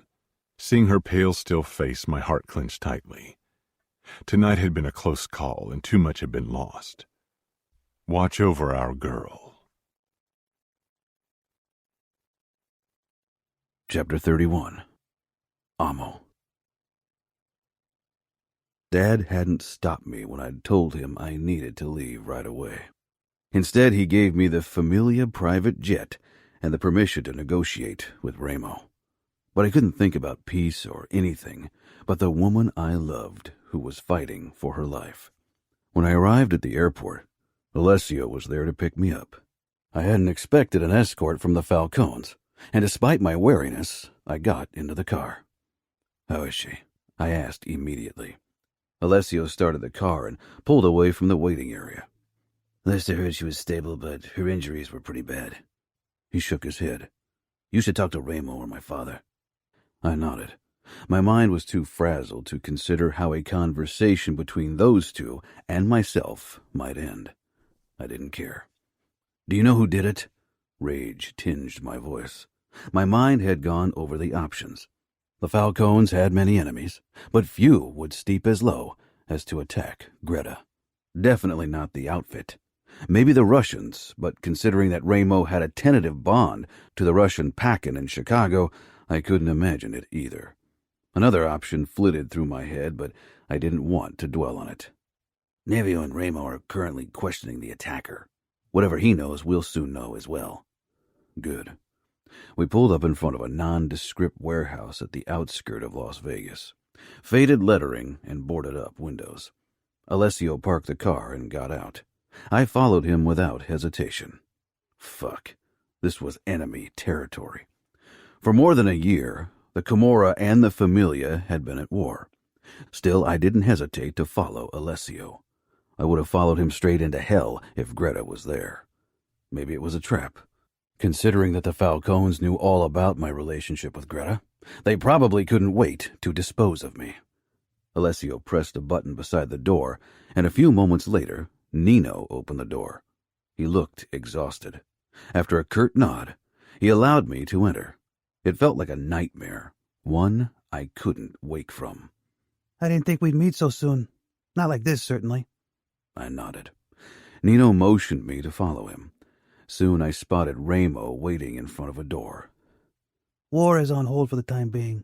Greta asked for you, so of course you're safe here," Nino said. I barely listened. All I could think about was Greta lying behind that door. Ramo stepped in my way, and our gazes locked. "You're alive for only one reason. Greta," he said. "You'll be safe in my territory because of her, and for as long as she wants it. And unlike your word at your wedding, we'll honor said promise." Thanks, but nothing in this world would have stopped me from coming to Vegas to see Greta. Not even the prospect of being torn apart by you crazy fuckers. I'll go through hellfire for Greta, if necessary. Ramo gripped my shoulder, his fingers digging into my skin. His eyes burned with rage. "Good, because you will. Nevio and I questioned the attacker, and you know what he said?" A sinking feeling settled in the pit of my stomach, one I hadn't wanted to entertain. "Cressida." The voice was a hoarse rasp. Ramo's lips pulled wide. Not a smile, a grimace. "Indeed, your wife." Fury and guilt raged inside of me. I truly underestimated her, for the second time in my life. Who else was involved? What about the attacker? He said he belonged to Antonacci, spewed some religious bullshit, and didn't stop going on about the Familia's traditions until Nevio made him. I nodded, because Cressida couldn't have done it without her father. He would die, and so would Cressida. So would every single fucker involved in this. Let me see Greta now. There's time for talk about revenge later. Ramo moved even closer, his face right before mine. Greta thinks you love her. I do. I love her. She'll be my wife once Cressida is gone. Divorce won't be necessary. True. Something in his expression shifted, pain in his eyes that stirred up my worries. He gave a nod toward Nino. I was starting to grow tired of this conversation. I just wanted to see Greta. You might want to know that Greta won't be able to give birth. Her injuries were too severe. I froze, swallowing hard. What? Ramo nodded. They didn't go in for the kill.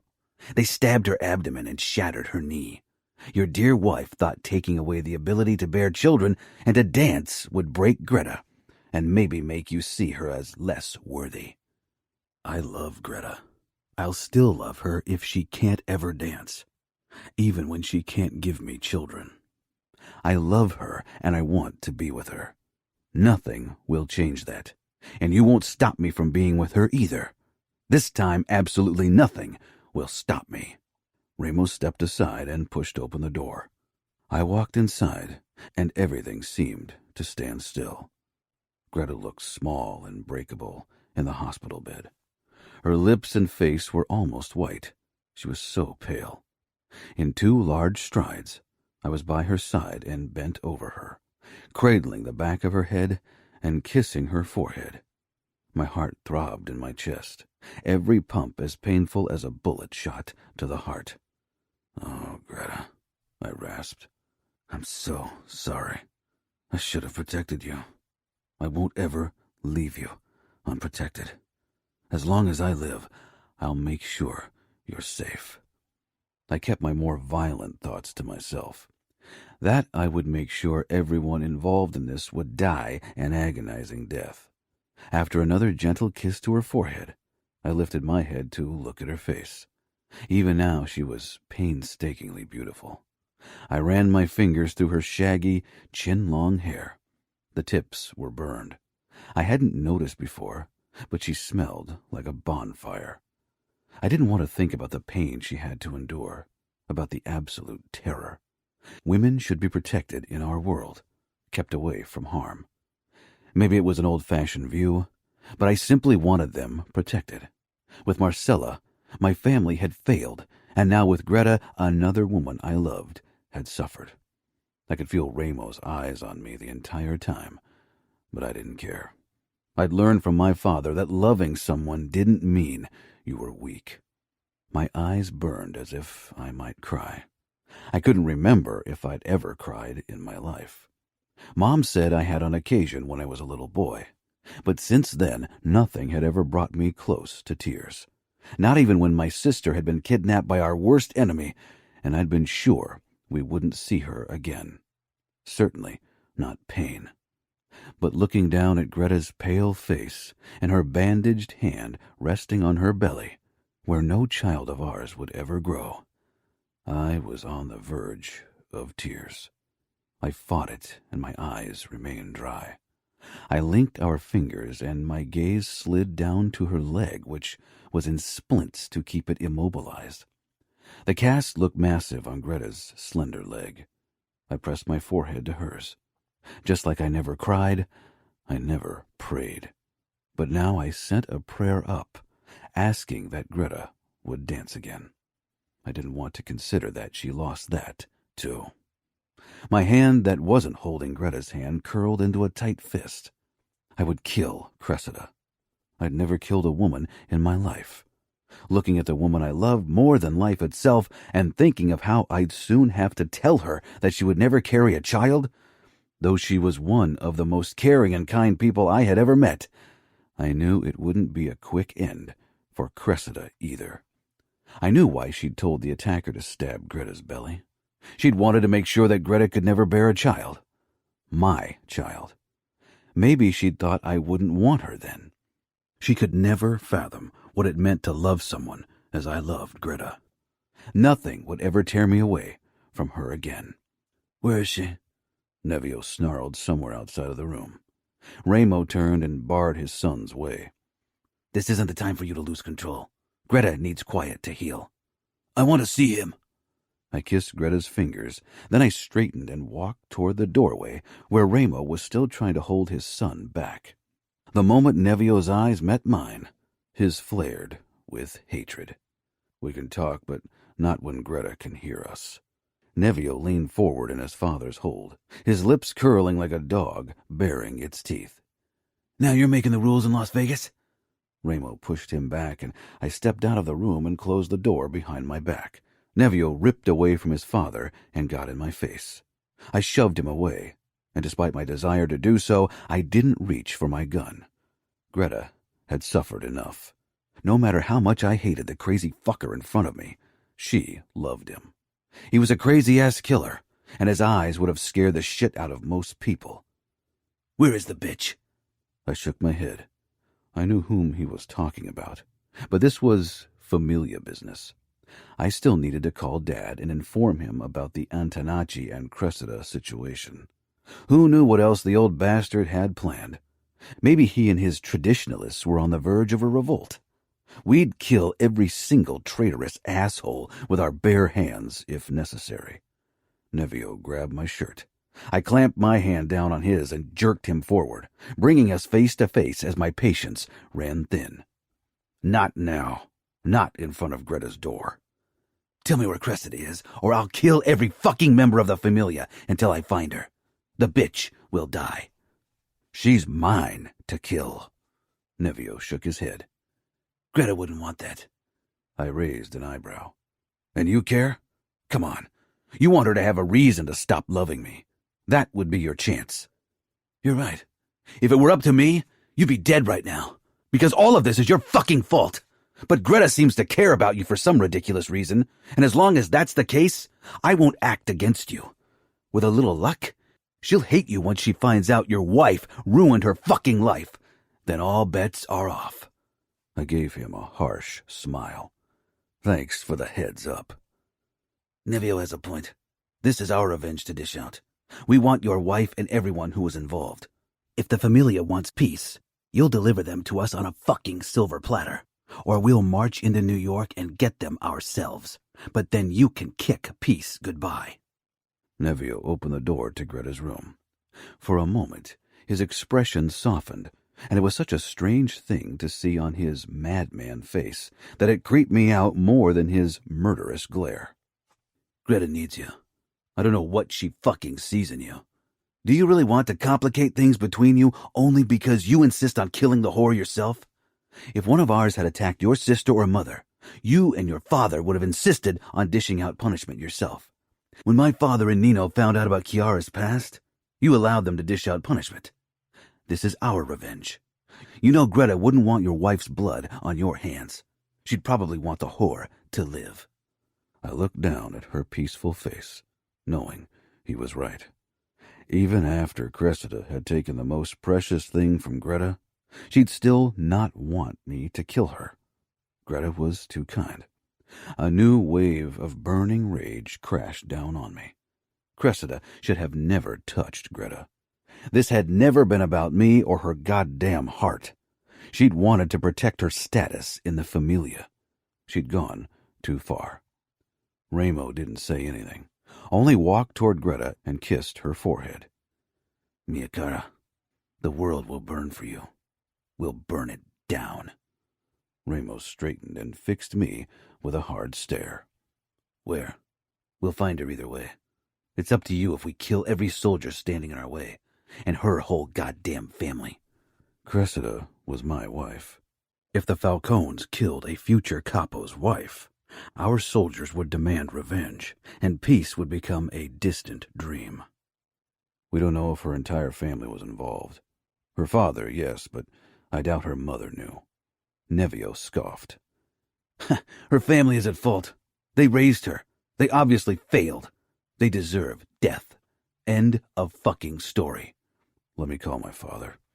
This would be a hard pill to stomach. The Falcones wanted revenge. So did I. Nothing would ever do justice to what Greta had lost. Dad picked up after the second ring. Amo? It was Antonacci. Cressida asked him to attack Greta. Several of his men were involved. Damn it! If I'd ever thought Greta was in danger, I would have killed Cressida that day instead of telling her about the divorce. I wished I'd strangled her with my fucking hands. A new wave of utter rage and guilt slashed through me. I could hear voices in the background, possibly Marcella. Fuck it. Fuck these goddamn traditionalists and most of all Antonacci. Dad, you know what this means. The Falcones want revenge. Of course. We're at war. If we were at peace, it would be understandable that we allow our allies to dish out revenge in our territory like we did with Chiara. But Antonacci acted against the enemy, so he might have acted without my direct orders, but that won't be enough. Greta's injuries are so bad, she won't ever have kids. I won't ever have children, Dad. All because Cressida's ambition and her father's fanaticism. I want them all dead. I want them to die in the cruelest way possible. And I'll tell the Falcones they can have them, that they can kill every fucker who was involved. I'll fucking applaud them while they skin them. And then there's going to be peace. And whoever from the Famiglia doesn't want peace can die alongside Cressida and her damned family. You're not Capo yet. But I will be, and this is the decision I would make. Dad was silent on the other end. They can have Cressida for all I care, but every Famiglia soldier involved will be killed in a public meeting of the entire Famiglia as a warning. Then we should let the Falcones be part of the meeting and allow them to kill Antonacci and the other involved men together with us. I heard Marcella's voice in the background again. After almost a minute, Dad released a harsh sigh. That's how we do it. Utter relief washed through me. Thanks, Dad. Amo? Yes? Make sure your girl gets better. I swallowed and hung up. Then I went back to Ramo to tell him our decision. This would pave the way to peace, to Greta's and my future together. I found Ramo, Nevio, and Serafina in front of Greta's room. I nodded a greeting at Serafina. My interactions with her in the past had been limited to a couple of meaningless pleasantries. I didn't know much about her, except for her kidnapping story. And? Ramo asked with a challenging expression. I told Ramo about the decision. We don't want to wait for revenge until the Famiglia decides it is time. We don't need a public meeting to spill blood, Ramo said. Nevio nodded. It's the only way, and it's a chance for peace. Nevio laughed. We don't need peace. Serafina turned to Ramo. Greta needs Amo. She lost so much. Do you want her to lose the love of her life as well? For the first time since I'd known Ramo Falcone, his eyes flickered with intense emotional pain. I shoved down my own emotions. I hadn't allowed myself to really think about what Greta and I had lost. Whenever I'd dreamed about a future with Greta, I'd imagined us having children who filled the house with laughter. There is no retribution fitting for what Greta has lost, Serafina whispered, touching Ramo's chest. You can slaughter every member of the Famiglia, but it won't help Greta. The only thing you can do for our girl is to give her a future with Amo, and for that to happen, there must be peace. Nevio shook his head with a scoff. But then he exchanged a look with his father, and finally Ramo nodded. We'll wait for the meeting to kill the rest, but Cressida will die now. By my hands, Nevio added. Serafina's expression twisted with worry. If she worried about Nevio's mental well-being if he killed a woman, she needn't have bothered. I doubted Cressida would be the first, and she wouldn't be the last either. Send her my greetings. I gritted out. Chapter 32. Greta. My first memory when I woke was the acute pain in my belly, followed by a burning sensation in my knee. It made me want to recoil, but there was no running from this. Then faces became distinct before my eyes, slowly, one after the other. First Dad, who sat on my right, his hand around mine, his dark eyes full of concern. Pain? I nodded and winced. Dad reached up and pressed a button on the infusion that would release more morphine into my veins. At once, the stabbing in my body dulled and I could relax. Movement on my other side made me turn my head, and my eyes grew wide when I spotted Amo, straightening in his chair. He was holding my other hand. Amo? He nodded, his expression grave in a way that told me something horrible had happened. I tried to sit up. Dad and Amo reached for me at the same time, then halted and their eyes met. I waited for the inevitable, but Dad sank back down with a tight expression and allowed Amo to help me into a sitting position. I sent Dad a grateful smile. He gave a small nod. I knew how much this must cost him. Mom stirred on the sofa, and when her eyes landed on me, her tired face lit up with relief, and she shoved to her feet and rushed over to me. She kissed my forehead several times before she leaned against Dad. Dark shadows spread under her eyes, and both Amo and Dad hadn't shaved in days. Dark stubble covered their chin and jawline. Amo peered down at me with drawn brows as he rubbed my hand gently. How do you feel? His voice was careful and gentle, as if a word spoken too loudly might break me. I wasn't sure I could speak. My throat felt dry and too tight, but after a couple of coughs, I pressed out the first tentative words. I'm alive. I'd thought I would die. It had felt like dying, but I was here. Where's Neville? The last time I'd talked to him, we'd argued. Maybe he was still angry, though I couldn't imagine that being the case. The memories after my attack were murky. He might have been there afterward, but I couldn't put together the pieces of my memory to make sense. The other, more likely explanation, why he wasn't here, was him being on a rampage, trying to kill everyone who might be responsible for what had happened. He's getting coffee, Mom said. We all didn't sleep much these last few days.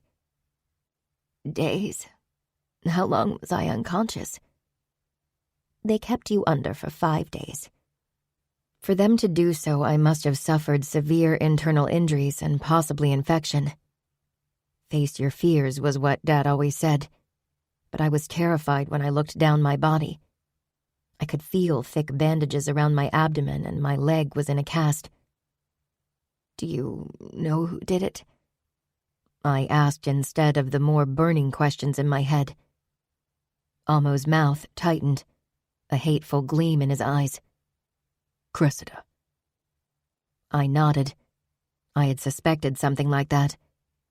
While my family had many enemies, the timing had been too obvious.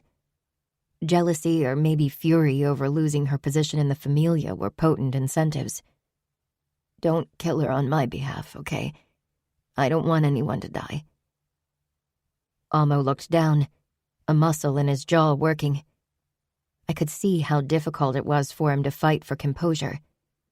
Acute fear spread in my body. I turned to Dad. Dad? The look in his eyes told me it was too late to save Cressida. What happened?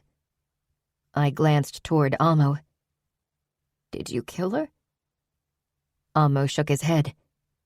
I was on my way here the second your father told me what happened. I wanted to be by your side, and I haven't left since then.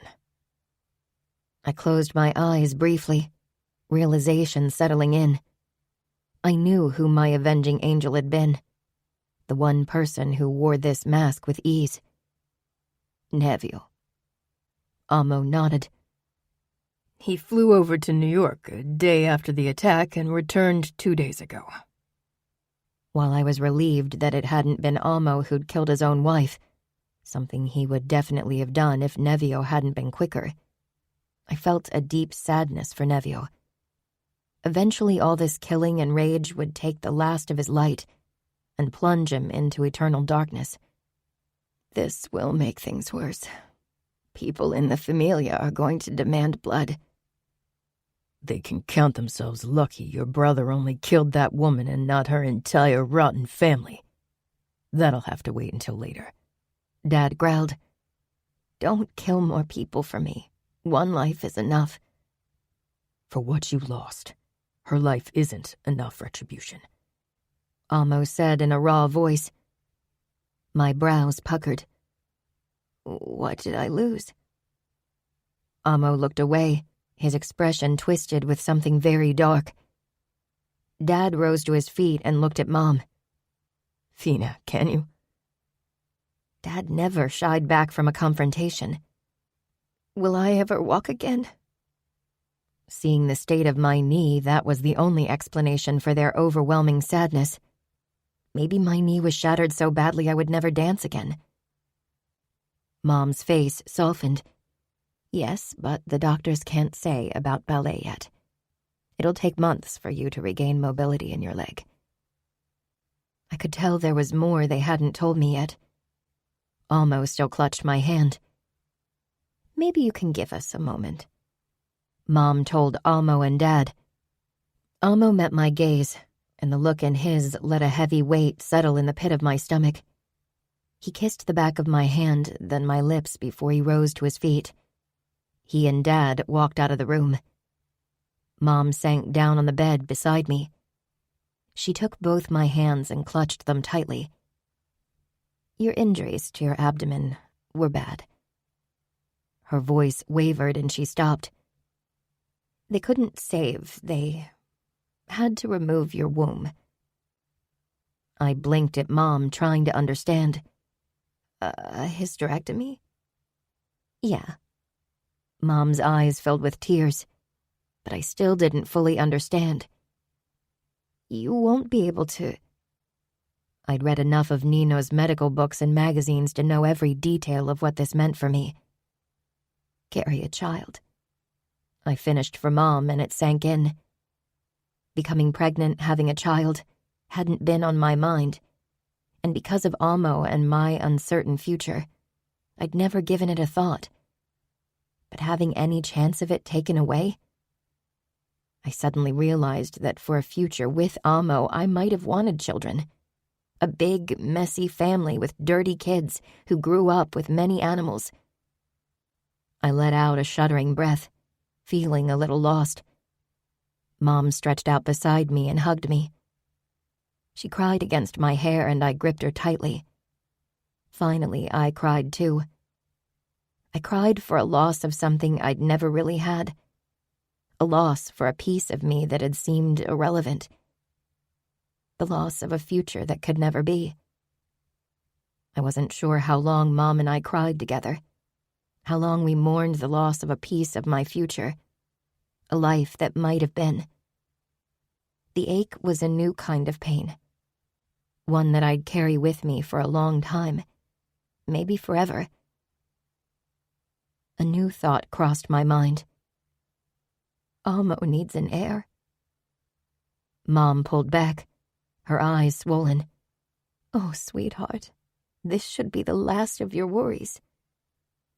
My brows puckered. But it's the truth. I saw how he looks at you. He loves you so much. He won't care about an heir, trust me. Maybe. I was so confused, so lost. Can you send him in? I want to talk to him. He knows, okay? He knows what your surgery means. I shook my head. Maybe he thought he knew. Mom got up and gave me an encouraging smile. I'll get him, and he'll tell you what I told you, that it doesn't matter to him. Mom walked out, and less than a minute later Amo came back in. His eyes swam with concern as he walked over to me. I patted my mattress. Amo perched on the edge as if he was scared of hurting me. But I leaned against him, needing his closeness despite how fragile my body felt. He wrapped me in his arms, surrounding me with his warmth and strength. like a cocoon of consolation. It felt wonderful, like something I never wanted to miss again. I wanted a future with Amo. Wanted nothing more, but he needed to know that it wasn't a future he'd always had in mind. Amo. Greta's body tensed in my embrace. I pulled back slightly and looked down at her pale face. Traces of tears shone on her cheeks. I wiped them away with my thumb. Greta peered up, those dark eyes forlorn. I couldn't imagine what the news of her surgery had done to her. You can't ever have kids with me, Amo. This time nothing can change that. My body can't hold a baby anymore. If you want an heir, you must choose someone else. What the hell was she talking about? I cupped her cheeks and softly kissed them. Nothing in this world would separate me from Greta again. I won't be without you again, Greta. You are mine until I take my last breath. I love you more than everything else in the world. The Famiglia is your destiny, Amo. You are meant to be Capo. I nodded because deep down I knew it to be true. I'm also meant to love you. I don't need an heir. I need you. Marcella is pregnant with a boy. She's the oldest. He can become Capo. That'll carry on the bloodline, too. I'd always wanted children, but I wanted Greta more, and maybe there were other options to explore eventually. All that matters now is that you heal quickly so we can marry. Greta let out a wispy laugh. I kissed her temple. I love you so much. It kills me that you had to suffer so much. You have the kindest, biggest heart of anyone I know. You don't deserve this. Maybe I did. I cupped her cheeks. Fuck no. Don't ever think like this, okay? I need to know that you'll be okay. I think I'll be okay eventually, she whispered. I want to dance again. I want to see my animals again. I kissed her forehead. I know you'll be. I'll be with you every step of the way you have to take to heal. Won't you have to return to New York? You've responsibilities, especially at a time like this. Dad, Valerio, and Matteo handle the situation for now. Officially, I'm here to negotiate peace. Will there be peace? I smiled. Of course. Our families don't have a choice. Soon they'll be one family. I had already bought a ring for Greta but had left it in New York. But once I got it back, I'd ask Greta officially for her hand. For the next 10 days, I didn't leave Greta's side, but it was time to settle things in the Famiglia. Our soldiers were starting to grow impatient, eager for an explanation for the many arrests. Antonacci and 7 of his soldiers were waiting for their punishment in our Famiglia cells. Rumors were making the rounds, especially because of Cressida's disappearance. The body hadn't been found. I assumed Nevio had chopped her into tiny pieces. Don't worry about me, Greta assured me for the 100th time. At first, I'd refused to leave her in Las Vegas, especially less than a week before Christmas. But my father had insisted I needed to be there during the probably bloodiest meeting in the history of the Famiglia. I knew he was right. She's safe here, Nino assured me. We'll make sure of it, Savio said. Ramo had upped the protection surrounding the mansion. I'd slept in the hospital for the last 2 weeks, only separated from Greta when I went to the toilet or showered. Leaving her now felt wrong. Adamo touched my shoulder. He'd arrived a few days ago with his wife and son, and he would come to New York with me, Fabiano, Ramo, and Nevio. The rest would stay in Las Vegas to protect the women and children. Go, Greta whispered. I kissed her gently, despite everyone around us. Nevio wasn't present anyway. He tried to avoid me, which proved difficult. I wasn't sure how things between him and Greta were at the moment, but I had a feeling the tension between them wasn't helping Greta heal. I'll be back soon. I followed Ramo, Adamo, and Fabiano outside. Nevio was already in the car. Tumultuous times lay ahead of us. Peace wouldn't happen easily in the minds of our soldiers, but many would be willing to accept it because it meant more safety for their families and more money in their pockets. Adamo sat down beside me. I didn't think I'd get the chance to return to New York so quickly, and I wish it weren't for such an occasion. I really hope this will lead to peace. There will be peace because Greta and I are going to marry. Adamo shook his head with a chuckle. I can't believe we might become family. Have you asked Ramo yet? I glanced at the Falcone Capo. He was looking out of the window, but turned to us as if he could feel us talking about him. Our interactions had been civil. We wouldn't miraculously become family, but we'd manage to get along. No, I won't ask for approval. Greta will be my wife. Sure, I get it. I've butted heads with Ramo in the past. We don't agree on many things, but Ramo will be your father-in-law. Greta loves him, and he loves her. Once the bloody part of this peace deal is over, you'll have to figure out a way to make peace with him. Asking for her hand might be a start. If he says no and I marry her anyway, that won't make for a good start. Trust me. He won't say no. I gave Adamo a doubtful look. He and I had bonded many years ago during his stay in New York over motocross. He was an avid racer, but once he'd returned to Las Vegas, our contact had ceased. He was 10 years older, so this had been one of the reasons. So far, he was the only Falcone man I didn't mind calling family one day. Are we talking about the same man? He won't say no because Greta made her choice, and he won't risk losing her like Serafina's parents lost her. Maybe Adamo was right. I'd cross that unpleasant bridge later. Now another difficult task lay ahead of me.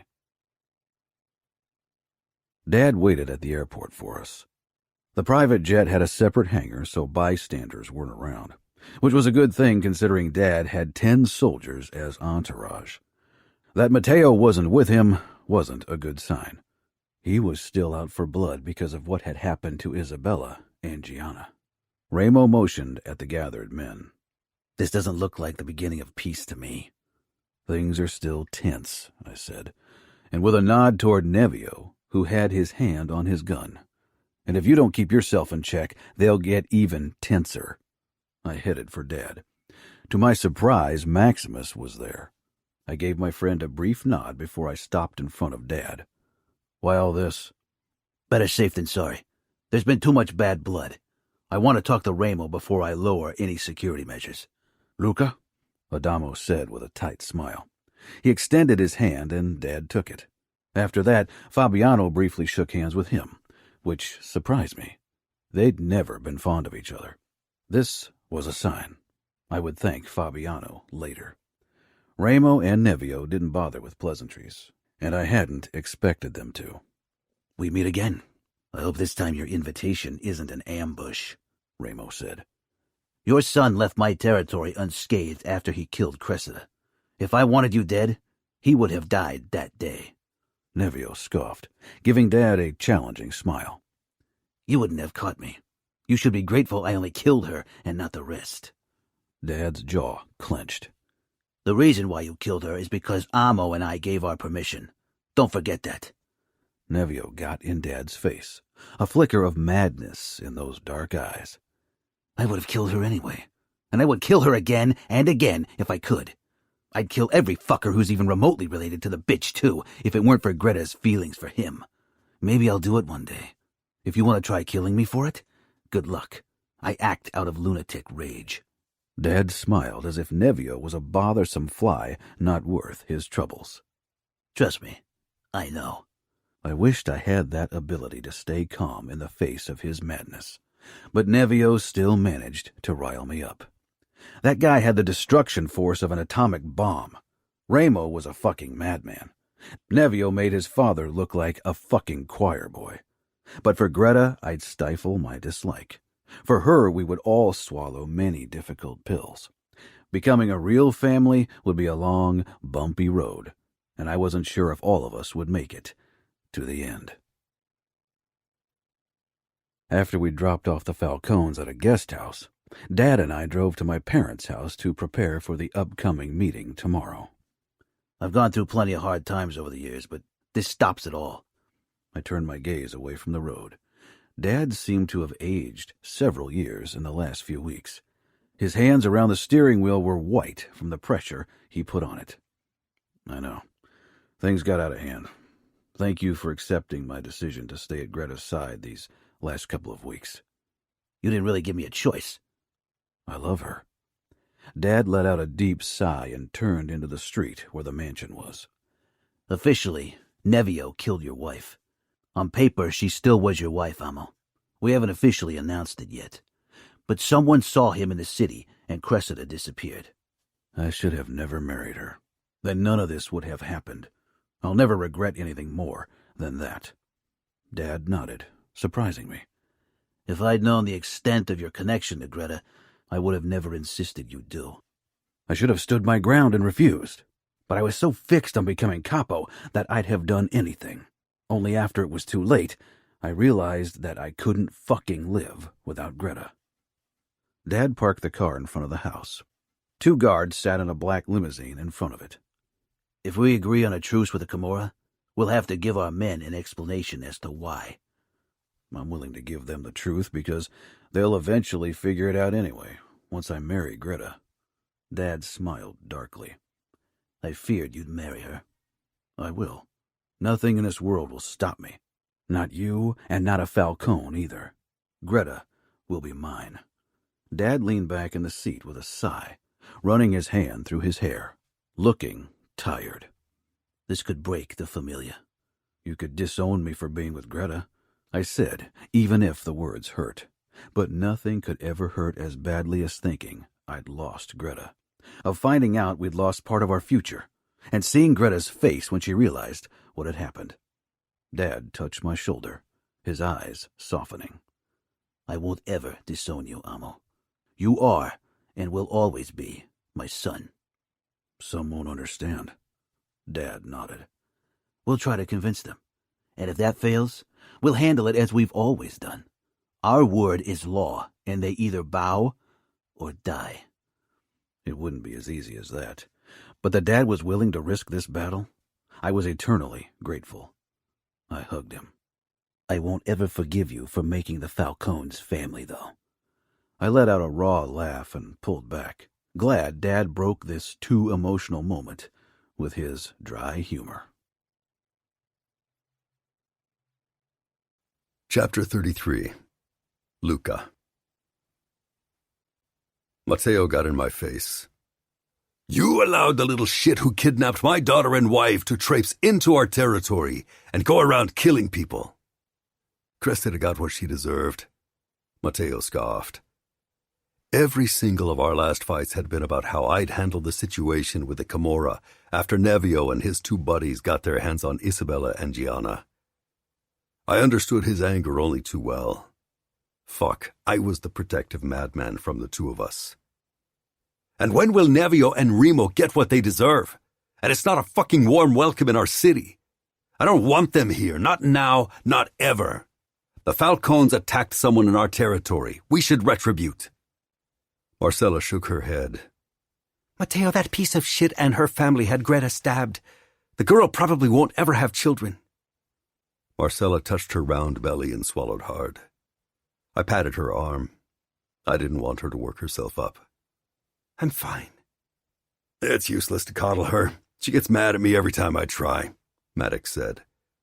When Marcella had picked him, the Famiglia was in an uproar. Now Amo's choice would top that. My children chose love, and it was bringing the Famiglia to the brink of an internal war. We're lucky Nevio didn't burn down New York and every fucking member of the Famiglia. He's fucking crazy. Even worse than his father. Fuck Luca. You can't allow them to be part of our meeting. We're at war, and I don't want peace with these bastards. There can't be war, Marcella said. Amo won't live without Greta. Not after what happened. Not again. If we don't negotiate a truce, we'll lose Amo. He loves Greta like you love Gianna and Dad loves Mom. And I love you, Maddox reminded her. She rolled her eyes but smiled to soften the blow. It was still hard to believe that my little girl had picked up Biker, an enemy of the past. It was ironic that Amo too had to choose an enemy. I wasn't sure if this was sign of bad parenting on my and Aria's part or not. Matteo, we need this peace. Gianna and Isabella will be safer without a war. They will be the safest if we kill all the Falcones. That won't happen. You can't really consider making them family. I won't be in the same room with Nevio Falcone without killing him. Matteo turned on his heel, stalked out, and almost bumped into Amo. Then he shook his head and left without another word. Amo turned to me with a grimace. He's not taking it well. He wants to protect Gianna and Isabella. They'll be safer with the Falcones as family. I can talk to them, Marcella suggested. I'm sure Gianna and Isabella will vote for peace. They don't care about revenge. And Matteo will listen to what they say. She pushed to her feet. You are the only heavily pregnant woman who wears 8-inch heels, Amo said with a tight smile. 4.5 inches, Amo. Men really need to measure right. And I'm 6 months along. I won't pop out this baby tomorrow, so chill. We have other things to worry about. Maddox gave her a grin I didn't want to dwell on. Marcella kissed my cheek before she patted Amo's chest and whispered something in his ear that made him swallow and nod. Then she stalked out. Maddox, I said before he could follow her. His blonde brows pulled together. What's up? You mentioned that you would become part of the Famiglia if I ever allowed it. Maddox froze. Making a former biker a made man would create new waves, but I wanted to show strength, and Maddox had proven his loyalty over and over again. I needed every loyal man at my side that I could find. Sure, he said slowly, glancing to Marcella, who had appeared in the doorway again. But I'm going to ask for your oath very soon, if we all survive tomorrow's meeting. Maddox nodded, wide-eyed. It's an honor, Luca. I'll have your and Amo's back tomorrow. Don't worry. Marcella bit her lip, smiling proudly. She sent me a thankful smile before she and Maddox left. That's been long overdue, Amo said. Sometimes it takes me a long time to make the right decision, I said. I still regretted my decision about Cressida. Amo nodded. Tomorrow we can try to make it right. It would take more than one bloody meeting to make things right. The months and years to come would be hard. Keeping the Famiglia united and uniting two families that hated each other. Just thinking about it gave me a headache. But for Amo, I'd do it. Amo's face had lost the last hints of boyishness. This world didn't leave room for it. I'll always be grateful for what you're doing for me tomorrow. I touched his shoulder and squeezed. My decisions from the past had ultimately led to this point. I should have made a bloody statement sooner. I wouldn't show mercy this time. Arya wrung her hands. Last time you ordered a meeting at the Yonkers power plant, I didn't sleep all night. I was terrified of losing you. She swallowed hard, her eyes full of fear. Tonight, I'll have to worry about you, about Amo, Marcella, Valerio. She closed her eyes briefly, and when she opened them, the determined gleam in them made me shake my head. She had made up her mind about something, and I had a feeling I wouldn't like it. Let me go with you. No. Luca, please. I need to be there with you, with my family. No. She pressed her palms against my chest. No matter what she did, she wouldn't soften my resolve. Tonight's meeting was too dangerous for her to be present. Luca, I know you're worried that things escalate and I die. But if things escalate and all of you die, my whole heart dies. And then I'd rather die by your side than live on without my family. Arya, I love you more than anything else in the world, and nothing, absolutely nothing will convince me to have you there. If I die, if we all die, I still want you to live your life. What life? She glared, but then her expression shifted. Would you want me to remarry? Possessiveness raged through me, as Arya had intended. I'd never not be madly jealous at the thought of anyone having her. She gave me a knowing look because she'd been certain of my reaction. I loved her absolutely, and wanted her to be happy. But still, my cold, possessive heart couldn't bear the idea of her ever being with another man even once I was dead. I know what you're trying to do, love, but the answer is still no. Tonight might make history, and if that's the case, I don't want you around. You'll need every trustworthy man at your side. I don't want protection if that means you'll be low on men. I have enough men, I said. But of course, Aria had seen the problem. There were many people I needed to protect.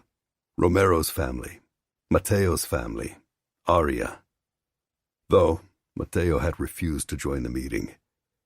He was still pissed and didn't want to be near the Falcones. Mateo had always been by my side, no matter how dangerous or difficult the situation. That this decision might drive a wedge between us hurt like a fucking knife in the heart. But I'd made up my mind and wouldn't change it again. I owed it to Amo. And his girl, too. Aria began to shake her head. I touched her cheek. I never thought I'd say this, but considering that we'll create a bond with the Camorra that's stronger than ever before, I accepted Fabiano's suggestion that he would watch you. Adamo will be there as well.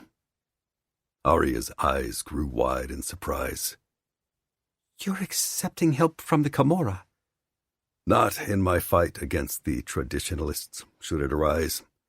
That's my responsibility.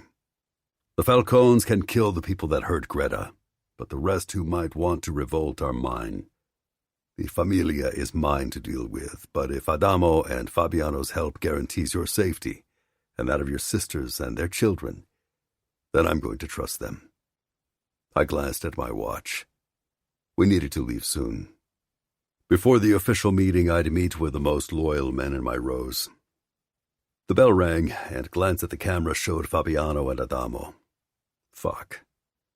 If someone had told me this would happen a month ago, I would have silenced them with a bullet to the head. Amo joined me in the lobby, patting Aria's back when she hugged him tightly as if he were a small boy.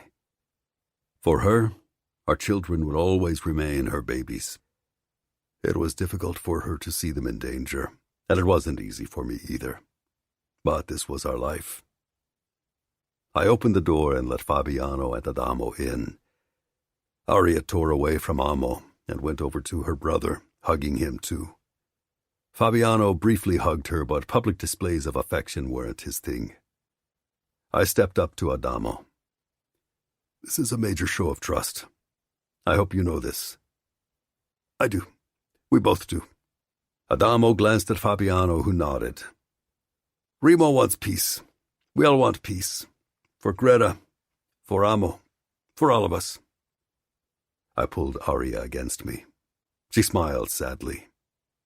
Don't worry about me, okay? I'll be fine. The bell rang again and I tensed, not expecting anyone else. The camera showed Mateo, Isabella, and Gianna in front of the door. I let them in. Isabella gave me a quick smile before she headed toward Amo. She hugged him. I'm sorry for what happened to Greta. Thanks, Isa. Gianna shoved Amos' shoulder. You have a lot of explaining to do. You've always been a troublemaker. I guess I have that from you, Amos said. Gianna huffed and went over to Aria. I turned to Mateo, who hovered in the doorway, looking wary. Good job sending your daughter over to us for a guilt trip. Marcella has a way with words that breaks everyone's resolve. I clapped his shoulder. I'm glad to have you by my side. I narrowed my eyes. You won't use tonight to sink your knife into Nevio, right?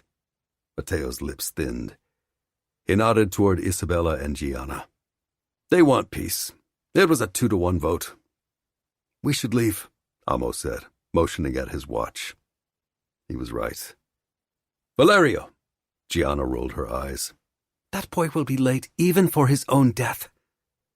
Valerio jogged down the stairs in that moment. I have a huge party planned for my 18th in January. I definitely won't die anytime soon. I realized this moment marked the end of an era. Even our youngest was no longer a child.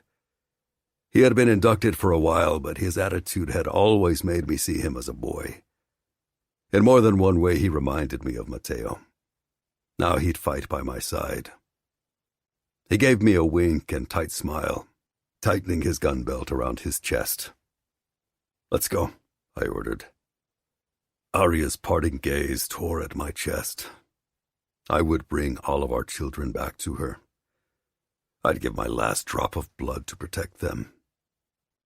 Today, our family would stand together. Chapter 34. Amo. Before the official meeting, we met with the people Dad and I trusted the most in a small hall adjacent to the main hall of the Yonkers power plant. Soldiers, captains, and underbosses that were loyal to the core. As I scanned the men before me, I was surprised by the number of them. Dad smiled grimly at me.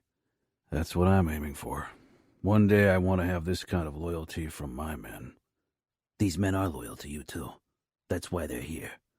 I nodded at Growl and his sons, Romero and Flavio, Matteo, Maddox, Cassio and his sons, Orazio and his son, Demetrio and his son. Dad had given his trust to many of these men in advance, and they'd repaid him, and found a home in the Famiglia. They now repaid him with loyalty daily, but what we'd ask of them today was more than ever. "Welcome, my friends, and thank you for coming here so quickly," Dad said. He rarely uttered the words, "thank you," but tonight's activities required it. Nevio and Ramo were still hidden. Their immediate presence would have caused too much confusion and bad blood. Dad gave me a nod, and I stepped forward. We decided I would explain the situation to our men. Soon whispers arose among them as I told them why we were here tonight. It was strange to reveal so much about something this private, something that many still regarded as a weakness, feelings for a woman. But the men here had all lost their hearts to a woman, so I knew they'd understand. "Let me get this straight," Cassio said in his usual controlled voice. "We're going to have peace with the Camorra again and allow them to kill a few of our men tonight." "It's their revenge to dish out," I said. Dad nodded. Not a hint of doubt reflected on his face, though I knew he still harbored some. Cassio blew out a long breath and exchanged a look with a few others. "I have to admit, I think peace is necessary, but this is a peculiar way to go about it." "The circumstances require it," I said. After a few more discussions, the consensus was that the present men were willing to follow our judgment. It was the first step in the right direction. One step of many. "I'll ask Ramo and Nevio to join us now," I said. I could tell that the men were still a bit confused because I was leading the meeting, but Dad had decided we needed to split power between us more. I was eager to take over more responsibilities, but knew tonight was a difficult time to start. Not everyone would be happy about it. I went to another smaller room where Ramo and Nevio had been waiting. The moment they joined us, the tension in the room skyrocketed. It certainly didn't help that Matteo gave Nevio a look that suggested he was on the verge of slicing him open. To my surprise, Nevio ignored it completely. Only his eyes revealed his willingness to kill us all. Ramo even managed to keep a civil face despite Growl's presence. Maybe tonight would go more smoothly than expected. Dad, Valerio, and I stepped on the platform. The hall was filled to the maximum with made men. The air was ripe with nervous energy. Matteo, Maximus, and Romero dragged the 7 men who were involved in the attack on Greta onto the stage. And for a moment my own need for bloodshed was so strong I had to look away from Antonacci or risk losing control. If I fucked up our plan, I'd kick myself. Dad was risking so much with this, I had to stay in control. Dad must have sensed my conflict because he took the lead again and faced our soldiers. He explained the situation to them, and soon the noise level grew to unpleasant heights. "Silence!" I roared, losing my patience. The last few whispers died when I stepped to the very edge of the platform. "As my father has said, we have negotiated a new peace with the Camorra for all of your safety and prosperity. Many of you have been longing for peace, but it comes with a price. You want peace because you want the Falcone girl, one of the men shouted. What about your wife? Where's she? There are rumors that a Falcone killed her. I was about to divorce Cressida and ask Greta Falcone for her hand. New whispers arose. Cressida tried to have Greta killed. She was the enemy, so what? She is the woman I chose to be mine, I growled, fixing the man who had spoken with a glower. And nobody touches what's mine. I allowed Nevio to avenge his sister as I did with the men who hurt my sister many years ago. And tonight the Capo of the Camorra and his son are here to finish their revenge with our help, as a sign of our new truce and show of our unity as a soon-to-be family. Ramo and Nevio stepped up on the stage in that moment on Dad's sign. I motioned Ramo and Nevio to join my father and me at the front. We'll be stronger than before. We'll create new, stronger bonds, and we'll beat down our enemies with utmost cruelty. Ramo gave me a twisted grin. I imagined he appreciated my words. What about you, Matteo? An older soldier stepped forward. That Falcone boy kidnapped your wife and daughter with his friends, and you tell me you're going to become family? Matteo's answering smile had my pulse spike again.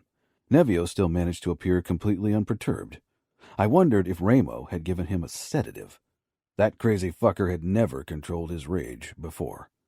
I don't like to dwell in the past, and neither should you, Matteo said. Neither Isabella nor Gianna were harmed physically that day. The matter is settled. We spilled enough blood in the months that followed. Now we'll settle our differences and join forces as a very messed up family. A few men snickered. Matteo always managed to find humor in the most twisted situations. I think it's time to deal with these men now. Dad motioned at the men responsible for Greta's injuries. Nevio braced himself beside me as if he were ready to pounce on them and tear their throats out with his bare teeth. Let us hear what Antonacci has to say. He must get the chance to defend himself, one of the traditionalists shouted. I scanned the room to count the men who nodded their agreement. Maybe a third of our men. This isn't a fucking democracy, Matteo said. But I stepped forward and bent over Antonacci, my gaze locking on his. He didn't look away. It took all my willpower to simply remove the tape over his mouth and step back. The Camorra killed my daughter. He killed my daughter. He tossed his chin at Nevio, who bared his teeth in a scary grin. It was an absolute pleasure. Your daughter tried to kill Greta Falcone, Dad said, trying to defuse the situation, which was a lost cause. Nobody attacks without my permission, and we don't ever attack women, not even at war. Why don't you tell everyone what really happened? That your son cheated on his daughter with that little Falcone whore, another traditionalist screamed. Rage blinded my vision as I jumped off the platform before anyone could stop me, shoved into the crowd, and slammed the man to the ground. My hand wrapped around his throat. It was all too familiar. I'd often wondered why Dad had used his bare hands to kill a man who insulted Mom. But feeling the frantic throbbing of panic against my fingertips as I choked the asshole was fucking beautiful, and so much more satisfactory than the detached use of a knife or gun. Never speak of her again. Understood? You let Falcone kill your own wife. You should be ashamed. She had long stopped being my wife, and she'd never really been it in the true sense of the word. If Nevio hadn't killed her, I would have done it, and I would have enjoyed every second of it. Antonacci let out a cackle. I hope you'll enjoy her barren body. No babies for you. I was on my feet before he'd finished his sentence and stormed back onto the stage. Nevio was quicker. He sat atop Antonacci and gripped his throat, nose to nose, a wide grin on his face. I reached his side when Ramo threw a knife at the man I'd choked moments before, impaling it in his throat, causing blood to spew out and cover everyone around. I could tell he was going to say something to piss me off again, Ramo said with that twisted grin. Nevio pressed his fingers into Antonacci's eyes, but I shoved him aside. He looked ready to attack me, too. Not his eyes, I growled. I want to see his suffering in them. Nevio smiled, as if for the first time in his life he didn't want to kill me. I held out my hand, and Maximus tossed me a hammer and a few nails. "He's mine. Don't forget," Nevio said in an eager voice. "Don't worry. There's going to be enough left of him for you to torture." Once I'd impaled Antonacci's knees, shins, and palms with nails, I swallowed my own rage and stepped back to allow Nevio his turn. If I'd thought he'd been surprisingly controlled before, I now got why. He'd held back his rage to have it for Antonacci. When Ramo and Nevio were done with the 7 men, the stage and everyone on it was covered in blood.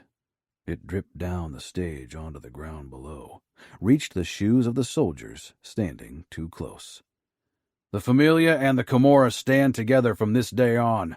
We'll be stronger. We won't tolerate disobedience. You're either loyal or you'll die," I shouted. Chapter 35. Greta. Mom watched me take one hard-earned step after the other. I worked even harder now that Amo was in New York. I wanted to make progress so he wasn't so worried about me anymore. I wanted this to be his Christmas present. "Do you have a moment?" Mom asked. I limped over to her with my crutches and sank down beside her. "Is something wrong?" Mom shook her head quickly and took my hand. "I talked to the doctors who did your surgery and also a few other specialists." I frowned. Had she not told me everything? Was there more? What if my injuries were even worse than I thought? "Don't look so scared. This is positive. I think it is." She let out a nervous laugh and touched my cheek. "When they did the surgery on you, they didn't have to remove your ovaries." I nodded because I knew that. It was why I didn't have to suffer through an early menopause. "That means you can have your own babies." "I could, but I can't carry them." Mom nodded, her hold on my hand tightening. "You could use a surrogate." I began to shake my head. That would require an amount of trust in a person that was difficult to achieve. The idea that a stranger had my baby inside of her and could possibly hurt it. "If you trust me, I'd gladly carry a baby or babies for you." My lips parted in utter shock. "Mom." Tears welled up in her eyes. "I talked to the doctors. My age won't be a problem because we're not using my old eggs. Only my womb, and that's still fine." Mom was only 41. Chances were high she could still conceive too. "You hated being pregnant." "It wasn't that bad." "It was. You threw up so much when you were pregnant with Giulio, and you told me your first pregnancy with Nevio and me was incredibly hard on your body." "It doesn't matter. Let me give you this gift, okay? Nothing's worse than seeing your child suffer. Trust me. I want nothing more than to give you the chance to become a mother yourself. And you can experience the pregnancy through me. Can be there when I give birth." You really thought it through. I was completely overwhelmed. I hadn't spared another thought on children, hadn't dared to do so. I'd focused on walking and maybe dancing again, because that was something in my grasp. "You don't have to decide today or tomorrow or even next year. Just know that I want to do this for you." I threw my arms around her. "I can't think right now. Thank you, Mom. Thank you so much." It was the day before Christmas, and I was practicing walking with my crutches under Chiara's watchful eyes in Mom's yoga room again when Nevio stepped into the room. Surprise washed over me. I hadn't expected them to be back again. Nevio stuffed his hands into the pockets of his black cargo pants, hovering in the doorway. He had avoided talking to me since the attack. I had heard only figments of what had gone down in New York. Nevio looked as he always did when he was with me, not like the monster he let out more and more. "Can you give us a moment?" he asked. Chiara nodded. She touched his arm briefly as she walked past him. I resisted the urge to ask where Amo was. Nevio obviously wanted to be alone with me. and he deserved my full attention. He wasn't used to sharing it. "Won't you come closer?" I asked. Nevio strode toward me, his eyes lingering on my cast before he met my gaze. "I know you don't want to hear it, but I killed everyone who did this to you. I poured all of my rage into it, for you." I smiled and released my crutches to hug him. Nevio quickly wrapped his arms around me, obviously worried I'd fall. "I know that's how you show me your love." "You're really gonna leave Las Vegas?" I peered up into his haunted eyes. I have to follow my heart. We can see each other all the time now that there won't be war anymore. "It's not the same. You'll have a new family." I let out a tight laugh, though I felt more like crying. I'll never replace you and our family, and creating my own family won't be so easy. I touched the bandage over my abdomen that was hidden by my wide dress. Nevio's mouth twisted. "Fuck, Greta. That's not what I meant. I wish I could do something." Don't let the dark swallow you just because I'm not there to watch over you. One day you'll find someone who will shine brightly. Nevio shook his head with a dark laugh. "I'll try to dip my feet into the light on occasion. But don't expect me to have feelings for anyone, Greta. Even if I hadn't been averse to the idea of it before, seeing what your feelings for Vitiello did is a huge deterrence." I rolled my eyes. "So you're not mad at me?" "I was never mad at you." "Really?" He shrugged. "I am raging mad at Vitiello." "Don't be. I want you to try to get along." "You're asking a lot from me." "I know. It could be my Christmas present." Nevio's gaze slanted to the doorway. He must have heard steps because Amo stepped in a moment later. I gave him a weak smile, my heart filling with longing. After having spent 2 weeks together in hospital, being separated for several days had seemed like eternity, which was irrational considering we'd been apart longer than that before. Nevio released me slowly. "Can you stand?" Amo crossed the room before I got the chance to answer and put his hand on my back to steady me. "I can take over." A look passed between them, and Nevio stepped back with a strange smile. "Take good care of her. You saw what I did on stage." He gave me a wink and disappeared.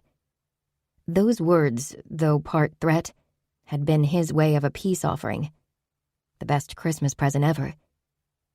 Amo cupped my cheeks and lowered his lips to mine. The kiss was gentle and careful. I still felt a little frail, so I was glad for his consideration. "How are you feeling?" "A little better every day. I can't wait to be rid of the cast so I can start mobilizing my knee." "You will dance again." I nodded because I believed it too. Amo cleared his throat. "I know today isn't the best time, and this isn't a good place, but I don't want to wait anymore." My brows puckered, then darted up when Amo got down on one knee. He pulled out a ring from his pocket and held it up between us. My lips formed an O as I stared at the beautiful piece of jewelry. It was a delicate rose gold ring with an amethyst center stone in a color that was a beautiful pinkish lilac tone. It was surrounded by smaller white diamonds. "When I saw it in the shop window, the color of the stone reminded me of the tutu you wore when I first saw you dance in your studio."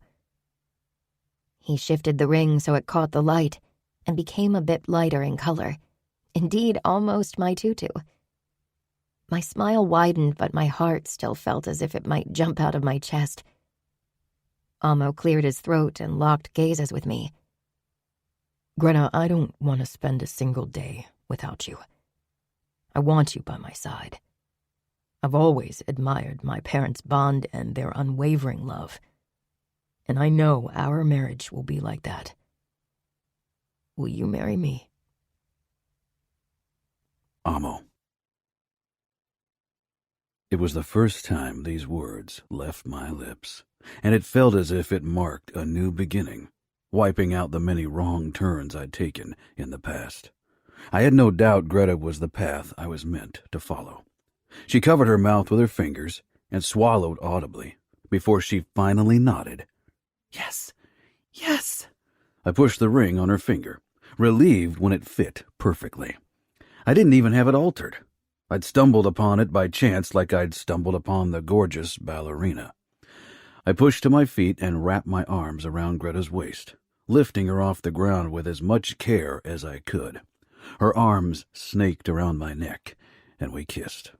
After a while, we pulled apart. I thought maybe we could marry this May.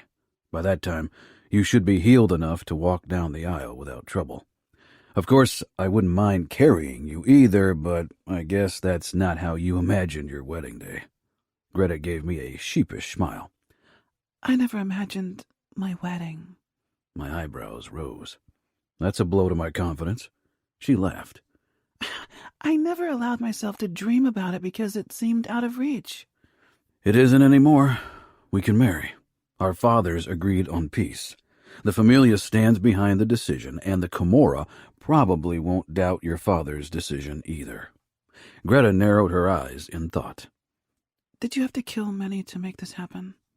A few had to die, but most of the traditionalists allowed us to persuade them with certain concessions. Concessions? I shrugged. They cling to their traditions, hence the name. Dad agreed to make the bloody sheets obligatory once more and to put a stronger focus on arranged marriages again. The sanctity of marriage was a big point. So we'll have to present sheets after our wedding night. I grimaced. It's expected, yes. Maybe we could figure out a way around it. Greta gave a resolute shake of her head. No, I don't want an exemption. I want to show your men that I'm willing to respect their rules. She bit her lip. But that means you'll have to wait before we can have sex. I would have waited anyway. I want to do this right. A few more months won't kill me. Greta tilted her head up, and I bent down to kiss her. Did you talk to my parents yet? That's next up on my list. I wanted to ask you first. Do you want me to come with you for moral support? I'll be fine. You keep practicing so you can walk down the aisle. I walked out. Kiara was still in front of the door. I'm glad you two found each other, even if the way to be together was painful. I dipped my head in thanks. Where can I find Ramo? I'll take you to him, Nino said, appearing out of nowhere. I gave him a smirk. I guess I'm not allowed to roam the mansion on my own yet. You just talked to my wife alone. That's a great show of trust. You were close by. Nino gave me a cold smile, but he didn't look particularly unfriendly. Some habits are difficult to lose. Trust must be earned, I agree. But none of your women will ever be in danger around me. Nino didn't comment, but he led me into the common area of the house where most of the Falcone clan had gathered. It was a chaotic assembly. To top it off, Gemma was trying to stop her little daughter, who was laughing hysterically, from tearing at her hair. I tore my gaze away and turned my attention to Ramo. Can I have a word with you? Serafina came in from another room in that moment. And you too. Serafina immediately came toward me, and Ramo followed. Where can we talk in private? Serafina gave me a smile, as if she knew exactly what I was going to say. Ramo's enthusiasm was non-existent. There are no secrets in this house. You might as well pop the question right here and spare us the less accurate retellings later, Savio said. Gemma shoved the toddler toward Savio so he could bounce her on his leg and calm her. I shrugged. I asked Greta for her hand, and she said yes. Some might consider it disrespectful not to ask me as her father first. That's a rule we follow in the Famiglia, but I know you're more progressive in the Camorra, so I tried to adapt to your local customs.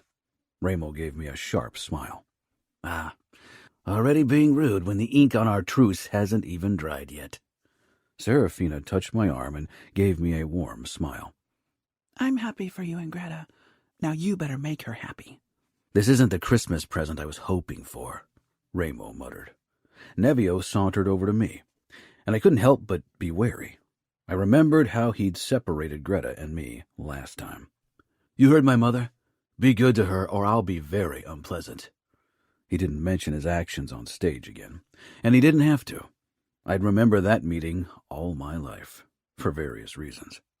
No knife in my side this time? Nevio shook his head. Not from me this time. He clucked his tongue.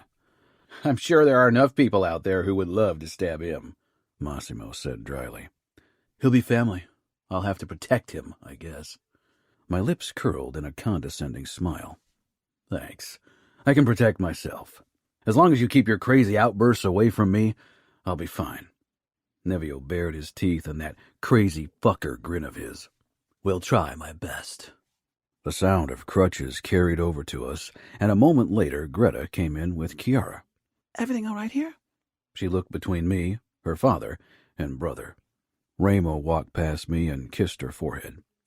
Now I'll have to make sure New York is a safe place for you. Greta smiled and hugged him. Chapter 36. Greta. Once my cast was removed and the doctors had cleared me for travel, 6 weeks after the attack, Dad allowed me to fly to New York for the first time. Amo had to fly back to New York a week ago, which had taken considerable convincing on my part, but he needed to show presence in the Famiglia. This would be the first time I would meet his family and his best friend. I was nervous, but also excited. It was still hard to grasp that New York would be my home soon. Mom joined me on the flight, and because of that, Dad did too. Mom wanted to help Arya with wedding preparations since I still wasn't fit enough to rush from one location to the next. I was happy to give them plenty of freedom with their decisions. Mom knew my style, so I was certain I would be happy with the outcome. Dad would meet with Luca for their first meeting as future in-laws. The thought still seemed strange, and I was a tad worried about their encounter, though Dad had assured me it would be fine. Amo waited for us at the airport. I still needed to use crutches, though I could walk a few steps without them. Bending my knee was still difficult, and would take weeks of more physiotherapy before I would be able to walk without a noticeable limp. Amo lifted me off the ground when he reached me and kissed me. At once, I felt a sense of utter happiness that let me forget the hardships of my knee injury. Amo put me back down but didn't release me. I'd missed him, so I was eager for his closeness. My parents are expecting us for dinner. What a pleasure, Dad said. Mom elbowed his side, but he didn't react. I sat with Amo in the front of the car, his hand holding mine. Dad ignored our displays of affection. My heart rate picked up when we pulled up in front of the Vitiello home. The last time I'd been there, I had been anxious for very different reasons. Now I worried whether the Vitiellos would like me. I had my family in Las Vegas, but I knew life in New York would be easier if I got along with Amo's family. Not to mention that it would mean a lot to him, too. Amo gave me a reassuring smile and helped me out of the car. Before we reached the steps leading up to the front door, it opened and Arya stood in the doorway. Her warm smile hit me like sunshine and relieved my anxiety at once. I smiled up at her while Amo helped me climb the stairs. Arya didn't try to hug me, though Amo had mentioned that she was a hugger. Maybe once I knew her better, I could hug her. It's so wonderful to see you again. Luca stepped up behind his wife.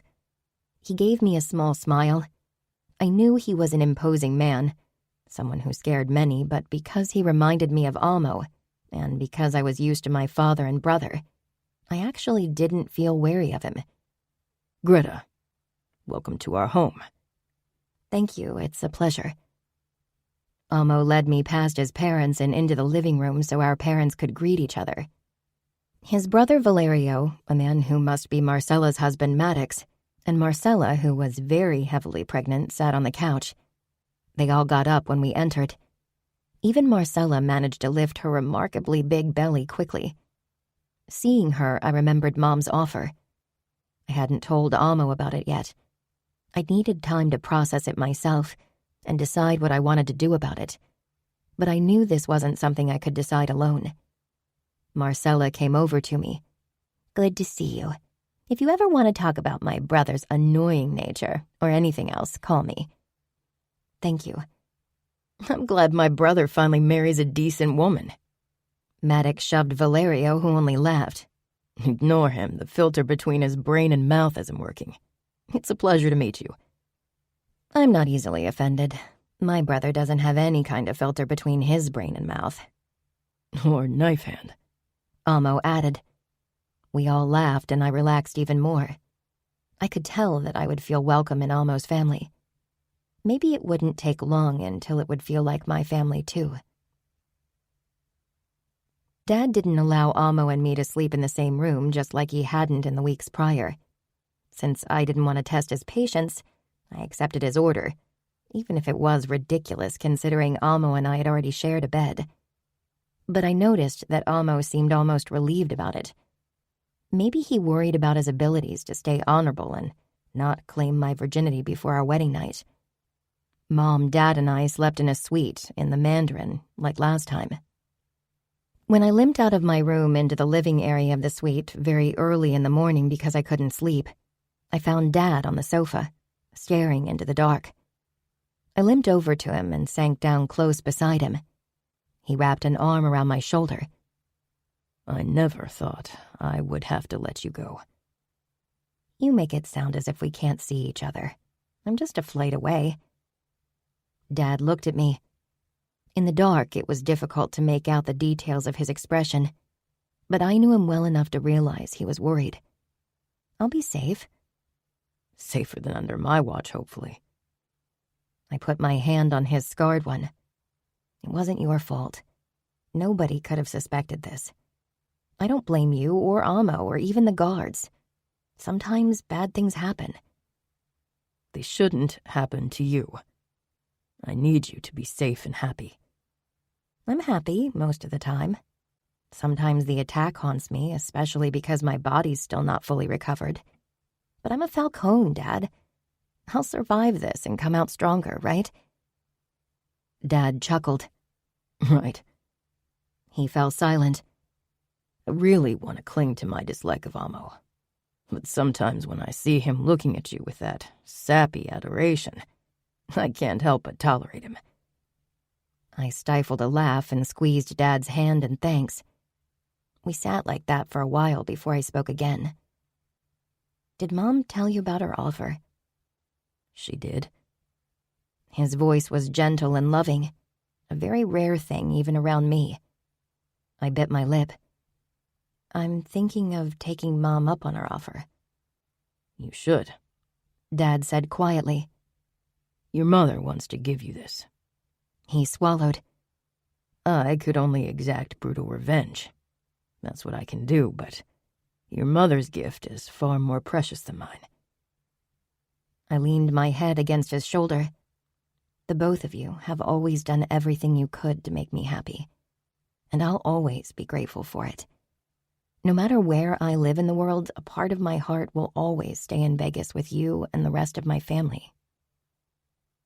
Dad pressed a kiss to my head. You should go to sleep. Amo picks you up in a couple of hours. Are you angry that I'm meeting Maximus and even Growl and his family? My grudges of the past don't have to be yours. As long as you don't expect me to make peace with my half-brother, too. Maybe one day you'll want to. Dad didn't comment. We can all count ourselves lucky if I manage not to kill Luca for insisting on the bloody sheet tradition. Everything else would be a miracle. I'm fine with the sheets. I bit my lip. You sent sheets of your first night with Mom to the outfit Capo and her parents, so I think you'll be brave enough to see my wedding night sheets. If I'd known my future daughter would find out about this and use it against me, I would have reconsidered my decision. You wouldn't have, Mom said, stepping out of the bedroom in her white nightgown and messy bed hair. You got a kick out of it. With a smile, I returned to my own bed, leaving my parents to their arguing. Dad was right. I needed to sleep. Amo. Ramo will cause a scene when we present the sheets, Dad said. Mom shrugged. You didn't want to see Marcy's sheets either. They wouldn't have been read anyway, Marcy said, balancing a small bowl with chips on her belly. Before her pregnancy, she wouldn't have touched these fatty carbs with a 10-foot pole. Mom gave me a nervous look. Your father can give you tips on how to create false bloody sheets. You aren't the first couple that consummated their bond before their wedding. I didn't want to discuss the details of my parents' wedding night. I didn't consummate anything. I'll wait until the wedding. Dad gave me a surprised look, and Marcy even put her chips away to give me an incredulous stare. Oh my God, Amo. I didn't peg you as a romantic gentleman. My lips curled. I respect Greta. Maddox grinned in a dirty way. I respect your sister, too. But she would have kicked my ass if I'd made her wait this long for it. Dad sent Maddox a look that would have sent many people running. It's our peace offering for the hurt pride of the traditionalists. I don't want to discuss this anymore. But one thing was sure. I didn't want to share any piece of my first night with Greta, with anyone. Greta buzzed with excitement when we drove to the Trevisan dog shelter. You're more eager than before you met my family. Greta looked shocked. That's not true. I was too anxious to be excited before I met your family. But animals always like me, so this will be easier. And if Maximus and his family love animals as much as I do, then I'll get along with them, too. I doubt there are many people who don't like you. Greta remained silent, her gaze distant. I could tell that her mood had changed, and I wondered what had caused it. My mother offered to carry our baby. I almost swerved off the road. I hit the brakes and pulled the car to a stop on the shoulder of the road. I turned to Greta, not sure if I'd heard her right. What? Mom would carry the baby in her womb if we used IVF to fertilize my eggs with your sperm. I shook my head. I didn't want to think about anyone's womb, and the rest hardly made sense, too. Greta took my hand and explained everything again, even slower, as if I were a small child. When she was done, I was completely stunned. That's possible? Yeah. Would you want to do it? I couldn't deny it.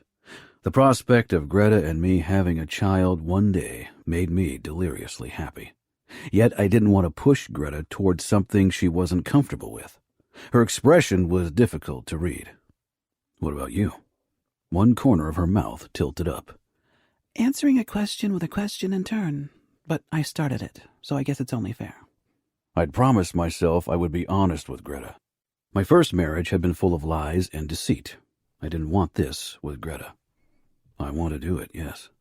Greta blew out a breath and gave me a small smile. Me too. Not now, but in a few years. I leaned over, cupped her head, and pulled her in for a kiss. When we pulled up in front of the Trevisan house, Maximus was already waiting in front of it. He and Sarah lived in an apartment in the city close to her parents and siblings, but Maximus came here often. His hands in his pockets. I could see the tension in his body when I got out of the car. I wasn't sure if it was because of Greta and their family's history or because things with Sarah were still difficult. He strode over to us while I lifted Greta out of my G-class. I didn't want her to jump out yet. Her knees still needed time to heal. Maximus patted my back, then he gave Greta a cautious smile and righted the cap he was wearing, as if he needed to occupy his hands. Her answering smile was without reservations. It's so nice to finally meet you. Amos told me so much about you, so it's great to finally see you in real life. Some of the tension leaked from Maximus. Sadly, Amo has been very close-lipped about you for a long time, so you were the mystery woman. Greta laughed. It was complicated. That's one way to put it, I said. Greta's entire face lit up when she turned her attention to the closest enclosure, where several dogs were begging for attention. She gave Maximus a hopeful expression. Can I go over to them? He shrugged and motioned her to go ahead. These are the socialized ones, so you can even pat them if they don't shy back. The dogs in the kennels farther down are unpredictable, though. Greta nodded and slowly walked over to the fence. She still couldn't bend her knee fully, so she was limping. Maximus stepped up beside me and squeezed my shoulder. I never quite got it, but seeing how you look at her now, I get why you went through all the trouble. It was worth it. Maximus' eyes reflected his own conflict. It'll be worth it with Sarah, too. I know, he said quietly. And I'm doing all I can to make it work. Maybe she and Greta can become friends. Sarah is pretty quiet and thoughtful like Greta. Maximus nodded. That might work. She's at her parents' house today. Primo's on his way here. Mom has prepared lunch in case Greta is willing to eat with the unwanted part of her family. I didn't have a doubt that Greta would say yes. She didn't hold the grudge her father kept up for the most insane reasons. Greta, should we stay for lunch? Cora, Maximus' mom, cooked for us. She turned away from the pit bull she'd been petting through the fence, and her entire face lit up. I'd love to meet them. I gave Maximus a "I told you so" look. He stifled a smile. I'll tell my mom so she can really get going. I can give Greta a more detailed tour later. I'll try to tear her away from the dogs. I went over to her. She looked as if she couldn't be happier. I miss working in my own sanctuary. Most of it had been destroyed by the fire, and Ramo hadn't allowed Greta to return there. Your animals are all taken care of. I know. They found good homes, but I miss working with animals. I talked to Growl a few days ago. She straightened, curiosity lighting up her face. I'd always preferred women with very long hair, but Greta with her chin-length bob made me reconsider my past preferences. Of course, I still couldn't wait for her hair to grow back. She tugged a strand behind her ear. I'm still getting used to it, too. I've never had short hair. I miss being able to put my hair up in a ponytail so it doesn't get in the way. It'll grow back. I stroked my fingers along her cheek, then over the skin below her ear, feeling a small burn scar there. She also had a couple of smaller burn marks on her shoulders. And you are beautiful. She smiled. What about Growl? I told him about the sanctuary you had in Las Vegas, and he suggested that you can work together with him and his family. So far, he only takes in dogs, but if you want to expand on the shelter, I'm sure he won't mind helping you. The premises can be expanded with barns, and there's pasture land close by. Greta's eyes widened. Really? Really. I know you wouldn't be happy living in the city all the time, so I thought we could build a house close to this place and split our lives between that place and an apartment in Manhattan or a townhouse in Brooklyn. What about the house you shared with... It was never a place that felt like home, and I spent less than 20 nights there in total. Dad already sold it to a business partner. Greta searched my eyes, then she nodded. Okay. Nothing from my past with Cressida would ever touch our lives again. Greta would carry the marks of the past on her body. I could do nothing about that, but that was the extent of the past's grip on us. Cressida was dead, and I would make sure the memory of her would die, too. "Lunch is ready," Maximus called from the doorway. A pickup pulled up in the driveway in that moment, and I tensed, my arm coming around Greta protectively until I recognized Primo behind the steering wheel. He jumped out and strolled over to us. "Hey, long-lost cousin," he said with a smile. Greta grinned. She gave me a pleased smile as we followed Primo toward the front door. When we entered the big kitchen, Cora immediately turned away from the stove, an apron protecting her gym clothes from the meatball sauce. She headed over to us, but didn't try to hug Greta as I'd told them about Greta's need for space when she didn't know people very well. Greta, so nice to finally meet you. It's so nice to meet you, too. Thank you for cooking for us. It's the first time I tried vegan meatballs, so please don't be too critical. Cora let out an embarrassed laugh. I'm sure it'll taste wonderful. It smells so good. Growl rose slowly from the kitchen chair where he'd been watching the scene unfold with his usual caution. His expression remained wary as he stopped in front of us. "Hello, Uncle," Greta said in a soft voice, her expression warm. "I'm glad I can finally meet you. Is it okay if I call you Uncle, or are you uncomfortable with that label?" Surprise crossed Growl's face. He glanced at Cora, then at me, before the hint of a smile pulled at his lips. "Nice to meet you, too. And you can call me Uncle if you want." She nodded eagerly. "Let's eat," Cora said after she'd cleared her throat, obviously a tad emotional. "See, you'll have blood family here, too," I whispered in Greta's ear before we headed over to the kitchen bench to sit beside Primo and Maximus. I wanted Greta to find a home in New York. Chapter 37. Greta. After my first visit to New York as Amo's fiancé, my anxiety about living there had lessened considerably. Arya in particular was so warm and considerate. She treated me like one of her children. Not to mention that the meeting with my uncle and his family had been so much better than I'd ever thought possible. Dad hadn't mentioned the meeting, though he knew I'd been at the Trevisan house. Since he had enough to stomach with my marriage to Amo and my move to New York, I didn't push him. I held hope that one day he'd come around and allow the past to rest. It wasn't easy. It was something I, too, had to work on every day. Every time I looked in the mirror at the 2 fading scars on my lower belly, the memories of the attack came back, and with them the realization of the consequences. Amo hadn't seen this scar on my body yet, as we hadn't been intimate since the attack 3 months ago. Too much had happened, and my body needed the time to heal. It still didn't feel like my body on some days.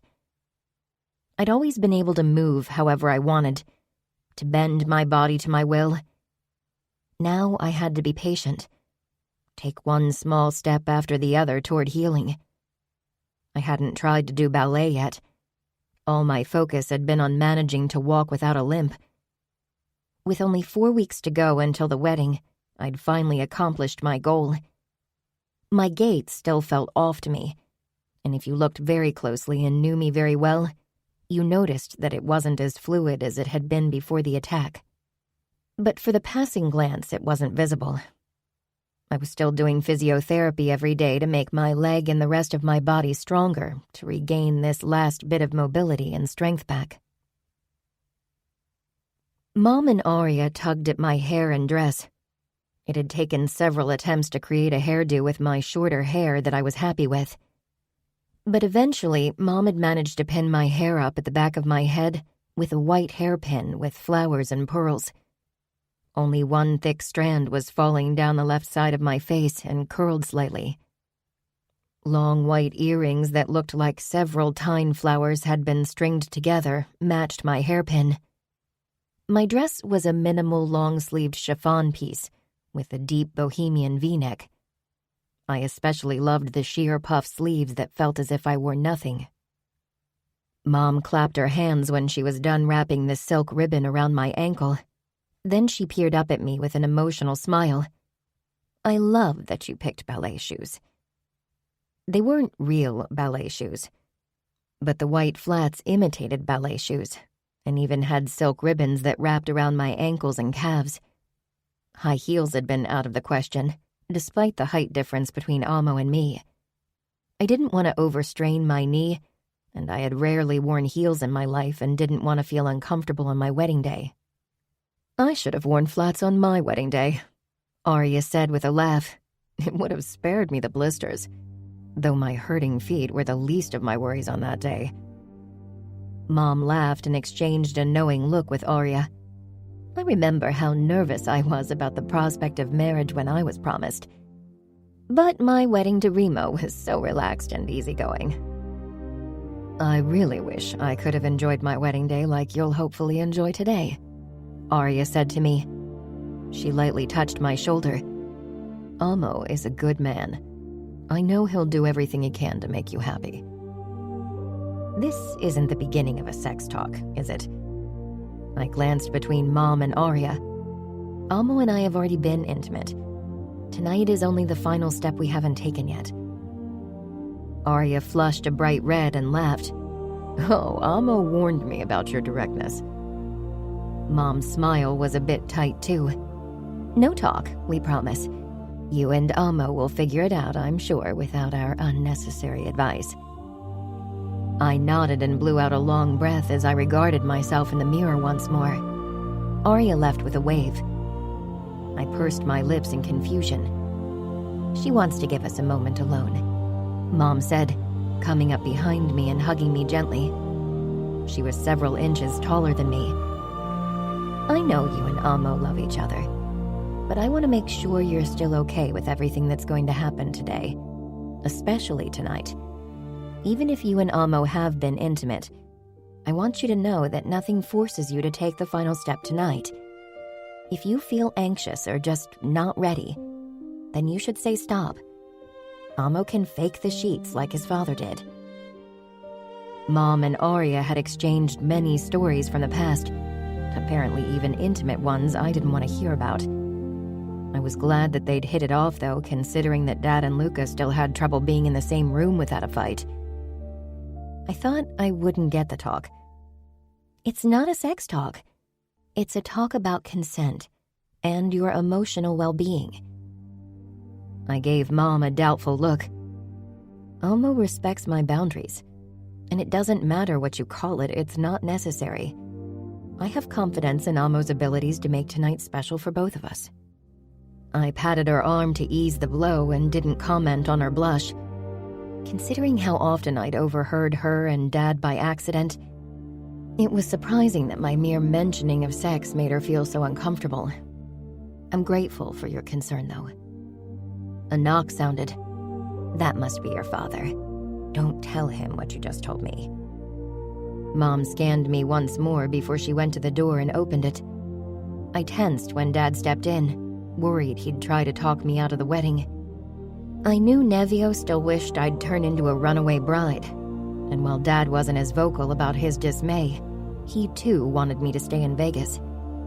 Their love and worry for me were the reason for their reaction, but today I didn't want to hear about it. Dad's dark eyes softened when they scanned me from head to toe. Mom whispered something to him, then kissed his cheek before she left. Dad? I slowly walked toward him and peered up at his face. Many people called it cruel and merciless, but for me it had always held warmth and love, and it was no different today. Do we get your blessing? Dad chuckled in his usual derisive style. Blessings aren't my style. He cupped my cheek. But I respect your choice, Mia Cara. You aren't a little girl anymore. I want you to find happiness in New York. But never forget that a loving home is always waiting for you in Las Vegas if you ever choose to return. I hugged him briefly, knowing this was Dad's version of a blessing, and I was so relieved. Amo. Dad and Ramo sat across from each other on the sofas in the back room of church. I wasn't sure why Mom had thought it a good idea to have them with me before the ceremony. They weren't the best moral support. The only one who'd been somewhat tolerable was Matteo, who'd cracked a few jokes that had lifted the tension. Valerio had already rushed off, probably to flirt with Camorra girls he had no business being close to. It's almost time, I reminded them, hoping they'd take the cue and leave. Ramo got up, but he walked over to me. He handed me a couple of printed-out photos.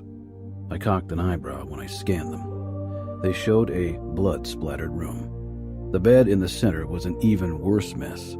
It looked as if they'd slaughtered a pig on it, but it wasn't an animal carcass that lay sprawled on the bed. If Ramo thought he could intimidate me with these images, he forgot what my last name was. I'd pummeled a biker to a bloody pulp with a hammer as a teen when we'd saved Marcella. When you're thinking about creating bloody sheets tonight, remember what Nino and I did to Chiara's uncle at the last big wedding between the Camorra and the Famiglia. Dad got up too and shook his head. You took photos of the fucking mess you created back then? It took weeks to renovate the room. You acted like barbarians. Thanks for the pleasant images before the happiest day in my life. Ramo narrowed his eyes at Dad. Many would call it barbaric to get off on virgin blood-covered sheets. I gritted my teeth and sought Matteo's eyes in the mirror, trying to give him a silent sign to remove those two from the room, or at least Ramo. Dad smirked. I'm half tempted to call Dante so he can tell us how kindly he took your presentation of the sheets, of your first night with Serafina. At least I presented real sheets. Enough! Matteo shook his head and handed them both flasks. Take a few gulps of this special concoction. It'll lift your mood. What about me? The groom usually gets a flask. Matteo winked. You need your wits about you. Tonight's a special night. I don't want you to pass out too soon. Dad sniffed at the flask, then narrowed his eyes at Matteo. What is it? The scent is familiar. It takes plenty of poison to kill me, Ramo said with a twisted grin at Matteo. We'll see. Holding Mateo's gaze, Ramo took a tiny gulp, then his lips curled. It's cannabis moonshine. Gianna and I brewed it as an experiment a while back and took a shine on it. He winked again. I had a feeling he'd gotten a head start on the cannabis moonshine already. If that made sure he wouldn't kill Alessio, Massimo, or Nevio today, I didn't care if he smoked a few bongs, too. Fuck it. We don't consume our own product? Dad growled. It's not our stuff. Gianna bought it at a Russian dealer. She says their ware is superior and cheaper, which is something we need to work on, by the way. Ramo closed the lid of his flask and shoved it at me. I'll let you to your discussions about the dismal state of your drug production and go to my daughter. I knew he would threaten me a few more times today. I would probably have been disappointed if he didn't. Greta deserved to be treated like a queen. Dad stepped up behind me and our eyes met in the mirror. Don't drink that stuff. You should have your wits about you tonight. Mateo patted my back and took the flask from me. He's right. I'll take care of it. When he walked out, he took a long gulp from the flask. Dad sighed. If this day ends without a bloodbath, I'll call it a success. I nodded absent-mindedly and smoothed my silver tie. Dad put a hand on my shoulder. I'll make sure everyone behaves today. This day is yours and Greta's. Thanks, Dad. He patted the spot over my heart. I should have let you follow your heart. I should have known if you risked so much for a woman that it was serious. I tried to make you prioritize the tattoo of your heart when that's something I have never done since I married your mother. The past is the past. Today, we start a new chapter. Dad nodded. Then his expression became warning. I don't think this is necessary, but I'll tell you anyway. Treat your wife like a queen tonight. The Famiglia is the place to lose control and allow the monster to come out. Never your marriage or family. You don't have to tell me, Dad, because you showed me all my life. Dad stepped back with a controlled smile, but I'd seen the hint of emotion in his eyes. When he left and I was alone in the room, I took a deep breath. This was it, the moment I'd waited far too long for. I was marrying the woman I loved with every fiber of my being. Today wouldn't be a bloody wedding, but plenty of blood had been shed for this wedding to happen. We all had bled, and some had died because they hadn't wanted Greta and me to marry. Dad nodded at me from the first row. He'd had my back. He'd done what he hadn't wanted to do in so long and made a bloody statement. While the traditionalists had paid with blood, they'd also won on other fronts. Their rules had been reinforced, and the Famiglia was moving backwards in certain areas. All the blood, all the pain meant nothing when Greta stepped into church. She looked absolutely stunning in a simple white dress. Her smile was pure and unreserved as she strode toward me at her father's side. She was more than I'd ever expected. She was so much more than I deserved. But by God, I would never let her go again. Chapter 38. Amo. I engaged the locks to our presidential suite when Greta and I retired for our first night as a married couple. Dad had even put guards into the corridor in front of the suite in case any Falcone, Nevio in particular, felt the need to disturb our night. The warning in Ramo's eyes when I'd led Greta away had been nothing in comparison to the rage in Nevio's eyes. The party was still in full swing downstairs. Mateo must have given many guests his moonshine, but I hadn't drunk more than a glass of champagne. With my hand on Greta's back, I led her into our bedroom. Rose petals covered the path to the bed and formed a heart on the white covers. That's very pretty. Our mothers probably came up with it. I ran my knuckles over Greta's neck, and she tilted her head up with a trusting smile. My desire had burst to life the moment we were alone, but I had no intention to rush things or lose control. I'm ready. I let out a laugh and cupped Greta's face, claiming her lips for a kiss. After a moment, I pulled back and motioned at the knife sheathed in the holder under my jacket. Greta bit her lip. One of your particular traditions? We could cut the dress without you in it. Nobody would know. Greta lightly touched her fingertips to the knife. No, let's honor your traditions. I want to do this right. I pressed another kiss to her lips. There's no right or wrong tonight. As long as you enjoy it, we're doing good. Greta nodded. I unsheathed my knife and brought the blade down on the V-neck of the dress. The material yielded under the unrelenting pressure of the steel. I felt barbaric, animalistic, cutting Greta out of her dress. I'd waited too long for this moment. Is this a symbol for the wife's loss of virginity? I glanced up at Greta, trying to follow her train of thought when my mind was going somewhere very different. Knives often symbolize a phallus, so you cutting me out of my dress, the fabric parting under the knife, stands for my hymen breaking when you enter me? Maybe, I murmured. I'd never thought about it, but Greta talking about me taking her virginity fired up my need. Her dress fell to the floor, and she stood before me in only white lace hipsters. My eyes took in the scars below her belly button, a familiar wave of rage washing over me. Greta pushed her fingers into my hair. I peered up at her face. Today isn't about the past or anger. It's about our love, and that you can finally make me yours. I nodded and finally noticed her shoes. I couldn't help but smile. Soon you'll dance for me again. Very soon, she said. I got down on one knee. Mine, I murmured against her belly, kissing the red scar.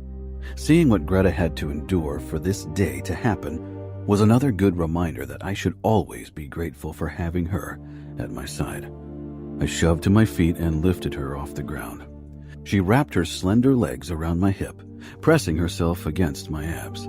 I could feel her heat through the thin material of her panties.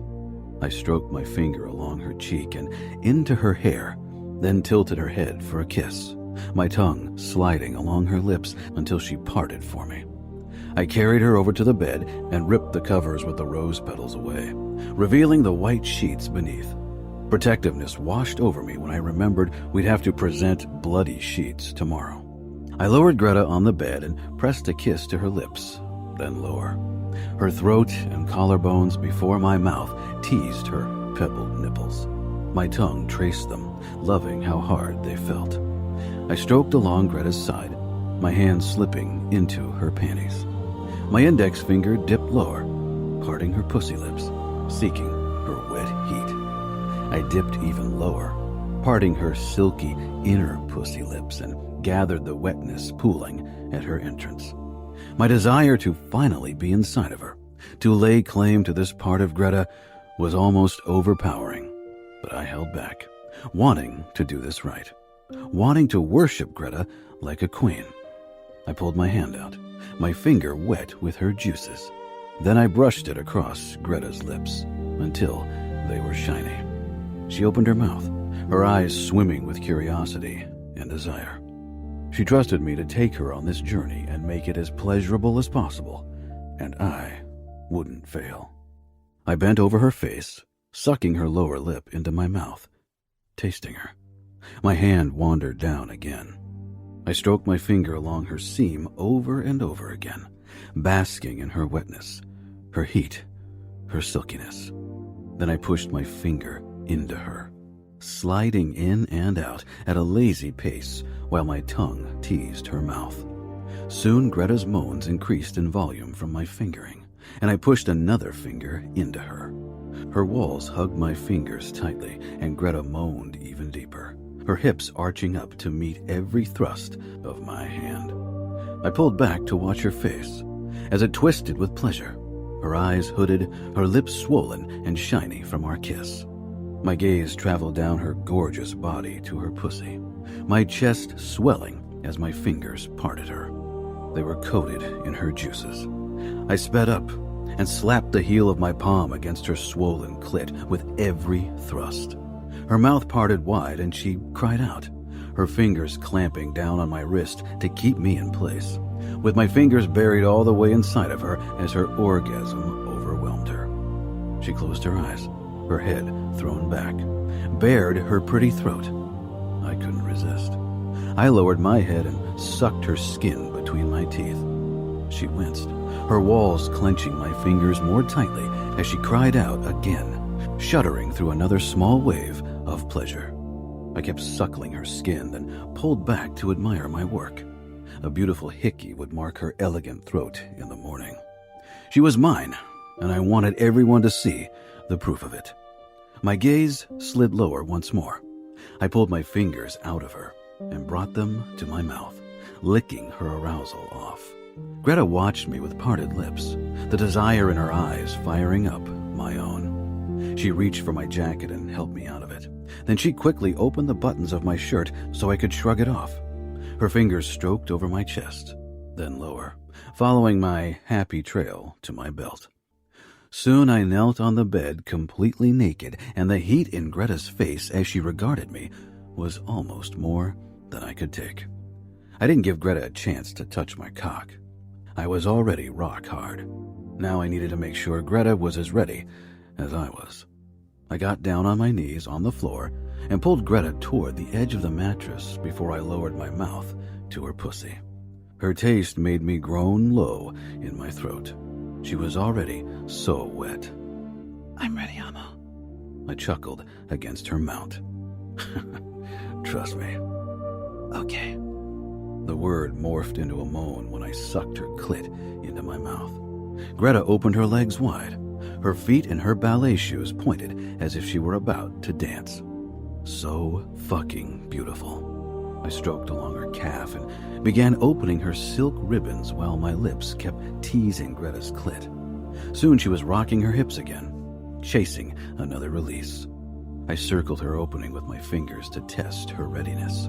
She eagerly pushed against my fingertips, needing friction. So wet and ready.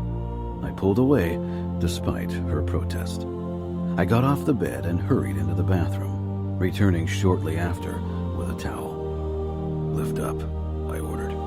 Greta did without hesitation, but confusion swam in her dark eyes when I spread the towel under her. Amo, what about the bloody sheets? I knew Greta would bleed, given our very different stature, and while I personally couldn't wait to see this sign of me claiming my wife, I didn't want anyone else to see it. That was just for me to see.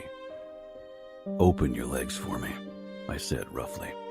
Greta parted her legs wide, her pink pussy already soaked and ready from my finger fucking and licking. I removed her ballet shoes and tossed them away before I settled between her thighs. A hint of nerves flashed on Greta's face, but she smiled at me. I began to rub the crown of my cock over Greta's pussy lips until she was panting again. The next time I glided along her flesh, I stopped with my tip against her opening. With my hand, I intensified the pressure until I could feel her body part for me, bit by bit, allowing me to inch forward. My brows snapping together, I pushed a bit deeper until my tip was nestled inside of Greta's pussy. Greta released a harsh breath, her belly muscles flexing. I swallowed hard as I watched how her pussy lips stretched around my thick shaft. The sight was such a huge turn-on. My weight propped up on one arm, I released my cock and began to gently rub her clit, then lifted my gaze to her sweaty face. Pain shone in her eyes, but she still gifted me with a smile. I shifted my hips and began to dip just my tip in and out of her until that simply wasn't enough anymore. I lowered myself on top of Greta, my back curved so I could cradle her face in my palms. I need this, I growled. She nodded, her lips meeting mine again. I moved my hips, working against the pressure until Greta's walls gave way, allowing another inch to slide into her. If it's too painful, we can stop. Greta cupped my neck, her nails digging in. I've waited for this moment for a long time. I'd gladly take pain for it. We'd both suffered pain for our love, yet Greta so much worse than me. I loathed adding to this, but at the same time, I couldn't stop. Slowly, I worked my cock deeper into Greta while I kissed her gently. Her body became tenser under me while it tried to accommodate my girth. When Greta gasped in pain and I was buried almost to the hilt inside of her, I halted. Greta locked eyes with me, and smiled shakily. I kissed her mouth. I love you. I can't believe you're finally mine. I'm only yours. I nodded and carefully pulled out a bit before I sank back into Greta's heat.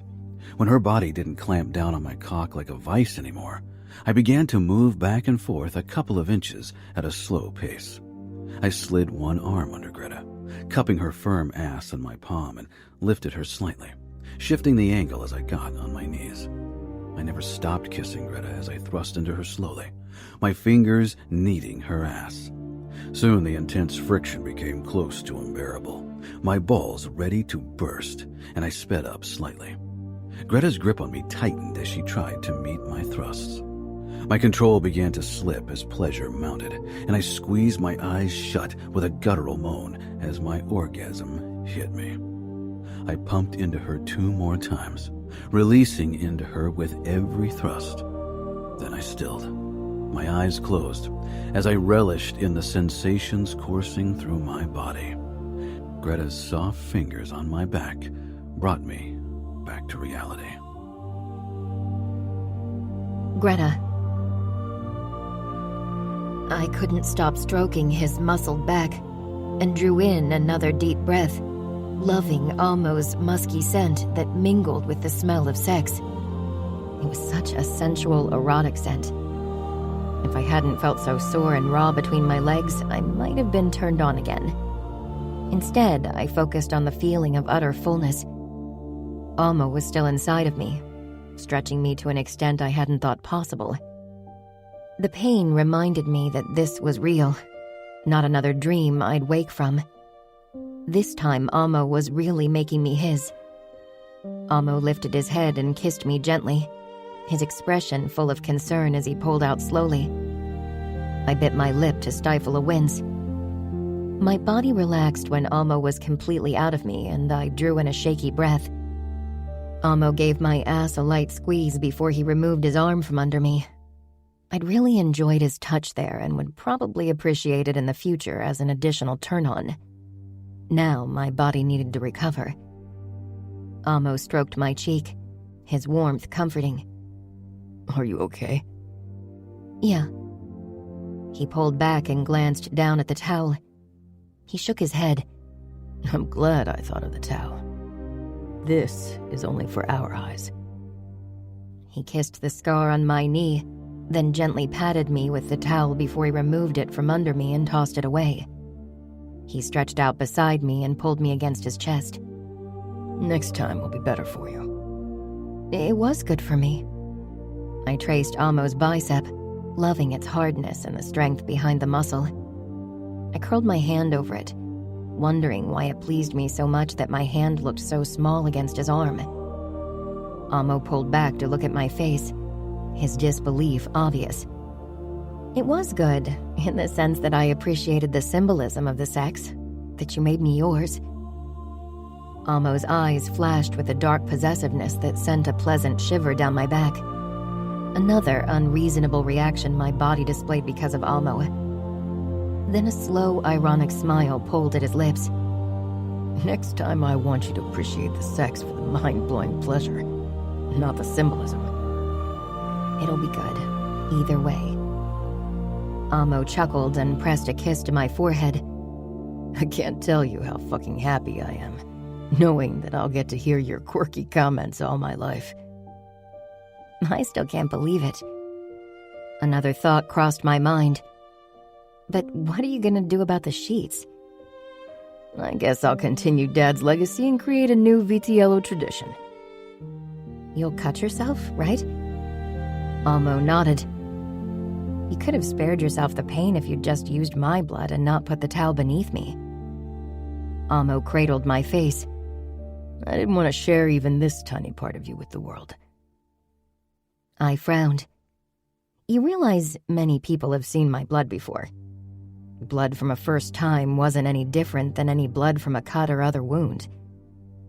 Amo laughed, a boisterous, deep laugh that warmed my belly. Oh, Greta, I can't wait to spend my life with you. I shrugged and pressed my cheek against his chest. If you feel possessive over my blood, this might cause quite a few problems in the future. Unless you get a medical education and treat me yourself. I bit my lip. I was teasing him now, but I couldn't resist. If that's what it takes. He murmured. Then his voice became harder and lower. But I'll make sure that you won't ever suffer a wound. Not even a fucking paper cut. I opened my mouth to protest, but he pressed his finger against my lips. I don't want to know the statistics or any facts. Okay. I whispered against his skin, then kissed his finger. I closed my eyes and breathed in his comforting scent. Flames reflected on cold steel. Agony ripped through me and a scream tore from deep within my body. Greta. I jerked upright, blinking into the darkness. I pressed my hands against my belly, feeling for a knife handle, but I touched bare skin. My breathing rattled in my chest. The lights came on, then dimmed down, and Amo's face came into view. He wrapped a strong arm around me and cradled me against his side. His lips brushed my temple. I wish I could protect you from your nightmares. I wish I wasn't the reason why you have them in the first place. I touched his hand. Amo, my actions are as much responsible as yours, if you really want to put blame on someone. We agreed to let the past rest. Eventually the nightmares will stop. They always do. Chapter 39. Amo. After Greta woke from her nightmare in the early morning hours, I didn't fall back asleep. But she slept until our alarm rang. Traditions didn't even allow newlyweds to sleep in.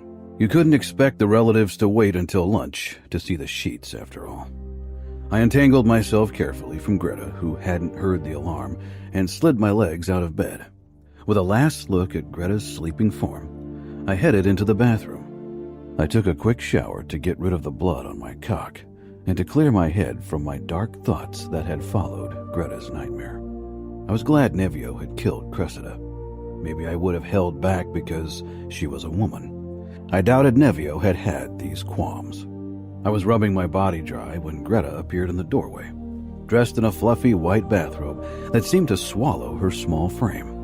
She gave me a sleepy smile and tiptoed toward me, wincing on occasion. "Are you sore?" She gave a nod. Then her gaze traveled along my naked body. I wish I wasn't. I grinned and hoisted her on the washstand. I got down on one knee. "Show me." My voice was rough and low. Greta's brows rose a fraction, but she parted her bathrobe. I touched her knees and pushed them apart. Blood had dried on the insides of Greta's thighs and her pussy lips, which were still swollen, and so was her entrance. Seeing the proof of last night, knowing I'd finally made Greta mine in the last way that had been missing, I released a harsh breath. It's not that bad anymore. I nodded. I need to get cleaned up. She was about to close her legs, but I touched the insides of her knees and locked gazes with her. "Let me." Greta licked her lips. Really? I ran my nose over the soft skin of her inner thigh. The metallic tang of blood mixed with the sweetness of Greta's arousal and my very own scent. Even her pussy smelled of me. A guttural groan left me. It was a primal need to taste her now, like this, her pussy still swollen and bloody from my cock's claiming last night. Greta touched my head lightly, almost shyly, but I could feel her searching gaze on me. I cast my eyes up when I opened my mouth and ran my tongue along the trace of dried blood from the curve of her ass to her clit. "You taste like mine." Her fingers tightened in my hair when I slipped my tongue between her pussy lips, thoroughly tasting her. Soon the metallic tang was replaced by the warmer, muskier aroma of her lust, which coated my lips and tongue. I couldn't resist. I pressed my tongue firmly against her sore opening. Her body resisted the pressure, but I needed more. Tilting my head and opening my mouth wider, I increased the pressure until the tip of my tongue finally forced Greta's pussy to surrender. Her walls closed around my tongue, and the taste of her, sweet, musky, tangy, metallic, bloomed heavily in my mouth. I greedily soaked it up as I fucked her with my tongue. She was tense at first. The primal need to claim her again was too strong to allow me to stop. I held Greta's gaze, telling her with my eyes that she was mine as my tongue parted her swollen opening again and again. Amo, she whimpered, a little pain and plenty of lust. Soon her lust ran down my chin as she gripped my hair with one hand while the other clung to the sink. Give me everything, I rasped, and she arched up with a cry. I closed my lips around her clit as her pussy pulsated against me, her arousal dripping down onto the floor. My breathing was harsh and my cock so stiff it was excruciating. I pulled away. Greta's pussy still twitched, glistening and even more swollen than before. Greta stroked my hair, swallowing. She smiled down at me in wonder. every time you taste me, I feel so worshipped. But today was special. Thank you for this. My pleasure, I rasped. She bit her lip as her gaze dipped lower to my cock. You can have me if you want. I rubbed my thumb very lightly over her pussy. I could tell how tender it was. If I took her now, it would be as painful as last night, if not worse. I leaned forward and kissed her sore flesh. Not today. There would be plenty of times for me to claim her in the future, and I had every intention of doing so at every possible chance. I glanced at my watch and cursed. Greta followed my gaze. We only have 5 minutes before the old hawks from my father's side of the family will descend on us to gather the sheets. Greta gave me a worried look. The blood. Get ready. I'll take care of the blood. After a quick kiss, I went into the bedroom and picked up the towel, stuffing it into my suitcase. I didn't trust the cleaning staff not to do some shit with it. I'd burn it later at home. I grabbed my knife from the nightstand and brought the tip down on my upper arm. Once I'd spread some blood on the sheets to create a satisfying image, I got dressed. Not a moment too soon, because a knock sounded. I opened the door and allowed my aunts and some wives from the traditional families to gather Greta's dress and the bloody sheets. Gianna stepped in their way when they tried to leave. You realize how misogynistic this tradition is, right? It is a tradition we all agreed on. Even your daughter will have to follow it. One of the women said haughtily. Over my dead body. The women pushed past Gianna, who glared at their backs. Mom and Serafina lingered in the hallway, not bothering to be part of this show. Mom gave me a sympathetic smile. I really hope this was fake, Gianna said with a warning look from me. She turned on her heel and stalked away. Mom poked her head in, and Serafina hovered beside her. Everything okay? You can ask Greta yourself, I said with a knowing look. I doubted Mom or Serafina were worried about my well-being, and I couldn't really blame them. When Greta emerged from the bathroom, dressed in a white dress with red polka dots and red flats, her eyes grew wide at the sight of our mothers hovering in the entrance area of the suite. Is everything okay? Mom laughed and exchanged a look with Serafina, who said, That's what we were going to ask you.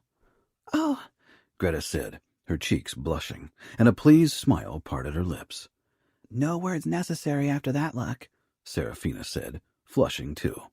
I guess we'll give you another moment, but you should be downstairs in 10 minutes. With a wave, they disappeared, closing the door after them. I pulled Greta against me. It's a pity that we still have social responsibilities, but we have to face the wolves now. Are you referring to my family? Definitely. Don't tell me you think they won't cause a major scene at the presentation of the sheets. Greta looked sheepish. They are protective, but sometimes they behave. Of course, I was right. I could already feel the Falcone bunch buzz with angry energy when Greta and I entered the room. They probably would have questioned her right away if my old aunts hadn't sauntered into the ballroom in that moment, carrying the sheets as if they were a hard-won treasure. The blood-stained sheet spanned between the two as they turned to the crowd. I glanced at the Falcones. Nevio stood slowly, pulled his knife while Massimo poured liquid from a flask on a cloth napkin, which Nevio pierced with the blade, and Alessio lit it up with a lighter. Greta followed my gaze, and so did a few others, like my dad, Matteo, and Remo. Nobody did anything. Nevio hurtled the knife with practiced precision through the room so it cut through the sheet and let it burst into flames. My aunts and the other women around it let out screams and dropped the burning sheet. Soon the carpet was burning too. "If someone still wants to see blood, they can come to me and I'll show them their own," Nevio shouted while the fire spread on the carpet. With a howl, the fire alarm began, and a moment later water exploded from the sprinklers above our heads, extinguishing the fire and bathing us in cold water. "I knew it," I muttered. Greta peered up at me with an embarrassed smile, her hair plastered to her face. Soon her dress became see-through. I removed my jacket and draped it over her shoulder. "I knew it would never get boring with you." Greta laughed, and together we watched as most guests began to rush out of the room. Nevio perched on the edge of the table and toasted us with the flask before he took a deep gulp. He looked as if he was still hungover from last night. As long as he didn't cause more problems than this, I could deal with it.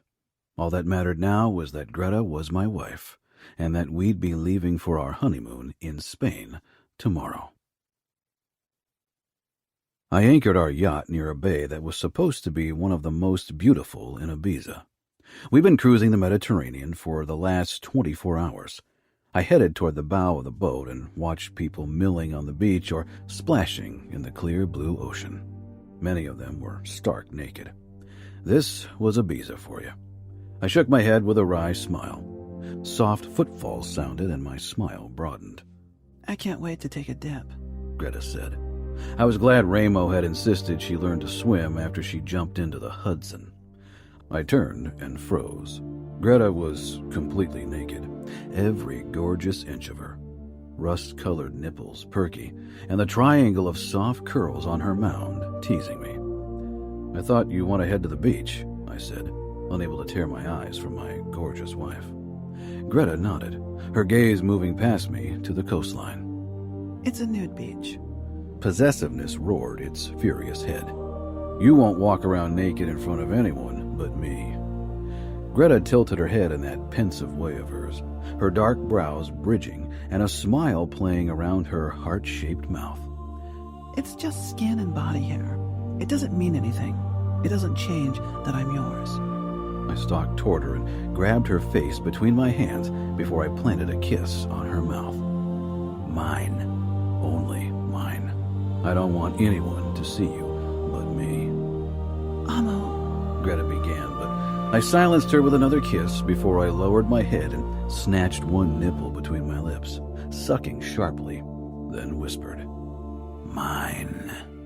I sank to my knees and left kisses on every inch of her belly, then lower. "Mine." She leaned against the rail, holding onto my head, and her lips parted in a soft moan when my tongue dove between her folds to get my very first taste of the day. For a while, I teased her like that, only lightly fluttering over her sensitive nub, never giving her what she needed. I pulled back and peered up at her lust-hooded eyes. "Ride my face." Her fingers around the rail tightened, and she rose on her tiptoes, her leg muscles tightening before she lowered her pussy fully to my waiting mouth. The softness of her pussy against my mouth made me groan. Greta moaned softly as I stroked her puffy lips before I parted them, wanting to get a deeper taste. The moment her sweetness bloomed on my tongue, my cock twitched, and I groaned. "Amo," she whispered in awe, as she always did when I worshipped her pussy, which I would do very often. I loved everything about eating her out. Her taste, the softness of her folds, her moans, the flood of juices when she came. "I love it when you do this. My entire body feels as if it might splinter into a million pieces from the sensations. But I'm not afraid, because I know you'll hold me together." I would, until my last breath. My tongue moved faster, and Greta was beginning to sway, almost as if she were in a trance. She released the rail, balancing on her tiptoes for a moment, almost suspended in the air before my hand shot up and our fingers interlinked. She closed her eyes, letting her head fall back, trusting in me to hold her up as I gave her pleasure. She settled fully on my face, allowing my lips to enclose her pussy fully and my tongue to fuck her deeply. She arched her back, her fingers tightening against mine, and a cry tore from her body that I hadn't thought possible from someone as frail-looking. She rocked back and forth, and her lust dripped on my tongue. I licked it up eagerly until her rocking slowed and eventually stopped altogether. I kissed every inch of her pussy and inner thighs before I let her lean back against the rail. I shoved to my feet and pushed down my boxers, then kicked them away carelessly. I lifted Greta up on the railing and parted her legs with my hips. Greta gripped my shoulders, her gaze dipping to my cock, which I stroked along her folds. I teased her for a while before I entered her with my tip. She held her breath like the first 2 times we'd had sex. She was still so incredibly tight that it took every ounce of control I possessed to cause her as little pain as possible. But she urged me on with her heels on my ass until I was buried all the way inside of her. We both groaned and stayed like this for a moment. I grabbed Greta's ass, loving the feel of it in my palms as I lifted her off the railing. I loved how she was so much smaller than me that I could carry her in my arms with my cock buried deep inside of her. Holding her up, I found my balance before I began to thrust into her from below. My arms helped Greta bounce up and down on my cock, driving it deeply into her. With the sunshine on our skin and the soft whooshing of the ocean, this felt like a dream. One I never wanted to wake up from. Greta. I clung to Amo as he pushed into me deeper than before. This was only my 3rd time, and my body was still not accustomed to the penetration. My eyes widened at another even deeper thrust. The stretching sensation was intense, painful, but beneath the discomfort, pleasure was building.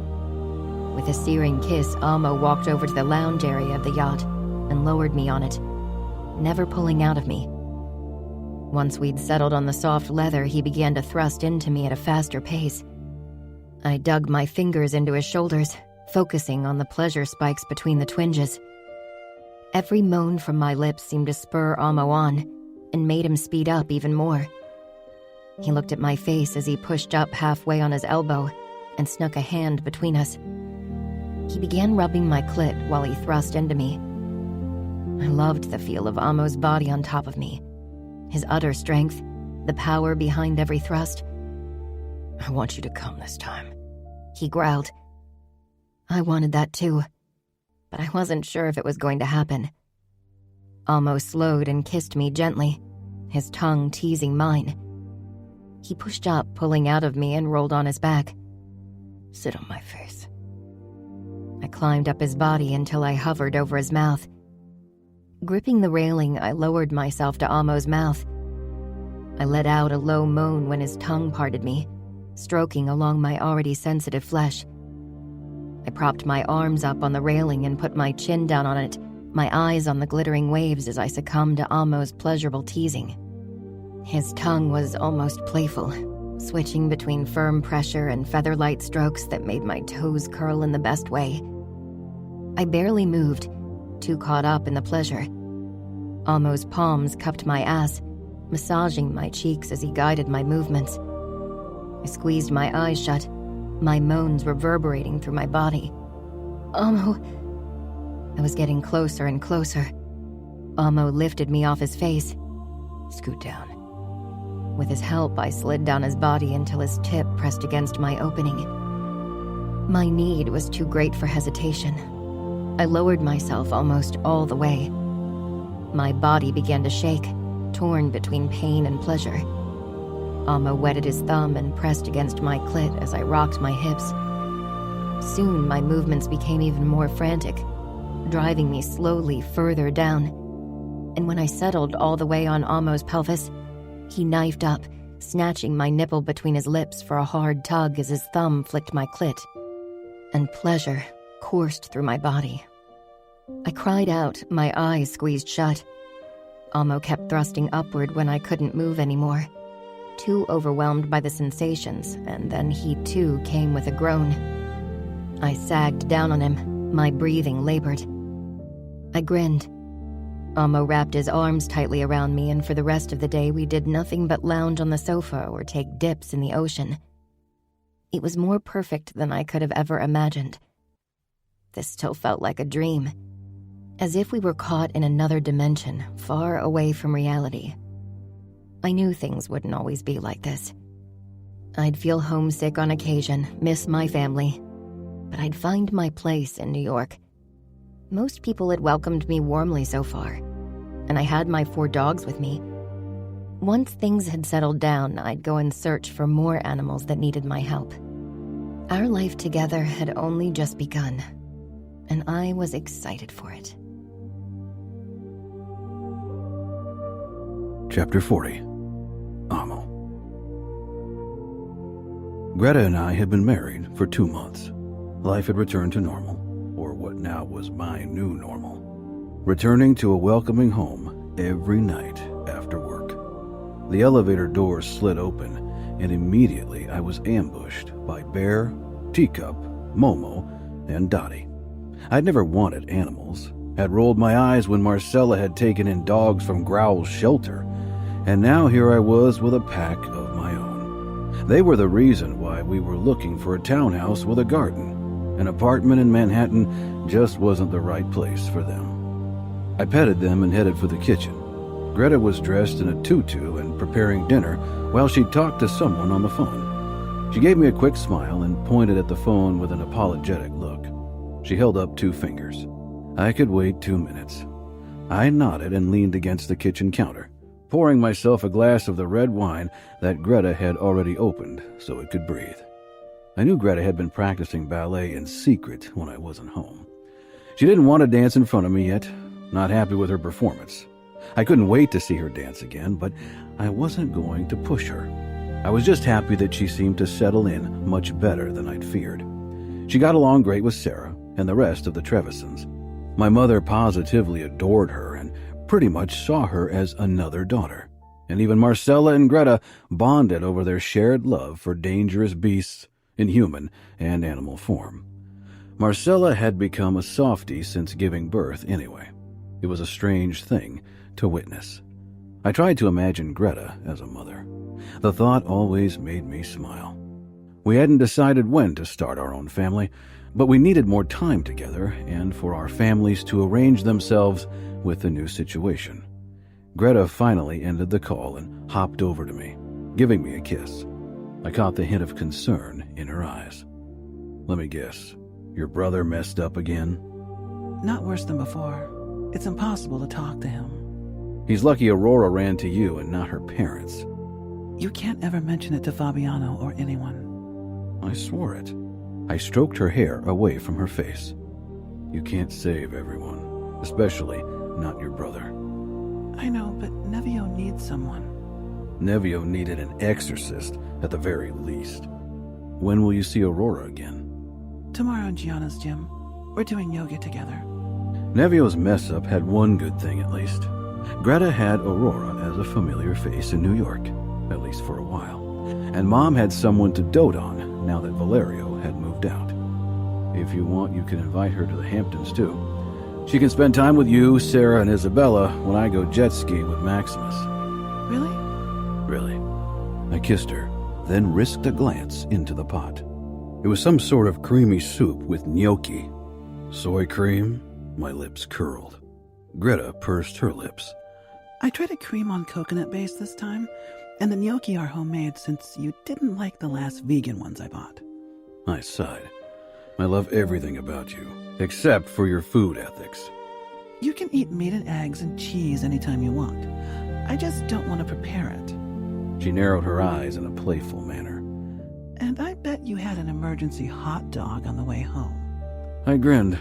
Maximus, Matteo, and even Dad had taken it upon themselves to supply me with meaty snacks and lunch during the workday. I like meat.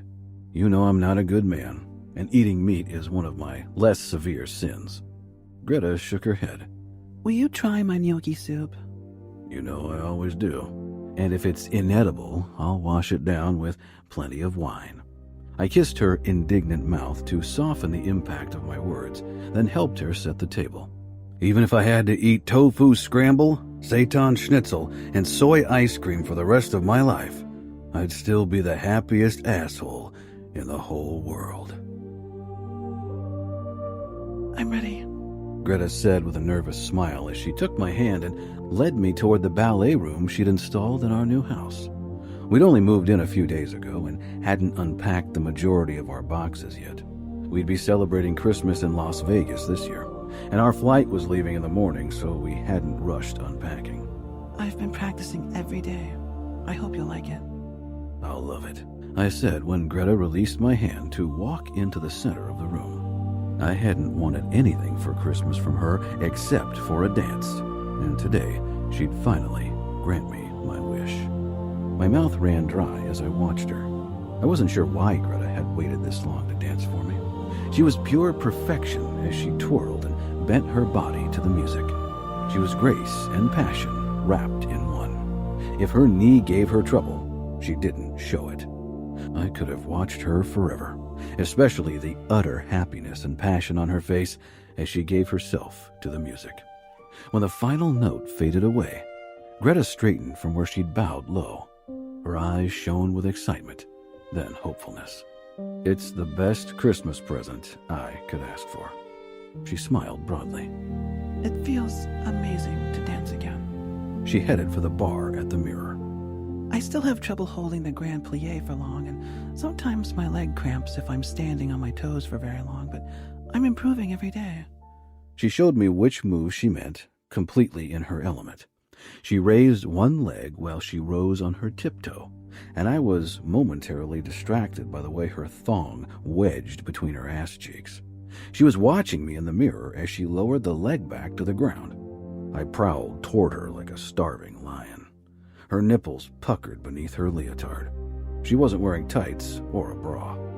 Apparently, I would be getting another present. All my fantasies about claiming Greta in her ballet outfit would finally become reality.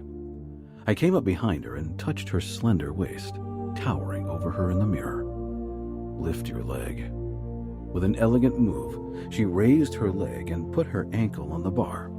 This position allowed me to see how the crotch of her leotard wedged between her pussy. My mouth watered. I sank to my knees, shoved her leotard thong aside, and licked her from behind, loving the access this ballet move gave me. I could feel Greta watching me eat her out in the mirror. I didn't give her leg a chance to give in from strain. I drove her toward her orgasm at high speed, too eager to fuck her in front of the mirrors. She came in my mouth, her little clit pulsing against my lip, her juices dripping on my tongue. Her fingers around the bars were white. Her eyes closed as she basked in the pleasure. I pressed a kiss to Greta's swollen pussy lips before I scooted backward and pushed to my feet. I unzipped my pants and freed my cock. Greta still had her eyes closed and her chest was heaving, her nipples hard. She had lowered herself to her soul, one leg still suspended on the bar.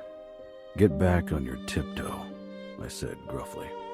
She did without hesitation, but when she moved to lower her leg, I touched her calf. "This one stays up." She bit her lower lip as I guided my tip to her opening, widening my stance so I could reach her. I rubbed my tip over her slick opening before I pushed in my tip. Greta's lips parted. I lowered my gaze, loving the sight of my fat tip buried in Greta's beautiful pussy. How it welcomed my cock, even though it seemed like it would never fit. Discomfort filled Greta's face, and I stroked her calf and thigh, but didn't stop. I pushed deeper in, groaning as my tip was squeezed and stroked by Greta's inner walls. Greta's fingers tightened further around the bar, and I tilted her head back and lowered my mouth to hers as I filled her entirely. We kissed for a bit before I pulled back, unable to resist the need to see my cock buried in Greta. This raw act of claiming Greta was the hottest thing I'd ever seen. Greta released a shuddering breath. Her muscles briefly tightened their hold, making me grit my teeth before they loosened. She was always tight around me, but I knew I could move now. It feels so good. Don't stop. Soon Greta became even slicker as I worked my way in and out slowly. My cock glistened with her juices, and I sped up. I wrapped my arms tightly around Greta's chest as I pushed into her. In the mirror, I watched Greta's lust-filled face, her tiny nipples puckering against the sheer material of her leotard, and my cock claiming her sweet pussy. We came at the same time, and both sank to the ground in a breathless heap, Greta in my lap. Since the first time I saw you in your tutu, I've wanted to do this, I rasped. You desired me back then already? Oh, yes. I was completely obsessed from the first second. I never believed in love at first sight, but you converted me. Greta laughed, her expression doubtful. It sounds like lust at first sight. Trust me, it wasn't just lust. I've felt lust before, but what I felt when I saw you, it was so much more potent and scarier. So I scared you in the beginning? I chuckled. You could say that. It was a new experience. Does that shock you? She grinned cheekily. Not really. I'm a Falcone. I laughed and slammed my lips against hers. After a moment, I pulled back. You're a Vitiello now. I'd never grow tired of hearing someone call her Greta Vitiello, especially around Ramo or Nevio. She tilted her head, her eyes soft and loving. I'm both. I knew her heart would always be split between Las Vegas and New York, and that was okay. Greta's heart was big enough for her family and me. I would eternally be grateful that she'd opened her heart for me at all. Epilogue. Greta. 3 years later. I touched a cold cloth to Mom's forehead. She cried out again, her teeth sinking into her lower lip. Her face flushed and sweaty, her hair sticking to her forehead. She sunk her fingers into the linen, her palms braced against the bed, rotating her hips as she breathed through the next contraction. She had been in labor for 5 hours, and seeing her pain, I felt grateful and awed over her sacrifice. I rubbed her back, and she relaxed as the contraction faded away, and she got a moment to breathe. She gave me an exhausted smile. I don't think it's long now. I can feel it. A head is bearing down really strongly. Soon you'll have your babies. What do you need me to do? I wanted to help her in any way I could. These last 9 months, she'd endured morning sickness, back pain, and intense fatigue as she'd carried Amo's and my babies in her body. It was a gift I could never repay her. Mom touched my cheek. Just keep doing what you do. Her face twisted under a new wave of pain. I guided her through her breathing, rubbed her back, put pressure to her lower back, and later wiped her forehead. After another hour of contractions, Mom had to settle on the bed, and 10 minutes later, my daughter was born. And 2 minutes later, my son slipped out. I sank down beside Mom with a stunned expression as the nurses checked the 2 little babies with their crowns of thick black hair. Mom let out a choked sob, and I too couldn't hold back the tears. "Lie down beside me," Mom whispered. I did and kissed her cheek, not sure what to say, how to thank her for something like this. Our eyes locked and she touched my cheek with a trembling smile. I know. The nurses came over with the 2 little babies. I held my breath, unable to process what was happening. "Open your bathrobe," the nurse told me. I'd spent the first 2 hours of labor with Mom in the birthing tub and hadn't bothered getting dressed. I glanced wide-eyed at Mom. She nodded. "They're yours, Greta. You should hold them. I parted the bathrobe and the nurses put both babies on my chest. I began to cry when I felt their small bodies against my skin, when I smelled their sweet scent. Mom leaned her head back, completely exhausted, and watched me while a doctor stitched her up. My heart had never felt so full before, as if it might not be able to hold all the love I carried inside of me. "Should I call in your husbands?" the nurse asked after Mom was covered up. Mom nodded. "Please." She opened the door, and a moment later Amo came in and froze as his gaze settled on me. He swallowed hard. Dad stepped in behind him and clapped Amo's shoulder a bit too hard. "Congrats on the first Famiglia Capo to be born in Las Vegas." I gave him a teary, indignant smile. Amo and I hadn't wanted Mom to come to New York heavily pregnant, and so we'd flown over for the birth. Dad walked over to me to kiss the top of my head before he went over to Mom and kissed her lips. The look he gave her made my heart swell. On occasion, I'd worried that the conflict my bond with Amo had created had hurt their marriage, but his eyes told me he loved Mom more today than he'd ever had before. Amo stopped beside me, his eyes soft and incredulous as he looked at our children. "They're really here," I whispered. Until very recently, it had felt like a dream that I might wake up from. Amo leaned down and kissed me, then lightly brushed his fingers over our babies' backs. He caught Dad's gaze, and I knew that these two babies would make the bond between our families stronger than ever before. My twins were Vitiellos and Falcones. Amo linked his fingers with mine. Our love had burned stronger than any enmity. The end. Thank you for listening to By Fate I Conquer, written by Cora Reilly. Narrated by Thomas Locklear and SAG-AFTRA members Aletha George, Tor Tom, Troy Duran, and Raina Kay. Produced by One Night Stand Studios. Post-production by Dimitra Hardavella. Text copyright 2022 by Cora Reilly. Production copyright 2023 by Cora Reilly. All rights reserved.